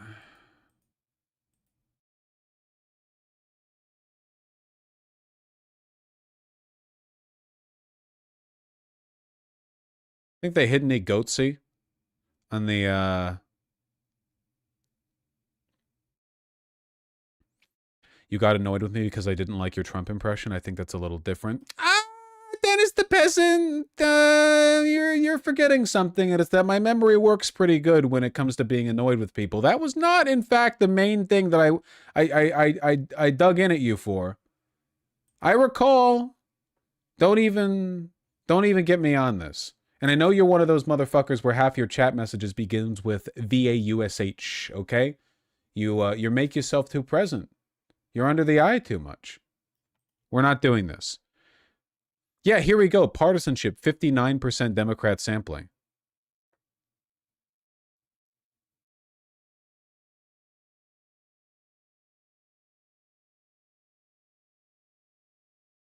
And what's the actual proportionment for New York City?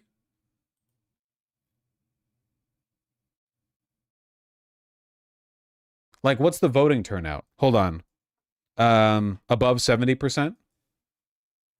NYC mayoral voting turnout by party.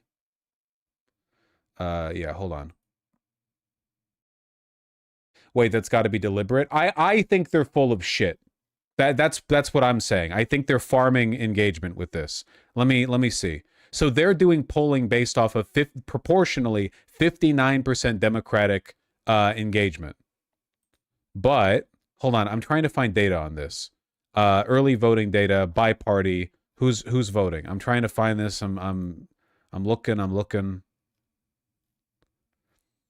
By party.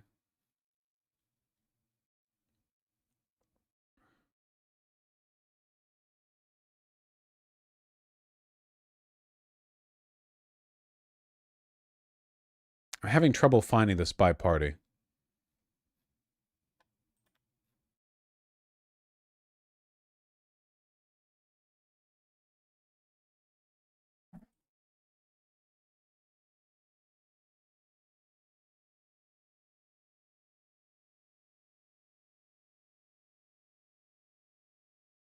This is only from October 28th. So this is like early voting. Of the early votes from October 25th to 27th, 74% were registered Democrats. Sheesh. I wonder what it is now.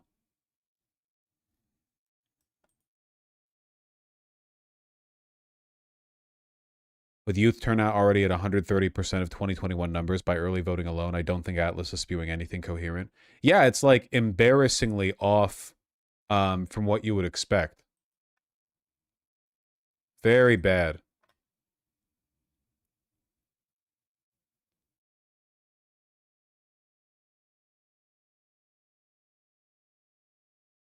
Source on that?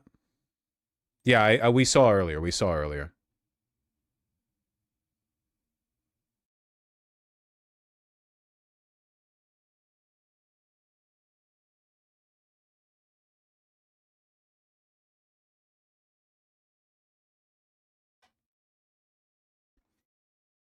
Final NYC early voting party breakdown. Democratic 73.8%, other 14.5%. Man, the difference between 59% and 74% is fucking like unexplainable through legitimate polling methods. Like the idea that you would that's just absolutely crazy. Well, their reputation's probably going to tank after this one then.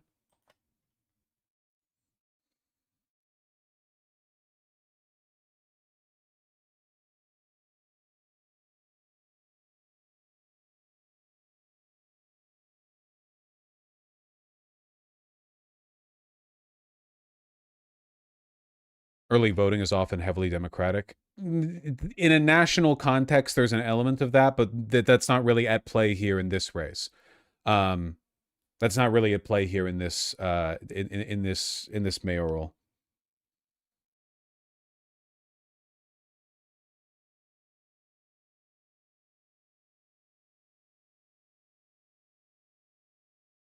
Never trust polling. All polling is the devil.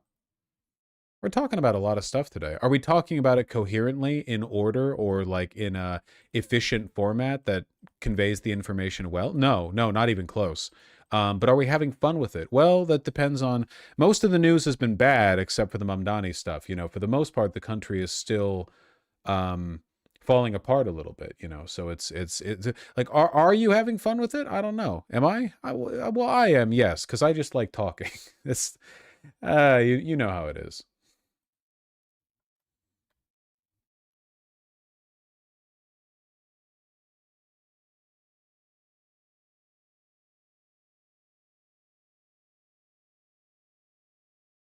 No, I can't do any more Mamdani stuff. I have to see this. I have to see this. Okay. I have to see this. So I talked a little bit about the Groyperification of the right, sort of like the right as an institution coming to terms with the fact that their young supporter base is pretty much entirely built from neo-Nazis, or at least people who are like, you know, kind of in line with them. And this came to a head with a video tweet put out by the head of the Heritage Foundation. Can somebody find me that, please? By the way, where he essentially said that he was still epic best friends with Tucker Carlson, even after Tucker Carlson had an amicable interview with Nick Fuentes. Now, Tucker Carlson and Nick Fuentes both more or less say and believe the same stuff, just to different audiences. You know, there's a tonal difference, but the, you know, gist of it is still aggressively like Nazi aligned, you know. I mean, sometimes even Fuentes dog whistles. It really depends on who he's trying to appeal to at that you know, at that point in time. That thank you. So Kevin Roberts, head of the Heritage Foundation, put out a video where he essentially said, I disavow Nick Fuentes, but we're not going to lay cancel Tucker Carlson like a bunch of woke tards just because he's friends with a neo-Nazi. You know, that's essentially the video, right?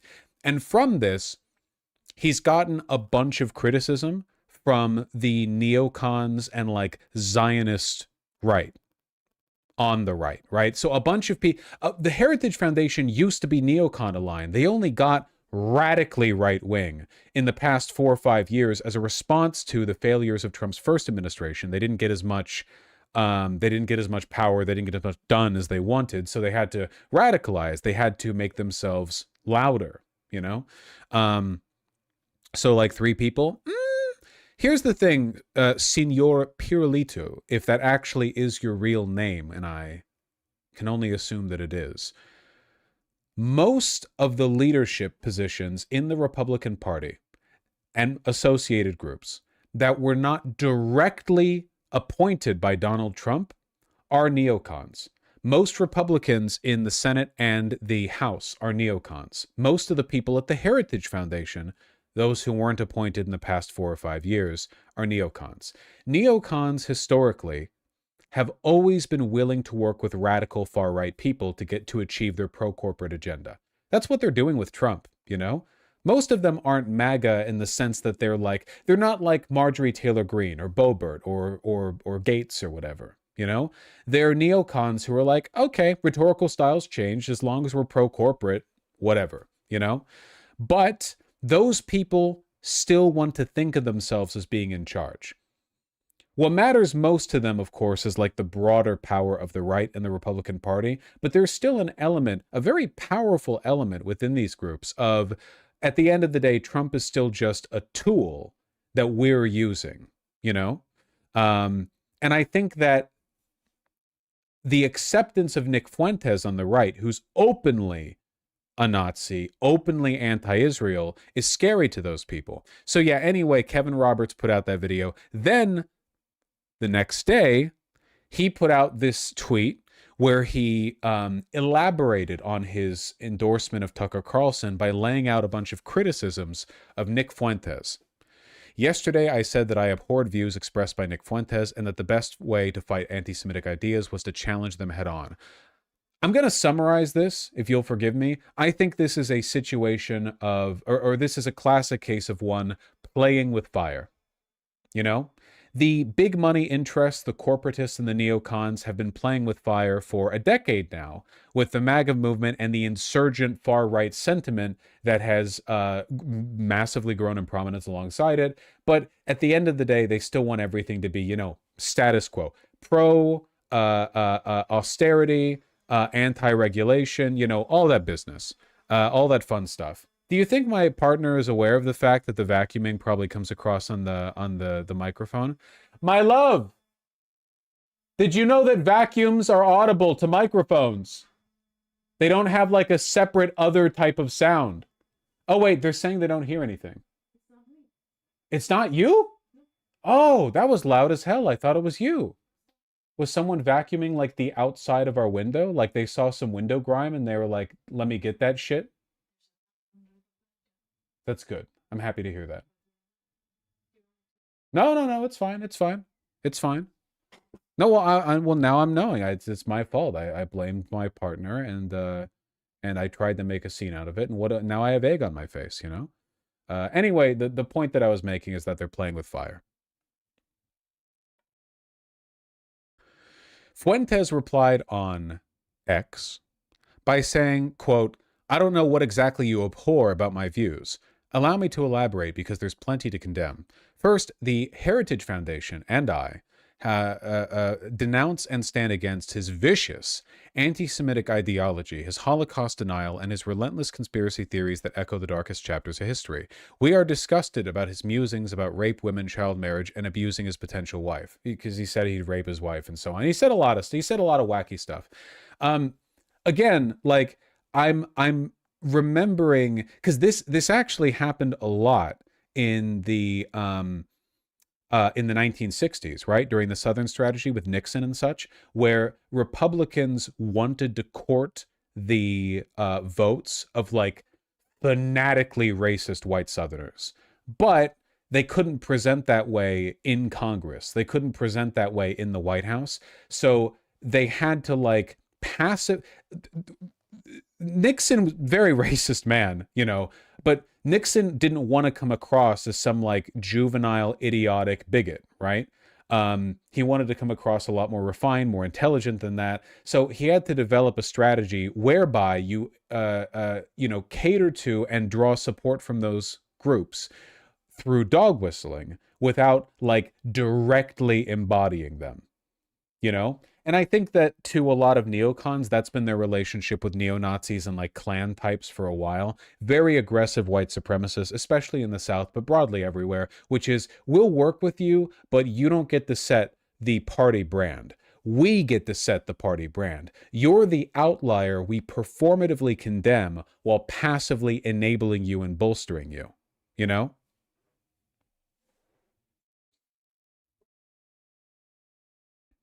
You get me. Everything I know about Nixon is from Futurama. He's actually much worse than he's portrayed in Futurama.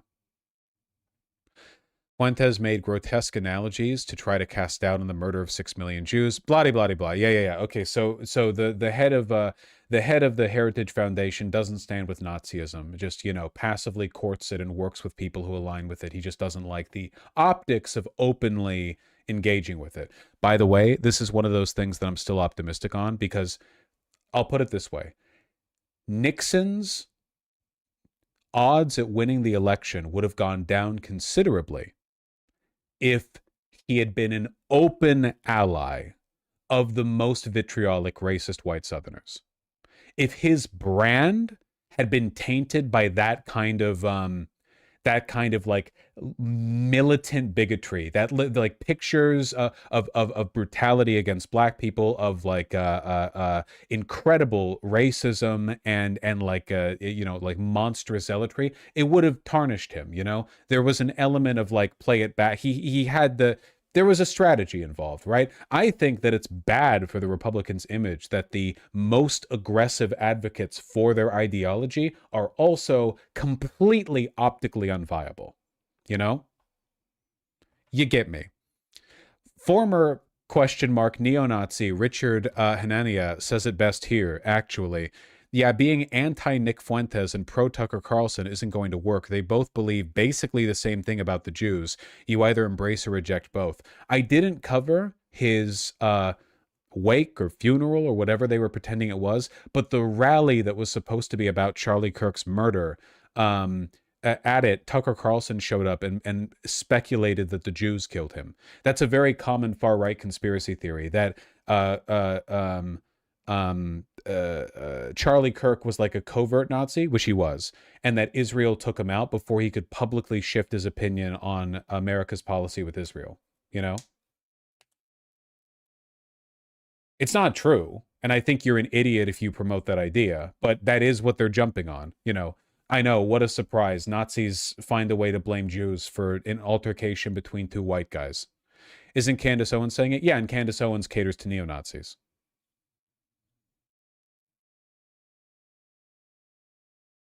You'll never guess who else jumped on this schism. The world's most irrelevant Republican, Ben Shapiro, for many reasons, by the way. The brand is outdated, and you can't be like a nasally voiced Jewish guy if you want to appeal to the modern wave of the right. I'm sorry, you know, they don't like Israel, and they don't like Jewish people. So Ben Shapiro says, no to the Groypers, no to cowards like Tucker Carlson who normalize their trash, no to those who champion them, no to demoralization, no to bigotry, so on and so forth. This has 16,000 comments. If I scrolled down, it would all be Happy Merchant posting, you know? I did want to see a bit of it, though. Hey, folks, I want to do something different on today's show. We're going to cover one topic in depth. That topic is, I think, the most important thing happening in the country. It was a hot topic last week, but I wanted to take some time to really gather my thoughts and speak on it in coherent fashion, holistic fashion. That topic is the fragmentation of the political right. Wait, doesn't Matt Walsh say the same thing as Fuentes? Matt Walsh engages in Nazi-esque rhetoric on a lot of subjects, but he hasn't done it as much on Israel and the Jews as Tucker Carlson has. But yes, Matt Walsh, and to a slightly lesser extent, Michael Knowles, but their antagonism is more directed along racial and gender lines, you know? But in terms of their, like, affect, yeah, for sure. That fragmentation is being caused purposefully by a splinter faction of people led by a young man named Nick Fuentes. They call themselves the Groypers. They are white supremacists. They hate women, Jews, Hindus, many types of Christians, brown people of a wide variety of backgrounds, blacks, America's foreign policy, and America's Constitution. Of course, Ben agrees with literally every one of these positions. Every single one individually you could break down, and Ben Shapiro shares it. The only possible exception to that would be the hatred of Jews, though I would argue that the far-right Zionist Jews are often quite anti-Semitic themselves, what with them constantly accusing pro-humanity Jews, you know, humanitarian, anti-genocide Jews as being bad Jews, right? So, like, you know, on that one, they take a different angle. But apart from that, his politics really aren't that distinguishable. The main thing that's different is their affect, right? That's always been the thing that's kept Ben Shapiro behind the times, kind of, where he still has this smarmy neocon affect. In reality, his politics are fascist. He continues to support Trump after Jan 6th. There's no two ways about it, you know? He calls for a more moderate, more polite fascism, which is ridiculous and internally inconsistent, and I think that's the reason why he's fallen off in popularity. I think he's now much more popular with older people than younger people, which was not the case when he first got big. Admire Hitler and Stalin. And that splinter faction is now being facilitated and normalized within the mainstream Republican Party. The main agent in that normalization is Tucker Carlson, who is an intellectual coward, a dishonest interlocutor, and a terrible friend. And Tucker Carlson last week was aided, abetted, celebrated for normalizing Nazism within the Republican Party by the mainstay organization of the traditional... I don't think they admire Stalin. They both do. They explicitly said so. Fuentes has always liked Stalin. All right, the Heritage Foundation. Now, before we explain what's been happening, let's make one thing clear. This is not about free speech or cancellation. It was never about free speech or cancellation. Free speech has a definition: the right to speak free of governmental coercion. I believe in it, of course. I've always defended it. Criticism of bad speech is, in fact, just a form of free speech. Cancellation also has a definition: the banning of particular people, including people like Nick Fuentes, from platforms like X or Facebook.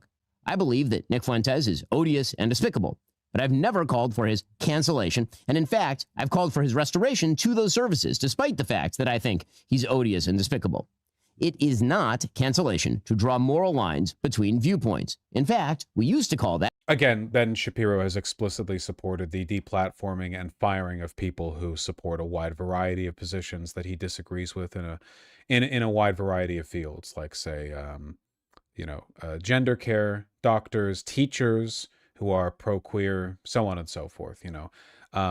Oh yeah, not to mention like fucking deplatforming and firing everyone on earth for not being pro-Israel. One of the key aspects of conservatism. It is not cancellation to refuse to signal boost Hitler supporters like Nick Fuentes. It is not cancellation to criticize Tucker Carlson for rhetorically fluffing Nick Fuentes and other anti-American crackpots. Fluffing. It's not cancellation if you urge others to stop promoting those who rhetorically fluff Nazi apologists. Those are all elements of free speech. And anyone who says differently is lying to you, and lying for the most cynical reasons, to misdirect from their own defense of those Nazi apologists and their promoters. The issue here isn't that Tucker Carlson had Nick Fuentes on his show last week. He has every right to do that, of course. The issue here is that Tucker Carlson decided to normalize and fluff Nick Fuentes, and that the Heritage Foundation then decided to robustly defend that performance. Those who criticize both Tucker and Heritage aren't canceling. They are quite properly drawing a moral line. So, for those who don't understand why is he wearing a brown little hat? I don't know much about Judaism, but aren't they usually black? I think they can be any color, right? There's not like a color specific. I think they just tend to wear black because a lot of, I guess, Jews have black hair, or right? So it's just like it kind of blends in a little more. But a lot of people wore white and blue ones in BH. What's going on? Let's begin with Nick Fuentes. Now, as I mentioned, last week, Tucker Carlson had on Nick Fuentes. Fuentes is a 27-year-old man who's dubbed himself the leader of a movement called the GROYPERS. He has a large audience of alienated young white men in particular, and he's earned increased media. A lot of non-white men in there. Overwhelmingly men, but plenty of non-white men. I'll tell you that one for free. Attention over the course of the past few years, especially over the last year. Now, from Tucker Carlson's interview, you might have gathered that Fuentes has some borderline views on race, a peculiar obsession with what he calls organized Jewry, and a rather sad relationship with the female sex. But probably you came away thinking that, for the most part, Fuentes lives on the radical edge of normality. You think that if you watch the interview, because Tucker Carlson decided that it was important not only to host Fuentes, but to smooth over his views, water them down, and make them far more palatable to a normal audience. As we'll discuss in a bit, this is what Tucker Carlson does for a living. But back to Nick Fuentes. To understand just what Tucker did here, we must actually examine what Nick Fuentes says on his show, and has said for almost a decade, because he was asked precisely 0 questions about any of what you're about to see by Tucker Carlson. Oh shit, are we getting a greatest hits compilation? What is this woke shit? I'm just a little bit darkly charmed by, because what we're looking at here is like Ben Shapiro has dishonestly weaponized an inconsistent standard that he applies to the right and to the left for years and years and years now. You know, it's cancel culture when you do it to me. It's just responsibility and consequences when I do it to you. You know, you're a hateful bigot for not promoting genocide. I'm actually the fair and reasonable one for writing books about how black people are evil criminals who can't take responsibility for their own actions. He's written multiple bad books. He's done so many bad things, guys. He's just like a whiny little bitch, so you forget. He's not as proud of vice signaling as some of the other people. But now he has to do it against the right. He has to do it from like the new wave on the right. The funny thing is, I think in the long term, people like Ben are going to win out, because at the end of the day, people like Nick Fuentes are neither interested in nor capable of running a country, right? They're, you know, histrionic attention seekers, right? They're weird, closeted internet celebrity freak people who want to be called based online and have no plans beyond that. You know, their policies, if ever implemented, would immediately collapse in themselves, but they're never going to be implemented. So who cares, right? Ben could probably run a country. I think it'd be a wretched country, but I think that he would at least take it a little seriously. So I think that in the long run, this is actually the wing that's going to win out, but I think it's going to take a while to get there, you know? Nick Fuentes says women want to be raped. A lot of women want to be raped. And when I say raped, I mean like, that sounds bad when I say it like that. But there's like a lot of women that really want a guy to beat the shit out of them. But also they have to pretend, but part of it is they have to pretend like they don't. Nick Fuentes says that his followers... The most embarrassing thing about that clip is that it is like a 15-year-old's epiphany about women. Like, it is the earliest... How do I put this? This is like, I am 14 and I've just figured out how it all works, you know? You have to be... When you're older, you're so many layers beyond this. I guess he could have been like 10 there. I really have no idea. ...should kill, rape, and die in his name. Raise your right hand. All right, everybody raise your right hand. Raise your right hand. Repeat after me. I will kill, rape, and die for Nicholas J. Fuentes. Nick Fuentes says that women are whores who shouldn't be in politics. I mean, the funny thing is, for one, okay, the idea saying women are whores who don't belong in politics, borderline a mainstream Republican politician position now, but also, so far, all of this is like less morally disqualifying than being even slightly supportive of Israel. Sorry, I don't mean to come across like I'm defending Fuentes here. It's more just that Ben Shapiro is incredibly fucking evil. I've seen a lot of people online who have been like playing that down. They're like, you know, I feel kind of bad for him because the anti-Semitism is rising and he's a Jew. And it's like, buddy, he agrees with like every fundamental political position here. Where it's literally just a guy who has been, not just guy who voted for the leopards eating your face party, guy who's been like an active campaigner and has spent decades of his life aggressively promoting the leopards eating your face party. Gets like, okay, I get he didn't expect it, but anyway, I'm rambling. I will continue my crusade against women in politics. It's always like this, and it's so ironic. Women are like, I don't like, when you say, I like it, you have to affect the face. When you say to repeal the 19th Amendment, that offends me. That hurts my feelings. It's like, have you ever stopped and considered that maybe if you get offended, there's such a strong emotional reaction to political opinions you disagree with across the board. Maybe that's one of the reasons why you shouldn't be making political decisions. I'm not attacking women. I'm attacking whores. You have no problems, right? I'm attacking whores. I'm attacking sluts. If I say once this is all like really gay, can I not have to repeat it for any future clips? Like, it is a recurring trend, and I'm not exactly the first person to point it out. Can I just like broadly, you know? Stupid, dirty bitches. Nick Fuentes says that Jim Crow was actually better for black people.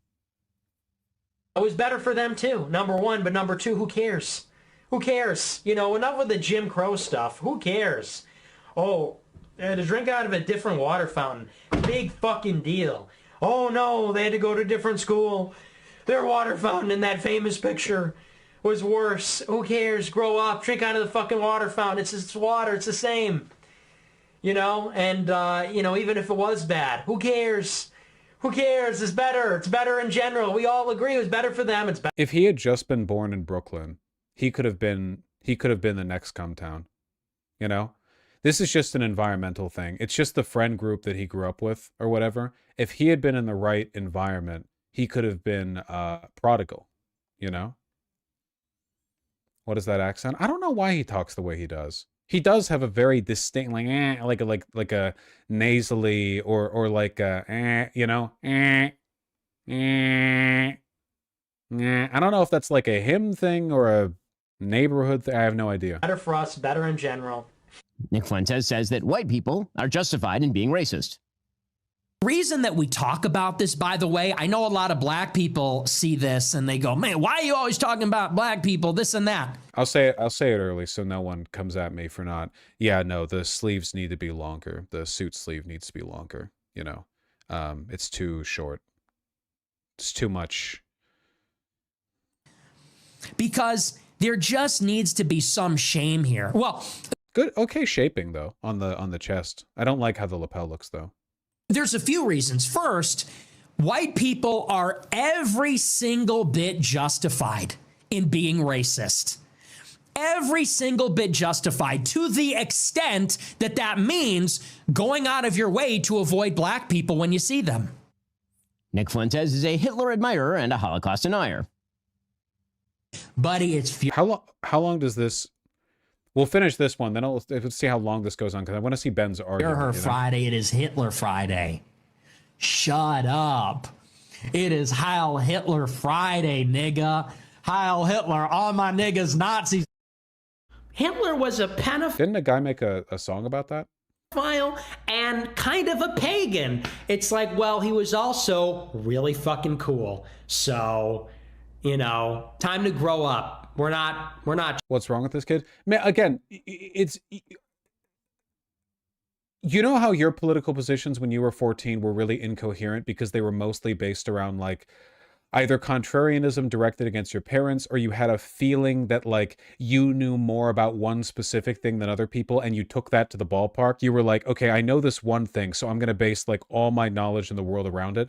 A lot of people, their political knowledge and their interests and their motivations aren't really like tied to a concrete moral system. In this case, it's just a whole social movement of people who think that good politics is when something is based.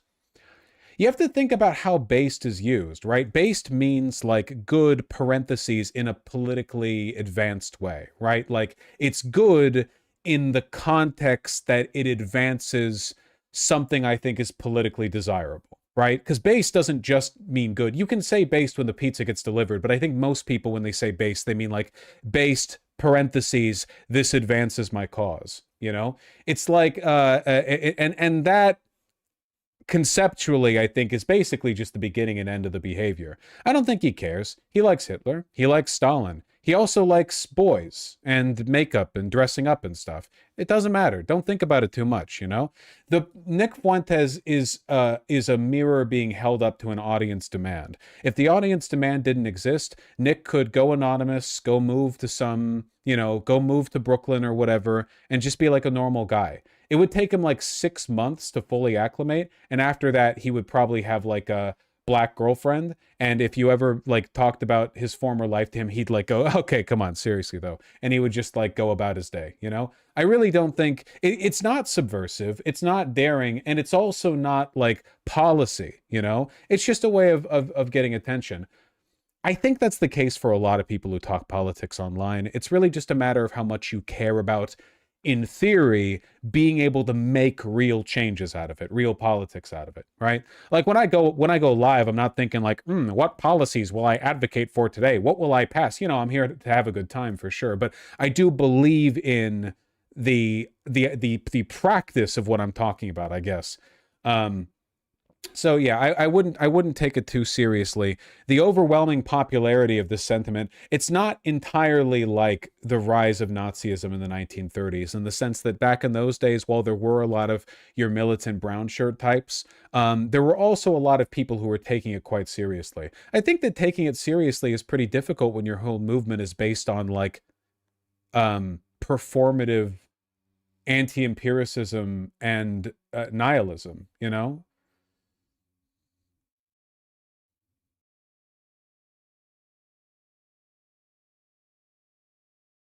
I don't know.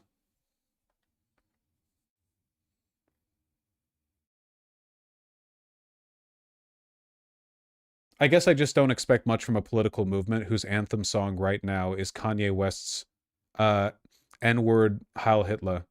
Like a bunch of black guys, the music video, like a bunch of black guys, you know, and then a bunch of white Nazis who hate black guys who are like, fuck yeah, this is based. This is gonna save America. Not gonna lie, it's low-key a banger. Finally, enough time has passed that we can acknowledge that Kanye is back in his golden arc. He's coming back. It's like a 2-hump camel, baby. Children anymore. Am I right? Am I right? Am I right, boys? Am I right? Let's go. He's back. He was also really fucking cool. It doesn't really sound correct to me. Wait a second. This goes on forever. Ben. Threat to Israel's hegemony. That's why domain. Honest. My father spent a lot of time here, and you get it back. Difficult questions of the president. Hi, Ben. Of that dictatorship. I forgot I was watching a Ben video. Am I? The interview. I'm not watching a Ben video. Is limited because Maduro is. You can identify where Venezuela is on a map. There is. You know, I've got 4 draft. But he will grill Ted Cruz about the population of Iran. Tucker Carlson will have on Vladimir Putin's evil anti-American mouthpiece, Alexander Dugin, and then praise him. Alexander Dugin is a 62-year-old Russian academic philosopher. He spent his life in Moscow. He was that they were going to have to handle. They went in with no plan for that. Tuesday. The whole thing is a clip show, man. Holy fuck. Elon got mad.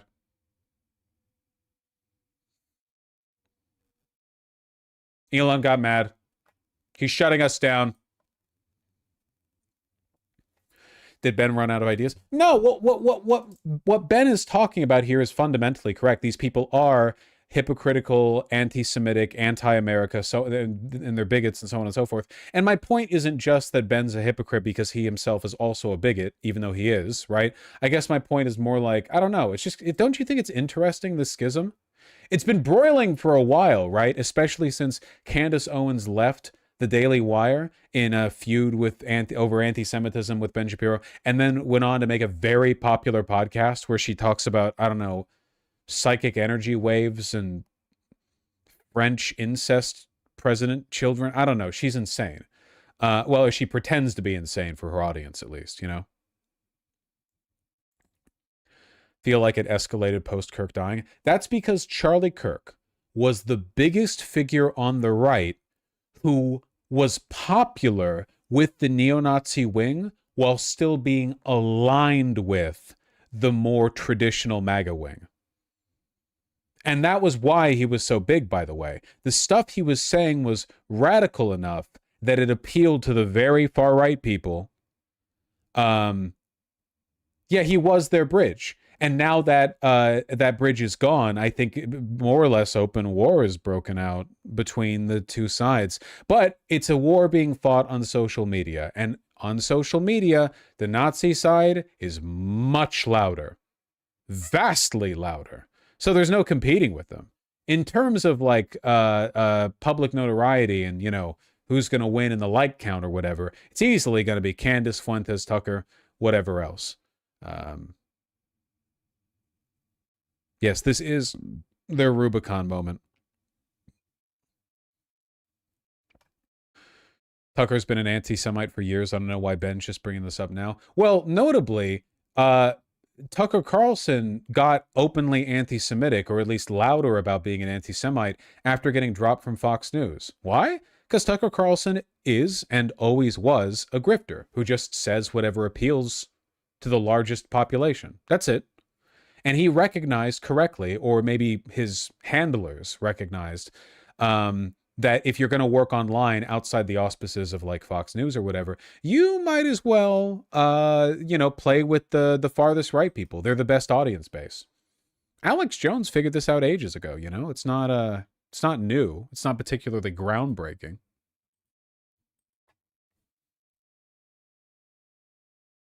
Yeah, he read the room. But it won't last long. At least, in my opinion, it won't. I don't think it's sustainable. If for no other reason than because, like, the power the right has held for such a long time has been built largely on, you know, their corporate collusion, you know? Lots and lots and lots and lots of money flowing into the right in these like organized ways to promote their own agenda, their own interests. And I don't think they're as capable of doing that if everyone running their orgs is an insane grifter. You know, you need principled people. You need bureaucrats. Have you seen the stuff that Kash Patel has been up to lately? This deserves its own segment, but like he's been using state-funded private jets to get everywhere. He used it to go see his girlfriend, his like Russian state asset girlfriend, or was it Israel state asset? I can't remember.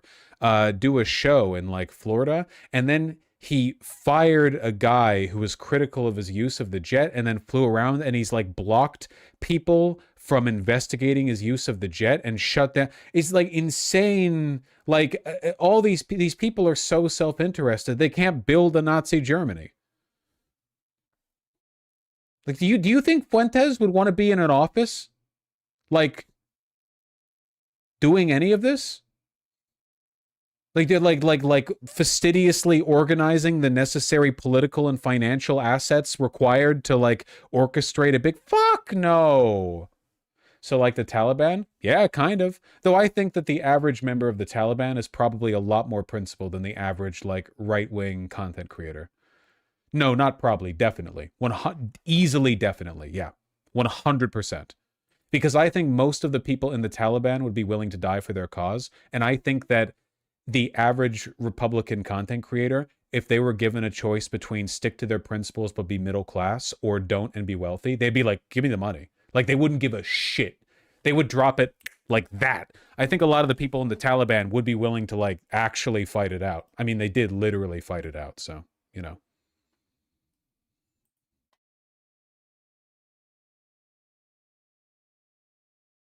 Hitler didn't have to pay his brown shirts. They all volunteered to be thugs for free. The modern Trump admin can't even trust ICE to show up to work without a big bonus and paychecks. That's a good point.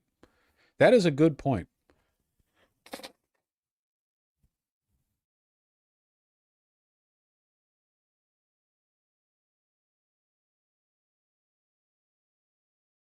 Anyway, that was a lot of info. Ben Shapiro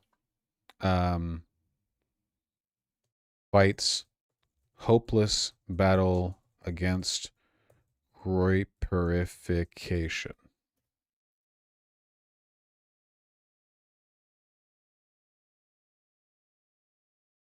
If you go to timestamp 3030, Ben talks about feud with... Oh, is this the video? 3030? 3030. Okay, I'll listen for a second, but to be honest... Most of us who oppose those vile ideas have every right to call him that. There's one other element here that's even darker if possible. Tucker Carlson preys on the friendship he proclaims with others, and then he knifes them directly between the shoulder blades when convenient for him. Tucker Carlson is, in short, a terrible friend. Tucker Carlson was supposedly Charlie Kirk's friend. Charlie believed that Nick Fuentes was vermin. That's a direct quote. He believed that because Nick Fuentes dedicated his life to destroying Charlie Kirk and TPUSA from the inside. In fact, here's Nick Fuentes describing Charlie Kirk the month before Charlie was murdered. Charlie Kirk cannot call himself a Christian anymore. Sorry, you forfeited that. I do not want to hear, and you cannot allow Charlie Kirk to go to one more public event, one more question and answer, one more ask me anything, without being protested, without being shouted down, without being interrogated about this. This guy goes around from campus to campus in the most artificial and phony and fake way. And here is Nick Fuentes describing how he destroyed TPUSA from the inside. Whether he chooses to confront me or not, whether he has dignity and honor or not, it's just a matter of time. My ideas are already there. I've already impregnated your organization. I took Turning Point USA and I fucked it. I took your organization, I took your baby, Turning Point USA, and I fucked it.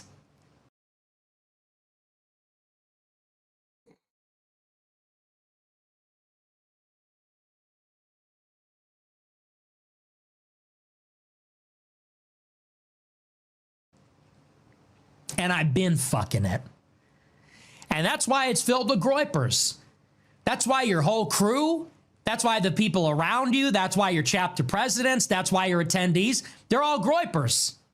And here's Nick Fuentes calling Charlie Kirk unpatriotic and talking about how he's a retarded idiot and saying all firepower should be focused on Charlie Kirk. I think a lot of people are starting to find out Charlie Kirk is not the patriot that he says he is. And so I look at what happened last night and I think to myself, this is totally a doable operation. You know, Charlie Kirk in the grand scheme of things is just some retarded idiot. The dog is terrified. I had to go upstairs and reassure him because I'm screaming at my stream. When he's right, he's right.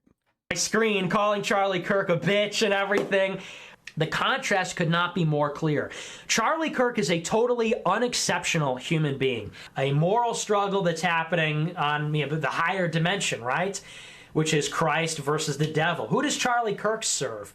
You know, is he really a Christian? Is he really Christ-like when he supports foreign wars and Israel and all this? Look at the people he's taking money from. You know, so the guy's a fake Christian. The guy's not a patriot. He hates our country. He's un-American. Let's focus all our firepower on Charlie Kirk. Why are we doing this? It's because Charlie Kirk is a fake patriot, a fake Christian, and he hates his people. 2028 is going to be Hakeem Jeffries versus a guy who talks like this.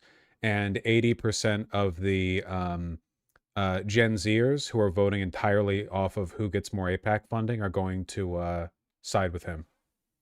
anti-white. This is our angle.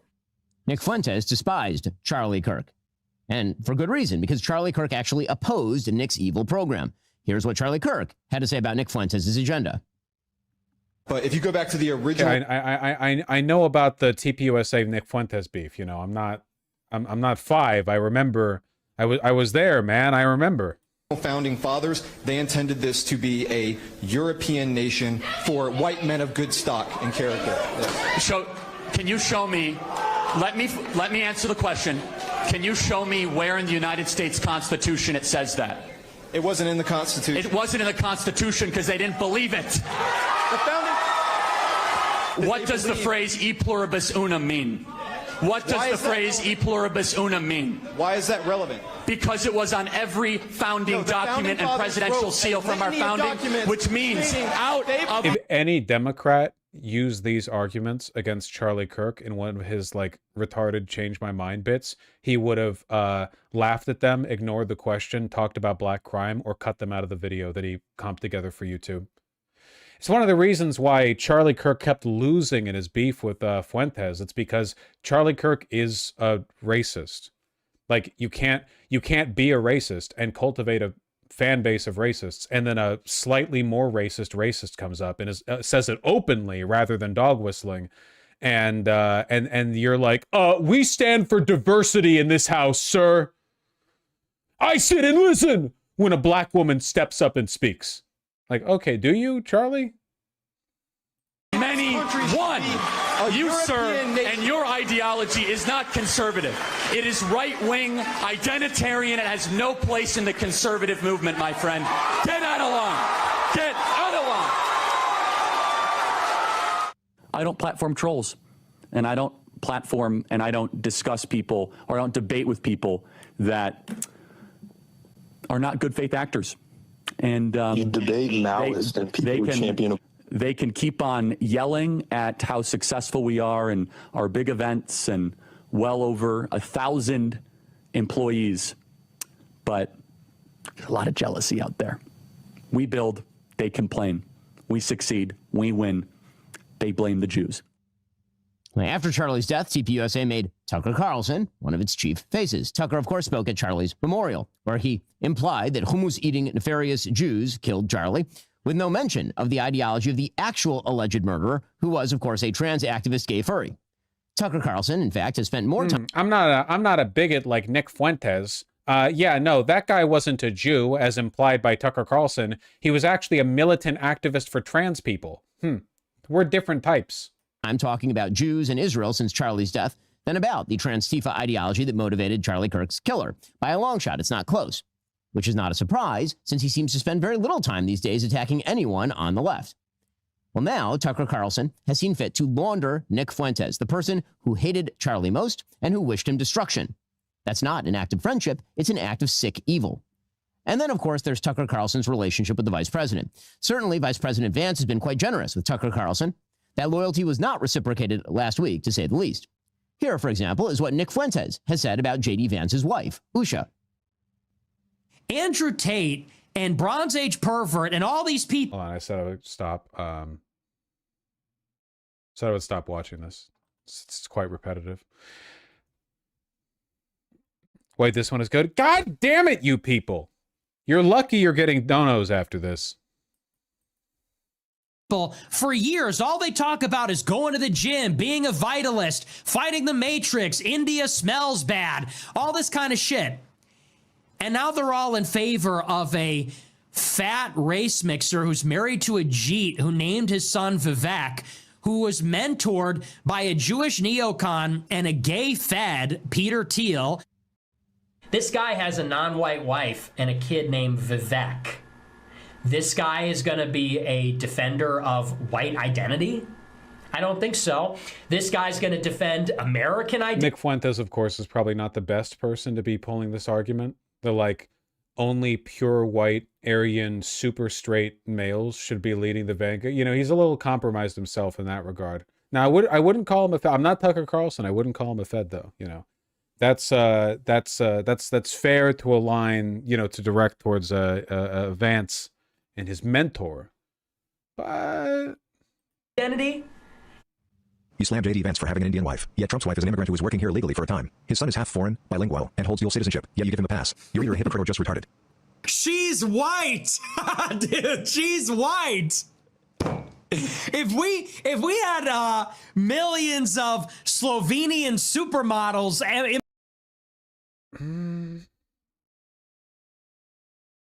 We're playing, I'm just saying we're playing it a little loose with white with that one. I mean, listen, okay, there's a reason Fuentes would be interested in promoting the unique white identitarian broad definition of whiteness. I understand it's a self-interested thing. Yeah. Immigrating to America, I don't think we'd have a big problem with it. Tucker Carlson had on Nick Fuentes and did not ask him a single question about any of this. He just brought him on to launder his ugly ideas and make him more popular. Okay, no, we're fucking done with this. Jesus Christ. It's going on forever. The only reason it's going on is because it's funny watching a bigot like Ben Shapiro try to sneer and do this you at a bunch of highlight reels of another bigot being funnier than him. Like, that's the distinction to me, man. You both believe the same shit. Fuentes is just funnier than you.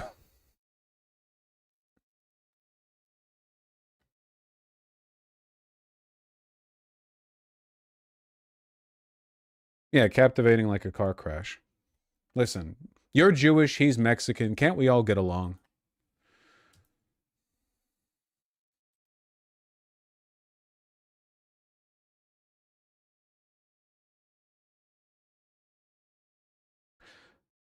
Zaran posted his final ad.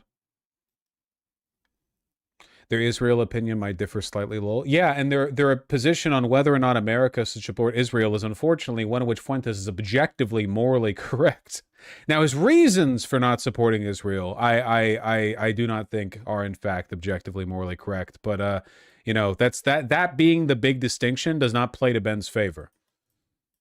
Not even a little bit. Anyway, let's here. Final Mamdani ad, huh? Let's take a look, and then I'm reading donos.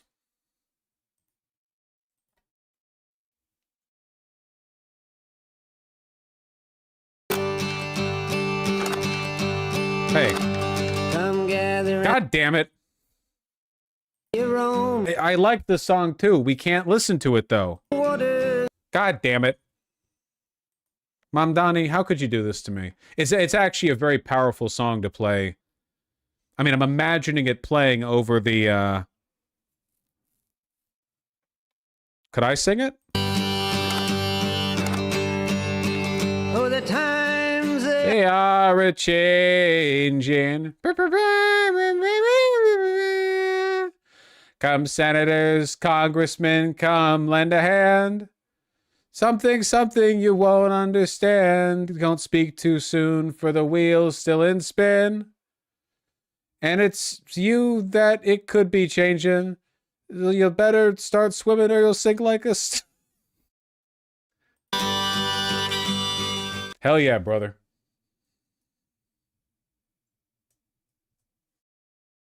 Hell yeah, brother.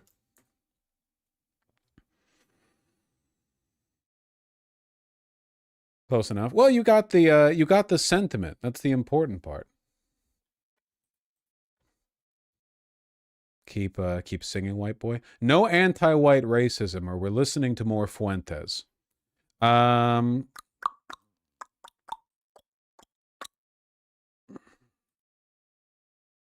that. Close that. We should read donos.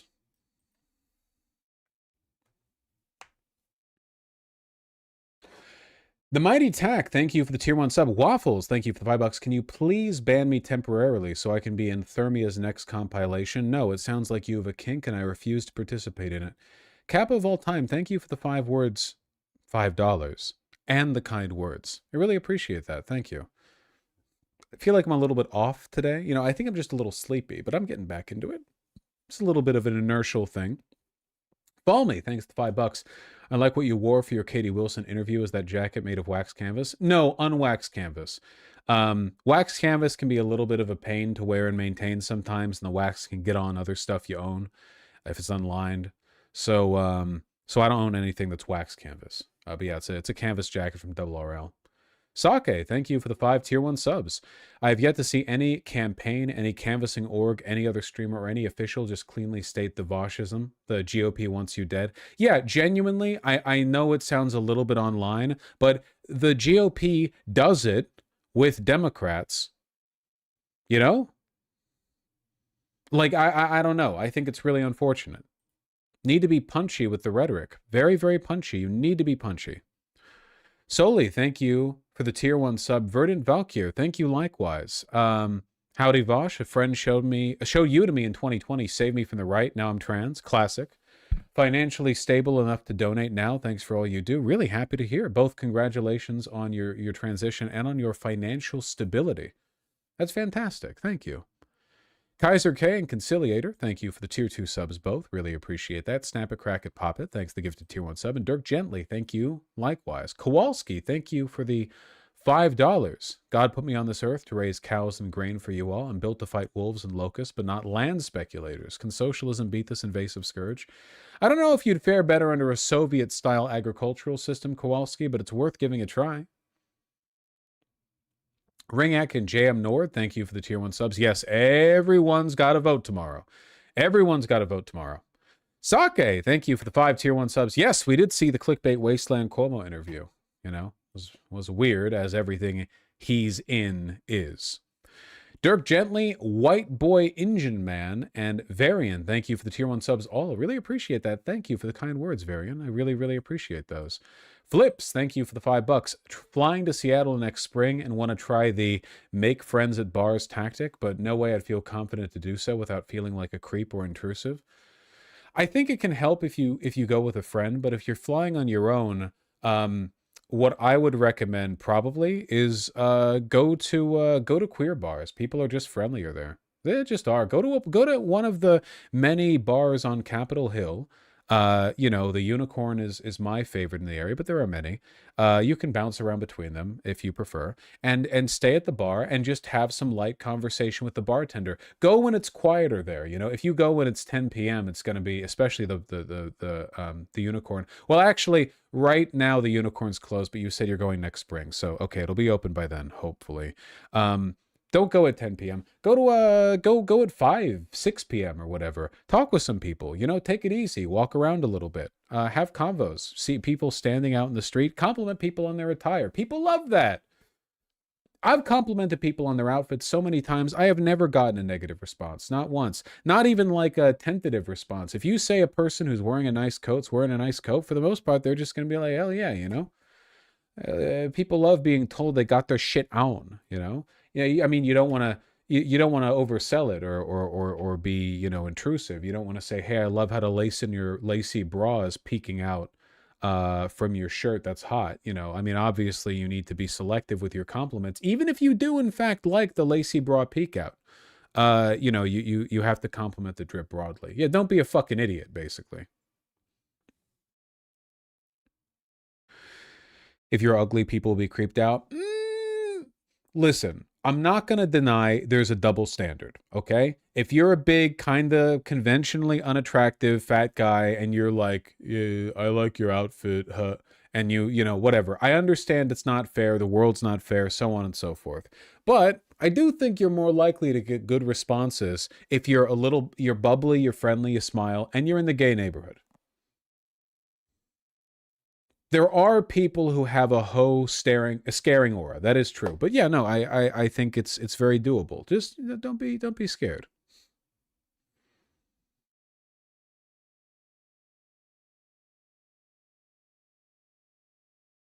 Well, that's a buff. Snap it, crack it, pop it.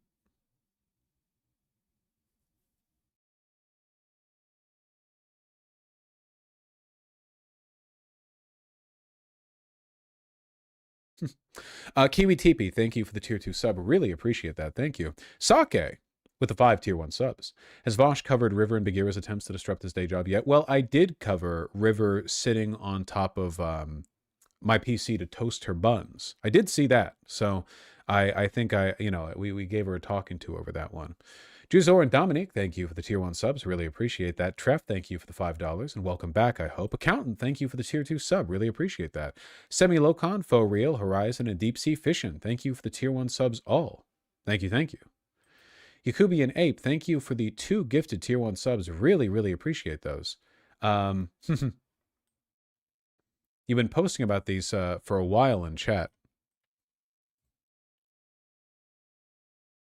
Yeah. Little babies. Beep.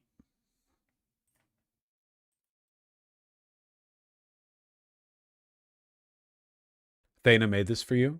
Oh, that's delightful. So cute.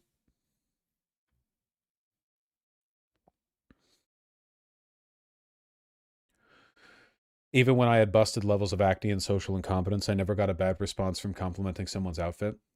I guess being fat makes it worse? Well, maybe. Look, as a general rule, the thing that makes those conversations go poorly is if you are giving the other person implications they're not comfortable with, or if you feel like, if they feel like you're not giving them an out. So people, for the most part, don't like negative altercations or interactions with strangers on the street and don't want to risk anything bad happening to them, like an argument or like a person turns out to be crazy. So if you give a person a compliment, you want it to not carry with it unsavory implications. Complimenting a fit is pretty unambiguous. If you compliment a person's appearance broadly, like telling a woman she's beautiful, that might be true, and she might appreciate that. But usually you say that when you're like hitting on a woman. Whereas complimenting a person's outfit is a more of a like, I see what you got on there. I respect that. That looks good. It's more of a, it's more, you're complimenting work they put into their appearance more so than you're like, you know, flirting with them, you know, and it comes across differently. And you don't want to say it in a way that makes it feel like they have no out. So say it like a passing compliment, you know? Don't be like, hey, I really like your outfit, and then stand there looking at them, waiting for a response. I know what I just described sounds like weird, but a lot of people make that mistake. They'll give a good, earnest compliment that's well-intended. There's nothing wrong with it. But then after giving it, they'll kind of hover a little bit, which puts pressure on the person that you're complimenting to give you a response. And if they feel pressured, they're more likely to assume that this is part of some pickup effort, which you want to avoid if you're just giving a compliment, you know? So when I compliment a person's outfit, I usually just say, oh, hey, I love your jacket, while I'm like walking by, the hand gesture, you know, I'm already moving on. Like to a guy like me, a compliment like that, I'm just you know, I'm just moving on with my day. There's no room for misinterpretation, and there's not really much potential for like them to feel like they're kind of trapped in the interaction. Yeah, a verbal underhanded toss. Does that make sense? Does that make sense? It's you get what I'm saying, right? Like this is good advice. You should be writing this down. Yeah, you can give me River. Yay.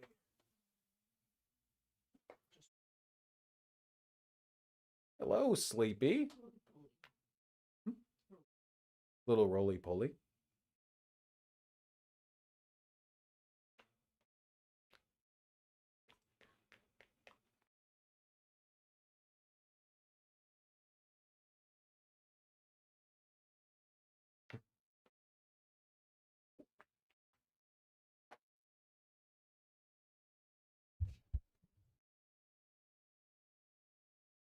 Okay, anyway. Noah Too Cool for School, thank you for the $5. I like your fashion segments. Can you explain which denim shirts look good with a tie or under a sweater? I like the look but don't understand the method, thanks. Usually if you're wearing a shirt with a tie or a sweater, it's meant to be a dressier shirt. You wouldn't really do that with a work shirt. Most denim shirts are work shirts. Western shirts, almost by definition, are work shirts. Big, heavy shirts that have like double front pockets, those are work shirts, you know? Usually you don't wear those with ties or a sweater. There are thinner denim shirts. There are denim shirts that are meant to fit more like dress shirts. And those ones look, you're not really looking at the material. You're looking more for the, oh, you can jump up here. Go on. You can jump up here. Oh. You're looking more for the style of the shirt. So, for example, hold on.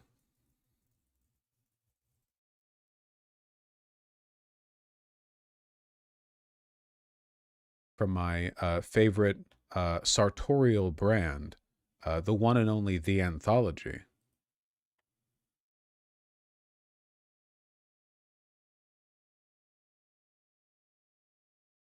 The Anthology doesn't really do rugged work shirts. They do have some relatively dressy work shirts like this. You wouldn't really wear this with a tie. It's a big boxy cut. It's got these heavy front pockets with pleats for more space, you know? It's still dressy. I mean, he's wearing it with trousers. But it's not the kind of shirt you would typically wear with a tie, you know? Not even a tie with the same fabric. You don't want a tie with the same fabric. I mean, usually ties aren't even made. Ties are usually made of wool or silk. Shirts are usually made of cotton. What's the difference between trousers and pants? No difference. But when I say trousers, I mean like pleated suit trousers or something meant to affect that style. I use pants as a general term for any long bottom, basically. But anyway, to contrast, I mean, here's another. That's a tunic shirt. I mean, here. Tailored shirts. Usually, like here's a denim button down, right? And this one you could wear with a tie, but that's because it's styled and designed as a dress shirt, you know? Usually, though, when you're wearing a dress shirt that's made of a denim-like fabric, it's made with chambray, which has, it's like 1 warp, 1 weft, rather than 1 warp, 3 weft, or whatever the fuck the ratio is. You know, I'm not a fabric wizard. I apologize. One of my favorite shirts, at least by visual appeal, is the raw chambray shirt in workman red, which I think is just beautiful. You know, I'm a huge fan of this shirt. Though I've never purchased any tailored shirts from the Anthology. I don't think I would fit in them. See, they're in Hong Kong, and their largest sizes just barely kind of work with my shoulders and chest. I'm a big guy, you know, and I don't think these shirts would be cut to my, let's say, generous waist proportions. But if I lost a little bit of weight, maybe I could do that.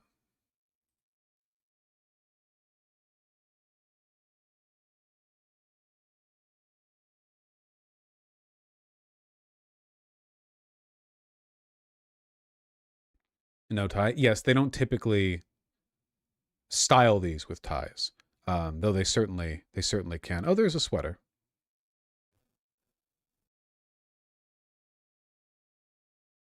They don't often have ties in their advertising.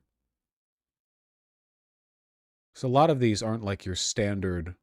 Like, what about a white Oxford cloth button down? Oh, there's a tie. Beautiful. Ah, beautiful. Classic ivy styling. Button-down collar, striped tie, a nice patterned tweed.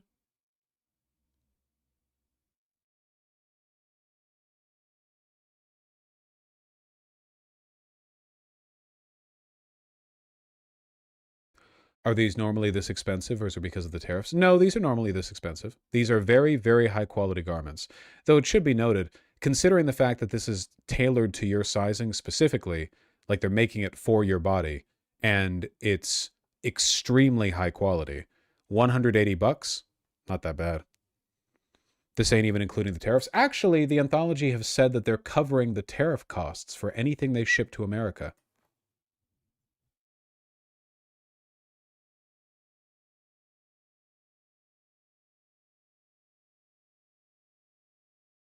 French seams.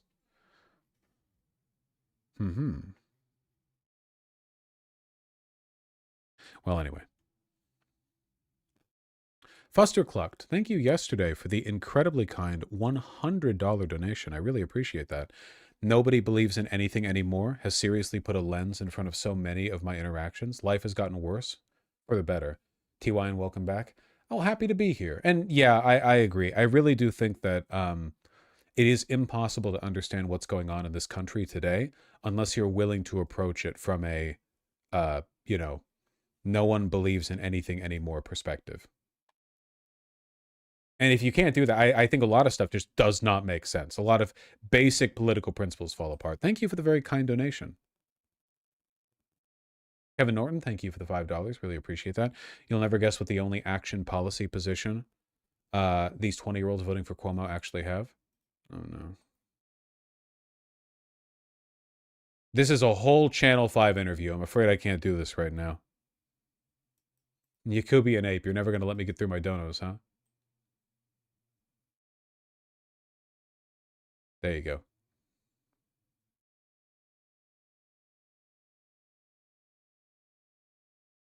Sake, thank you for the 5 tier 1 subs. Really appreciate that.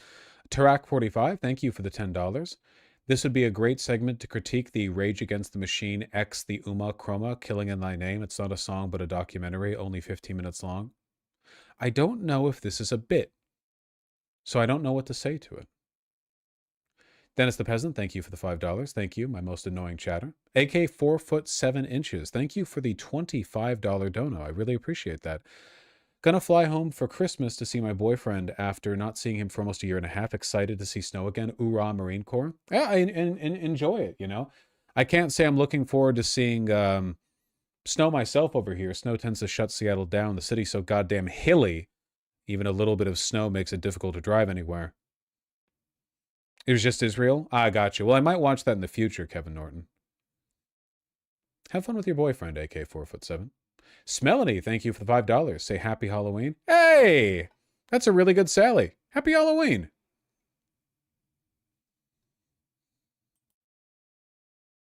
I was, hold on.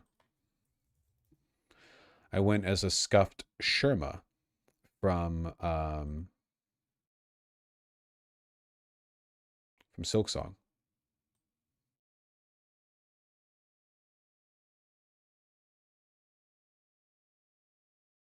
Get it? See, I got a cowbell that I spray painted bronze, and I've got the bell hat. I've got the hood. You can't see the whole thing. I just took a selfie.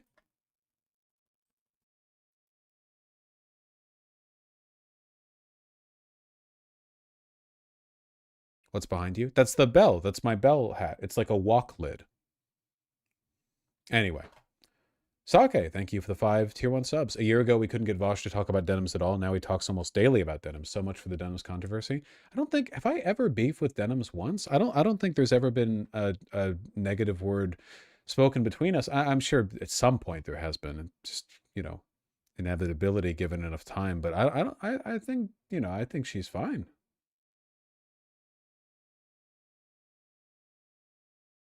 Isn't she a tanky? I don't know. I don't know. Rhaegar99 with the $5. How do you think Mamdani should deal with Corpo Dems screwing him over once in office? I apologize, but that's an incredibly complicated question. That really depends on like exactly what is happening and who and in what context. The most important thing that I stress now, that I care about now, is it is very, very, very important for us to remain ardent supporters constantly, so that whenever there is that pushback, we can bolster him, you know? We need to make it clear that there's always a big public will supporting him.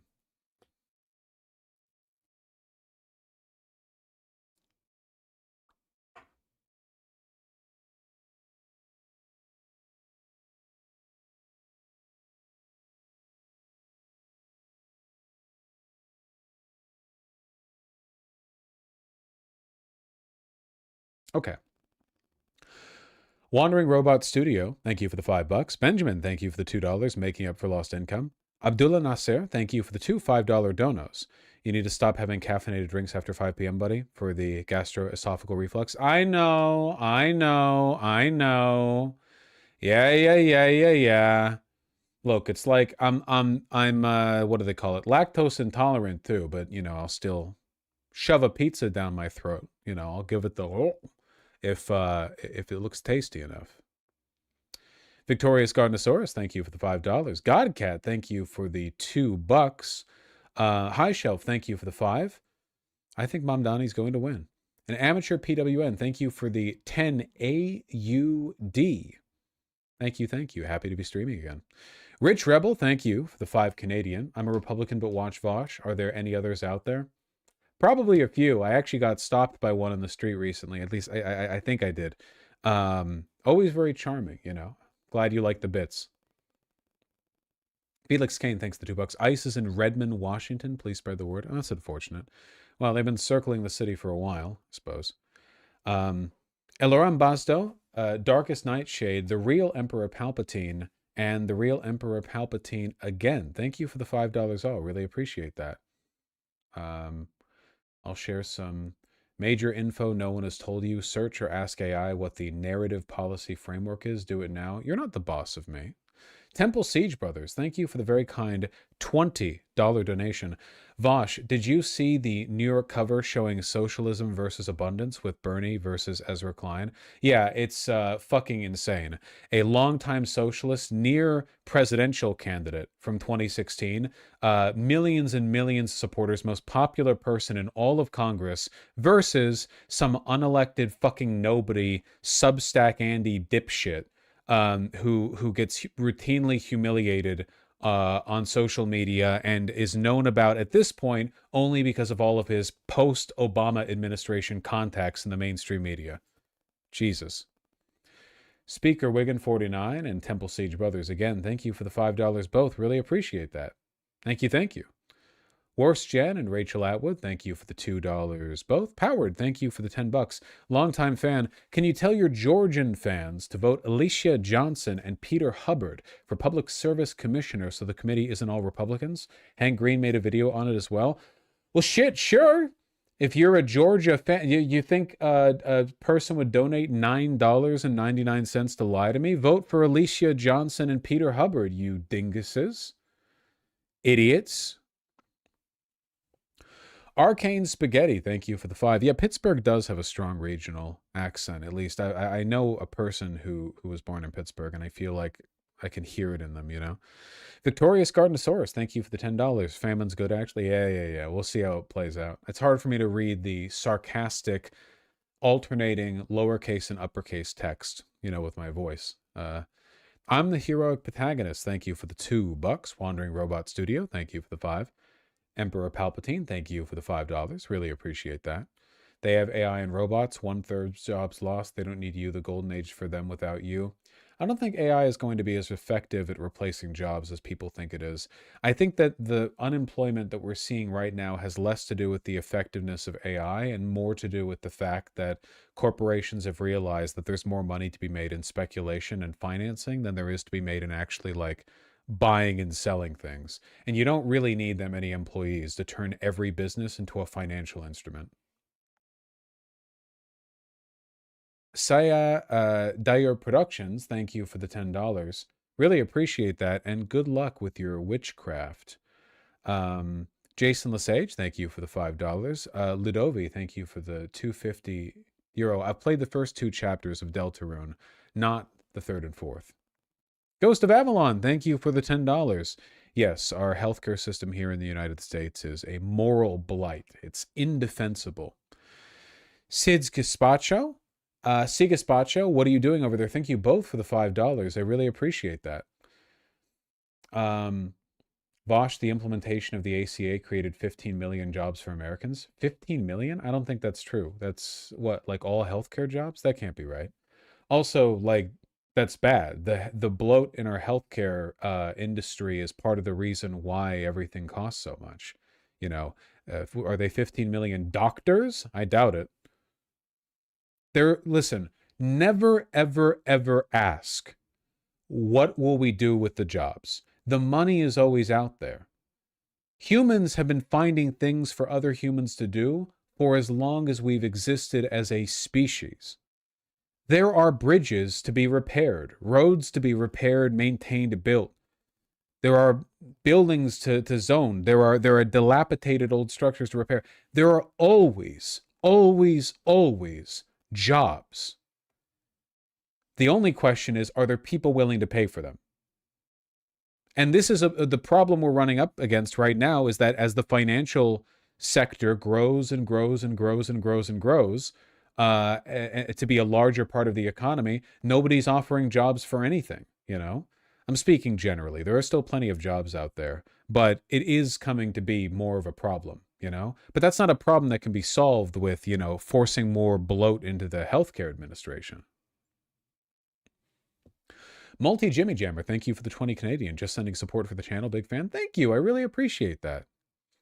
I appreciate your Canadian money and your Canadian sentiment. It's good to know that I've earned the endorsement of a Canadian, given the animosity between our two great nations at this moment. Old Schoolist, thank you for the 5. Hey Vosh, I went to do the Prop 50 vote thing. I'm not sure how it works though, so I just wrote in Hillary Clinton. Those votes get routed directly to Gavin Newsom's office, where he turns them into Prop 50 votes. So don't worry, they count those. Kowalski, thank you for the $5. I'm spending 4 days 150 miles from home in the boonies to custom harvest. Forgot to pack my lotion. Out of 16 white men, none of lotion. My poor face. That's insane. 16 white men out there in the sun, none of them packed lotion or sunscreen or whatever. Jesus fucking Christ. Sake, thank you for the 5 tier 1 subs. In before fashion is what unifies the left. Listen, I will unironically say, or I guess I'll say unironically to sound a little bit less soy. I think that a love of beauty and life is actually a big line separating the right and the left. And by the right and the left, I mean the non-corporate right and the left, right? I don't mean neocons or corporate Democrats. I mean that one of the big lines at the end of the day is that people on the left online love art and life and the things that humans produce, and people on the right are contemptuous towards all of it. I do think that is a unifying force, not fashion specifically, but, you know, broader field. All right, folks. I love you all very much. Take care of yourselves. Tomorrow, it's election day. We're going to show up. It's White Boy Tuesday, I hear, except in New York City. Mamdani's not, you know, not white. I would say that Mamdani, much like how Eric Adams says New York City is the blank of blank, I think that Mamdani is the first truly multiracial person.